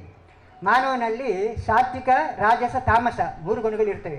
ಯಾರು ಸಾತ್ವಿಕ ಗುಣ ಯಾರಲ್ಲಿ ಜಾಸ್ತಿ ಆಗಿರ್ತದೆ ಅವರಲ್ಲಿ ದೈವಾಂಶ ಸಂಭೂತ, ದೈವರ ಒಂದು ಇರ್ತದೆ ಅಂತ ಹೇಳುವಂಥ ನಂಬಿಕೆ ಇರ್ತದೆ. ಅದೇ ರೀತಿ ರಾಜಸ ಇದ್ದವರು ನಮಗೆ ಸಾಮಾನ್ಯ ಮನುಷ್ಯರು, ನಮಗೆ ಸಿಟ್ಟು ಇರ್ಬೋದು, ಮತ್ಸರ ಇರ್ಬೋದು, ದ್ವೇಷ ಇರ್ಬೋದು, ಈ ಥರ ಎಲ್ಲ. ಆದರೆ ಆ ಸಾತ್ವಿಕ ಭಾವನೆ ಇದ್ದಂಥ ವ್ಯಕ್ತಿಗಳು ಅವರು ದೈವಾಂಶ ಸಂಭೂತರಂತ ಕರೆಸ್ಕೊಳ್ತಾರೆ. ಅಂಥ ಆ ರಾಜ ಅವನು ಬರೀ ನಮ್ಮ ಈಗಿನ ಭಾರತ ಅಲ್ಲ, ಆರ್ಯವರ್ತ ಅಂತೇಳಿ ಅದು ಇಂಡೋನೇಷ್ಯಾವರೆಗೂ ಬರ್ತದೆ. ನೀವು ಇವತ್ತಿನ ಚರಿತ್ರೆಯಲ್ಲಿ ನೋಡಿದರೆ ಇಂಡೋನೇಷ್ಯಾದಲ್ಲಿ ಅಲ್ಲಿ ಅಷ್ಟು ನಮ್ಮ ಏನು ಕರೆನ್ಸಿ ಇದೆ ಅದರಲ್ಲಿ ಕೂಡ ಶ್ರೀರಾಮನ ಚಿತ್ರ ಇದೆ. ಅಂಥ ಒಬ್ಬ ಮಹಾರಾಜನ ಕಥೆ ನಮ್ಮ ಮಕ್ಕಳಿಗೆ ಮೊದಲೆಲ್ಲ ಹೇಗಿತ್ತು ಅಂತ ಹೇಳಿದರೆ, ಮನೆಯಲ್ಲಿ ಇಟ್ಸ್ ಒಂದು ಜಾಯಿಂಟ್ ಫ್ಯಾಮಿಲಿ, ಅಂದರೆ ಒಂದು ಕೂಡು ಕುಟುಂಬ ಇದ್ದಂಥ ಸಂದರ್ಭದಲ್ಲಿ ಅಜ್ಜ ಅಜ್ಜಿ ಕೂತ್ಕೊಂಡು ಮಕ್ಕಳಿಗೆ ಕಥೆ ಹೇಳ್ತಿದ್ರು. ಅಲ್ಲಿ ರಾಮಾಯಣದಲ್ಲಿ ಹೀಗೆ ಅಥವಾ Bhagavata, Mahabharata, what ever it is ನಮ್ಮ ಈ ಸಂಸ್ಕೃತಿಯ ಚರಿತ್ರೆಯನ್ನು ಅವರು ತಿಳುವಳಿಸಿ ಹೇಳ್ತಾ ಇದ್ರು. ಆದರೆ ಈಗ ಏನಾಗಿದೆ ಅಂತ ಹೇಳಿದರೆ, ನಾವೆಲ್ಲ ಸೋಲೋ ಫ್ಯಾಮಿಲಿ, ಗಂಡ ಹೆಂಡತಿ ಮಕ್ಕಳು ಇಷ್ಟೇ ಇರ್ತೀವಿ. ಅಲ್ಲಿ ಗಂಡ ಕೂಡ ಕೆಲಸದಲ್ಲಿ ಇರ್ತಾರೆ, ಹೆಂಡತಿ ಕೂಡ ಕೆಲಸದಲ್ಲಿ ಇರ್ತಾರೆ. ಮಕ್ಕಳಿಗೆ ಈ ಒಂದು ಮೌಲ್ಯಗಳನ್ನು ತಿಳಿಸುವಂಥ ಕೆಲಸಗಳು ಆಗ್ತಾಯಿಲ್ಲ. ಆ ದೃಷ್ಟಿಯಿಂದ ನಾವು ಇಲ್ಲಿ ಈಗ ನಮಗೆ ಶೃಂಗೇರಿ ಗುರುಗಳ ಒಂದು ಇದು ಕೂಡ ಆಶೀರ್ವಾದ ಕೂಡ ಇದೆ. ಆ ದೃಷ್ಟಿಯಿಂದ ಈ ಪರೀಕ್ಷೆಯನ್ನು ಮಾಡ್ತೇವೆ. ಇದರಲ್ಲಿ ಹೇಗಿದೆ ಅಂತ ಹೇಳಿದರೆ, 2 ವಿಭಾಗ ಇದೆ. 4ರಿಂದ 6ನೇ ತರಗತಿವರೆಗೆ 1 ವಿಭಾಗ, 7ರಿಂದ 10ನೇ ತರಗತಿಯವರೆಗೆ 2ನೇ ವಿಭಾಗ. ಅದರಲ್ಲಿ ಏನಾದರೂ ಒಂದು ಪುಸ್ತಕ ಕೊಟ್ಟಿರ್ತಾರೆ ಅವರು, ಯಾವುದೇ ಭಾಷೆಯಲ್ಲಿ ಮಗು ಬರೀಬೋದು, ಯಾವುದು which is comfortable that child, will not force them. ಯಾವ ಭಾಷೆಯಲ್ಲಿ, ಕನ್ನಡ ಭಾಷೆಯಲ್ಲಿ ಬೇಕಾದರೆ ಕನ್ನಡ ಭಾಷೆಯಲ್ಲಿ ಬರೀಬೋದು, ಆಂಗ್ಲ ಭಾಷೆಯಲ್ಲಿ ಬೇಕಾದರೆ ಆಂಗ್ಲ ಭಾಷೆಯಲ್ಲಿ ಬರೀಬೋದು. ಈ ಪುಸ್ತಕಗಳನ್ನು ನಾವು ಅವರಿಗೆ ಪ್ರಮಾಣ. ಆದರೆ ಪ್ರತಿಯೊಂದು ಪುಸ್ತಕಕ್ಕೂ ಕೂಡ ಮತ್ತು ಆ ಪರೀಕ್ಷೆ ಮಾಡ್ತಾರೆ. ಅದಕ್ಕೆ ಲಾಸ್ಟಿಗೆ ಮಲ್ಟಿಪಲ್ ಚಾಯ್ಸ್ ಕ್ವಶನ್, ಅಂದರೆ ನ್ಯೂ ಟೈಪ್ ಅಂತ ನಾವು ಹೇಳ್ತಾ ಇದ್ವಿ ಮೊದಲು. ಅದರಲ್ಲಿ ಪರೀಕ್ಷೆಯನ್ನು ಮಾಡಿ ಅವರಿಗೆ ಇದು ಮಾಡ್ತಾರೆ. ಆದರೆ ಈ ಪುಸ್ತಕಕ್ಕೆ ಮತ್ತು ಪರೀಕ್ಷಾ ಶುಲ್ಕ ಅಂತ ಹೇಳಿ 200 ರೂಪಾಯಿಯನ್ನು ಪ್ರತಿಯೊಬ್ಬ ಪೋಷಕರು ಕೂಡ ತಮ್ಮ ಮಕ್ಕಳನ್ನು ಕೊಡಿಸ್ಬೇಕಾಗ್ತದೆ. ಅವರಿಗೆ ಪುಸ್ತಕ ಕೊಡ್ತೇವೆ, ಅದು ಕನ್ನಡದ್ದಾಗ್ಬೋದು, ಇಂಗ್ಲೀಷದ್ದಾಗ್ಬೋದು. ಮತ್ತು ಈ ಪರೀಕ್ಷೆಯಲ್ಲಿ ಪಾಸಾದ ಎಲ್ಲ ಮಕ್ಕಳಿಗೂ ಕೂಡ ಶೃಂಗೇರಿ ಮಠದಿಂದ 60% ಮೇಲೆ ಯಾರು ಮಕ್ಕಳು ಮಾರ್ಕ್ ತೆಗಿತಾರೆ, ಶಾರದಾ ಪೀಠದಿಂದ ಅವರಿಗೆ ಪ್ರಶಂಸಾ ಪತ್ರ ಕೊಡ್ತಾರೆ. ಮತ್ತು ವಿಶೇಷ ಬಹುಮಾನ, ಮೊದಲನೇ 3 ಸ್ಥಾನ ಬಂದಂಥ ಮಕ್ಕಳಿಗೆ, ಅಂದರೆ ಕನಿಷ್ಠ 60% ಮಾರ್ಕಿನ ಮೇಲೆ ಬರಬೇಕು ಅವರಿಗೆ ವಿಶೇಷ ಬಹುಮಾನಗಳನ್ನು ಕೂಡ ಸ್ಪಾನ್ಸರ್ ಮಾಡ್ತೀವಿ. ಇದರ ಜೊತೆಗೆ ನಮ್ಮ ಟ್ರಸ್ಟಿಂದ ಕೂಡ ಅವರಿಗೆ ಒಂದು ನಾವು ವಿಶೇಷವಾದ ಬಹುಮಾನ ಕೊಡಬೇಕು ಅಂತ ನಾವು ನಿಶ್ಚಯ ಮಾಡಿದ್ದೇವೆ. ಈ ದೃಷ್ಟಿಯಿಂದ ನಾನು ಎಲ್ಲ ಪೋಷಕರಲ್ಲಿ ಏನು ಕೇಳ್ತೇನೆ ಅಂತ ಹೇಳಿದರೆ, ಅವರು ಕನ್ಸರ್ನ್ ಕ್ಲಾಸ್ ಟೀಚರ್ ಯಾರು 4ನೇ ತರಗತಿಯಿಂದ ಮೇಲ್ಪಟ್ಟು 10ರವರೆಗೆ ಆಯಾ ಕ್ಲಾಸ್ ಟೀಚರ್ಸ್ಗಳೊಟ್ಟಿಗೆ ತಮ್ಮ ಹೆಸರನ್ನು ನಮ್ಮ ಮಕ್ಕಳು ಇದಕ್ಕೆ ಭಾಗವಹಿಸಿ ಇಚ್ಛೆ ಇದ್ದಾರೆ ಅಂತ ಹೇಳುವ ನೋಂದಣಿಯನ್ನು ನೀವು ಮಾಡಿಕೊಂಡ್ರೆ ನಮಗೆ ಪುಸ್ತಕಗಳನ್ನು ತರಿಸಲಿಕ್ಕೆ ಭಾಳ ಅನುಕೂಲ ಆಗ್ತದೆ. ಆ ದೃಷ್ಟಿಯಿಂದ ಯಾರೆಲ್ಲ ನಮ್ಮ ಪೋಷಕರಿದ್ದೀರಿ, ತಮ್ಮ ಮಕ್ಕಳಿಗೆ ಒಳ್ಳೆಯ ಸಂಸ್ಕಾರವನ್ನು ಬೆಳಿಬೇಕು ಮತ್ತು ಈ ಹಿಂದಿನ ಈ ನಮ್ಮ ಚರಿತ್ರೆ ತಿಳಿಸಬೇಕು ಅಂತ ಇಚ್ಛೆ ಇದ್ದ ಅಂಥ ಪೇರೆಂಟ್ಸ್ಗಳು ದಯವಿಟ್ಟು ಇವತ್ತು ತಪ್ಪಿದರೆ ನಾಳೆ ಮೇಡಮ್ ಎಲ್ಲ ಕ್ಲಾಸ್ ಟೀಚರ್ ಹತ್ರ ಯಾರ್ಯಾರು ಪೇರೆಂಟ್ಸ್ಗೆ ಇಂಟ್ರೆಸ್ಟ್ ಉಂಟು ಅಂಥ ಮಕ್ಕಳನ್ನು ಇದಕ್ಕೊಂದು ಜಾಯಿನ್ ಮಾಡಿಸುವ. ಅದಕ್ಕೆ ಅಕ್ಟೋಬರ್ದಲ್ಲಿ ನಾವು ಪರೀಕ್ಷೆ ಆಗ್ತದೆ. ಆ ಪರೀಕ್ಷೆಯಲ್ಲಿ ಮಾಡಿದಂಥ ವಿದ್ಯಾರ್ಥಿಗಳಿಗೆ ನಾವು ಅವರನ್ನು ಆನರ್ ಮಾಡುವ ಮತ್ತು ಇದು ಕೂಡ ಒಂದು ಒಳ್ಳೆಯ ಒಂದು ಬೆಳವಣಿಗೆ ಅಂತ ನಾನು ತಿಳ್ಕೊಳ್ತಾ ಇದ್ದೇನೆ. ಮತ್ತು ಈಗ ನಿಮಗೆ ಆಶ್ಚರ್ಯ ಆಗ್ಬೋದು, ಅಂದರೆ ಇಷ್ಟೆಲ್ಲ ಕೆಲಸಗಳನ್ನು ನೀವು ಮಾಡ್ತಾಯಿದ್ರೆ ಹಾಗಾದ್ರೆ ಮಕ್ಕಳು ನಾವು ಪಾಠ ಓದಲಿಕ್ಕಿಲ್ವಾ? ಅಕಾಡೆಮಿಕ್ ಪಾಠ ಓದಲಿಕ್ಕಿಲ್ವಾ ಅವರಿಗೆ? ಕ್ವಶನ್ ಬರ್ತದೆ ನಿಮಗೆ. ಅದು ಹಾಗಲ್ಲ. ಇದೀಗ ಏನಿದ್ರು ಕೂಡ ನಾವು ಈ ಎಲ್ಲ ಕಾರ್ಯಗಳನ್ನು ಕೂಡ ನಮ್ಮ ಅಕ್ಟೋಬರ್ ತಿಂಗಳಲ್ಲಿ ಎಲ್ಲ ಮುಗಿಸ್ಬಿಡ್ತೇವೆ. ಅವರಿಗೆ ಏನೇ ಕಾರ್ಯಕ್ರಮ ಮುಂದೆ ಡಿಸೆಂಬರ್, ಜನವರಿ, ಫೆಬ್ರವರಿ, ಮಾರ್ಚ್ 4 ತಿಂಗಳು ಫುಲ್ಲು ಅವರಿಗೆ ಬರೀ ಪಾಠ ಪ್ರವಚನಗಳು, ರಿವಿಷನ್ಗಳು ಇದು ನಡೀತಾ ಇರ್ತದೆ ನಮ್ಮ ಎಲ್ಲ ಟೀಚರ್ಸ್ಗಳ ಉಪಸ್ಥಿತಿಯಲ್ಲಿ. ಆದ್ದರಿಂದ ಅವರಿಗೆ ಅದರಿಂದ ಯಾವುದೇ ತೊಂದರೆ ಬರೋದಿಲ್ಲ. ಇದು ಯಾಕೆ ಬೇಕು ಅಂತ ಹೇಳಿದರೆ ಬರೀ ಪಾಠ ಓದಿದ್ರು ಮಕ್ಕಳು ಇವಾಗಲೇ ಅವರು ಮೇಡಮ್ ಹೇಳಿದರು, ನಮ್ಮ ಇದರಲ್ಲಿ ಮಕ್ಕಳು ಮೊಬೈಲ್ ನೋಡೋದು ಇಂಥದ್ದಲ್ಲಿ ಮಾಡುವಂಥ ಒಂದು ಇದು ಕೂಡ ಅವರಿಗೆ ಕಡಿಮೆ ಆಗ್ತದೆ. ಮನೆಯಲ್ಲಿ ಪರೀಕ್ಷೆ ಉಂಟು, ಪ್ರೈಸ್ ಬರಬೇಕು ನನಗೆ ಅಂತ ಹೇಳಿದರೆ ಇದನ್ನು ಸ್ವಲ್ಪ ಅವರು ಚಿಂತನೆ ಮಾಡ್ತಾರೆ. ಇನ್ನು ನನ್ನ ಇನ್ನೊಂದು ರಿಕ್ವೆಸ್ಟ್ ಅಂದರೆ ನಮ್ಮ primary teachers particularly 4th to 7th ಆ ಟೀಚರ್ಸ್ ನಮ್ಮ ಲೈಬ್ರರಿ ಪೀರಿಯಡ್ ಇರ್ಬೋದು ಅಥವಾ ಯಾವುದೇ ಒಂದು ಫ್ರೀ ಪೀರಿಯಡ್ ಇರ್ಬೋದು, ಆ ಮಕ್ಕಳಿಗೆ ಇದರ ಬಗ್ಗೆ ಒಂದು ಗೈಡೆನ್ಸ್ ಕೊಡಿ. ಮಲ್ಟಿಪಲ್ ಚಾಯ್ಸ್ ಕ್ವಶನ್ಸ್ ಇರ್ತದೆ, ಆ ಪ್ರತಿ ಪಾಠದ ಹಿಂದಕ್ಕೆ ಅದು ಕೊಟ್ಟಿರ್ತಾರೆ, ಅವರಿಗೆ ಒಂದು ಸ್ವಲ್ಪ ಅದರ ಬಗ್ಗೆ ಗೈಡೆನ್ಸ್ ಕೊಡಿ ಅಷ್ಟೇ. 20 ನಿಮಿಷ ಸಾಕು. ಮತ್ತು 9ನೇ ತಾರೀಕಿನ 8ನೇ ತಾರೀಕಿನ ಮೇಲೆ ಮಕ್ಕಳಿಗೆ ಖಂಡಿತ ಅಗತ್ಯ ಇಲ್ಲ, ಅವರು ಅದನ್ನು ನೋಡಿ ಓದ್ಕೊಂಡು ಅವರೇ ಆ ಪರೀಕ್ಷೆಯನ್ನು ಬರಲಿಕ್ಕೆ ಸಾಧ್ಯತೆ ಉಂಟು. ಈ ರೀತಿಯಲ್ಲಿ ಒಂದು ಕಾರ್ಯಕ್ರಮ ಮಾಡಬೇಕು ಅಂತ ಹೇಳಿ ನಾನು ಇಷ್ಟಪಡ್ತೇನೆ. ನಿಮ್ಮೆಲ್ಲರದ್ದು ಅವಶ್ಯಕರದ್ದು ಹಾಗೂ ನಮ್ಮ ಶಿಕ್ಷಕರದ್ದು ಕೂಡ ಇದಕ್ಕೆ ಖಂಡಿತ ಪ್ರೋತ್ಸಾಹ ಸಿಗ್ತದೆ ಅಂತ ತಿಳ್ಕೊಂಡು ನಿಮ್ಮ ಈ ಸಹಕಾರ ಇನ್ನು ಮುಂದೆ ಮುಂದುವರಿಲಿ. ಈ ಶಾಲೆ ಉತ್ತರೋತ್ತರವಾದ ಅಭಿವೃದ್ಧಿ ಹೊಂದಲಿ. ನಿಶ್ಚಯಿಸಿಟ್ಟಂತಹ ಒಂದು ನಿಸ್ಪೃಹ ವ್ಯಕ್ತಿಗಳ ಒಂದು ಮಾರ್ಗದರ್ಶನ ಇನ್ನು ಮುಂದೆ ಕೂಡ ನಮಗೆ ಸಿಗಲಿ ಅಂತ ಹೇಳ್ತಾ ನನ್ನ 2 ಮಾತುಗಳನ್ನು ಮುಗಿಸ್ತೇನೆ. ಸಹ ಶಿಕ್ಷಕಿ ಶ್ರೀಮತಿ ನಿಶ್ಮಿತಾರವರಲ್ಲಿ ಧನ್ಯವಾದ ಸಮರ್ಪಣೆ ನೆರವೇರಿಸಿಕೊಡಬೇಕಾಗಿ ವಿನಂತಿ. ಧನ್ಯವಾದ ಎಂಬುದು ಕೇವಲ ಒಂದು ಪದದಲ್ಲಿ ನಮ್ಮ ಹೃದಯದಲ್ಲಿರುವ ಕೃತಜ್ಞತೆಯನ್ನು ವ್ಯಕ್ತಪಡಿಸುವ ಸುಂದರ ಭಾವನೆಯಾಗಿದೆ. ಇಂದು ನಮ್ಮ ಶಾಲೆಯಲ್ಲಿ ರಕ್ಷಕ ಶಿಕ್ಷಕರ ಸಭೆಯನ್ನು ಏರ್ಪಡಿಸಲಾಗಿತ್ತು. ಈ ಸಭೆಯ ಮುಖ್ಯ ಅತಿಥಿಗಳಾಗಿ ಉತ್ತಮ ಮಾರ್ಗದರ್ಶನ ನೀಡಿದ ಡಾಕ್ಟರ್ ಪರಿಣಿತಾ ರವಿ ಮ್ಯಾಮ್ ಇವರಿಗೆ ನಮ್ಮ ವಿದ್ಯಾಸಂಸ್ಥೆಯ ಪರವಾಗಿ ಹೃತ್ಪೂರ್ವಕವಾದ ಧನ್ಯವಾದಗಳನ್ನು ಸಲ್ಲಿಸುತ್ತೇನೆ. ಹಾಗೆಯೇ ನಮ್ಮ ಶಾಲೆಯ ಗೌರವಾನ್ವಿತ ಶಾಲಾ ಸಂಚಾಲಕರಾದ ಶ್ರೀಯುತ ಸುಬ್ರಹ್ಮಣ್ಯ ಭಟ್ ಸರ್ ಇವರಿಗೂ ನಮ್ಮ ವಿದ್ಯಾಸಂಸ್ಥೆಯ ಪರವಾಗಿ ಹೃತ್ಪೂರ್ವಕದ ಧನ್ಯವಾದಗಳನ್ನು ಸಲ್ಲಿಸುತ್ತೇನೆ.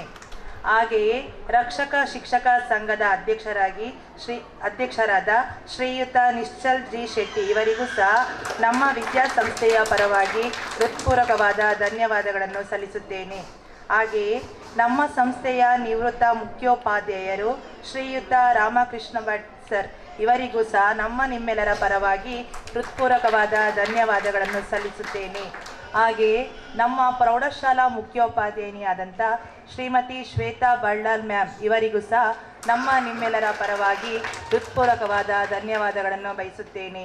ಹಾಗೆ ನಮ್ಮ ಪ್ರಾಥಮಿಕ ಶಾಲಾ ಮುಖ್ಯೋಪಾಧ್ಯಾಯಿನಿಯಾದಂಥ ಶಕುಂತಲಾ ಶೆಟ್ಟಿ ಮ್ಯಾಮ್ ಇವರಿಗೂ ಸಹ ನಿಮ್ಮೆಲ್ಲರ ಪರವಾಗಿ ಹೃತ್ಪೂರ್ವಕವಾದ ಧನ್ಯವಾದಗಳನ್ನು ಬಯಸುತ್ತೇನೆ. ಹಾಗೆಯೇ ಇಲ್ಲಿ ನೆರೆದಿರುವಂತಹ ಎಲ್ಲ ಪೋಷಕರಿಗೂ, ಶಿಕ್ಷಕ ವೃಂದದವರಿಗೂ, ಸುದ್ದಿ ಮಾಧ್ಯಮದವರಿಗೂ ಸಹ ಹೃತ್ಪೂರ್ವಕವಾದ ಧನ್ಯವಾದಗಳನ್ನು ಸಲ್ಲಿಸುತ್ತೇನೆ. ಅವಕಾಶಕ್ಕಾಗಿ ಧನ್ಯವಾದಗಳು. ಇಲ್ಲಿಗೆ ಈ ಸಭಾ ಕಾರ್ಯಕ್ರಮ ಮುಕ್ತಾಯಗೊಳ್ಳುತ್ತಿದ್ದು, ಮುಂದಕ್ಕೆ 2026-27ನೇ ಸಾಲಿನ ರಕ್ಷಕ ಶಿಕ್ಷಕ ಸಂಘದ ನೂತನ ಪದಾಧಿಕಾರಿಗಳ ಆಯ್ಕೆ ಪ್ರಕ್ರಿಯೆ ನಡೆಯಲಿದೆ. ನೆರೆದಿರುವಂತಹ ಎಲ್ಲ ಪೋಷಕರು ಸಕ್ರಿಯವಾಗಿ ಭಾಗವಹಿಸಿ ಸಹಕರಿಸಬೇಕಾಗಿ ವಿನಂತಿ.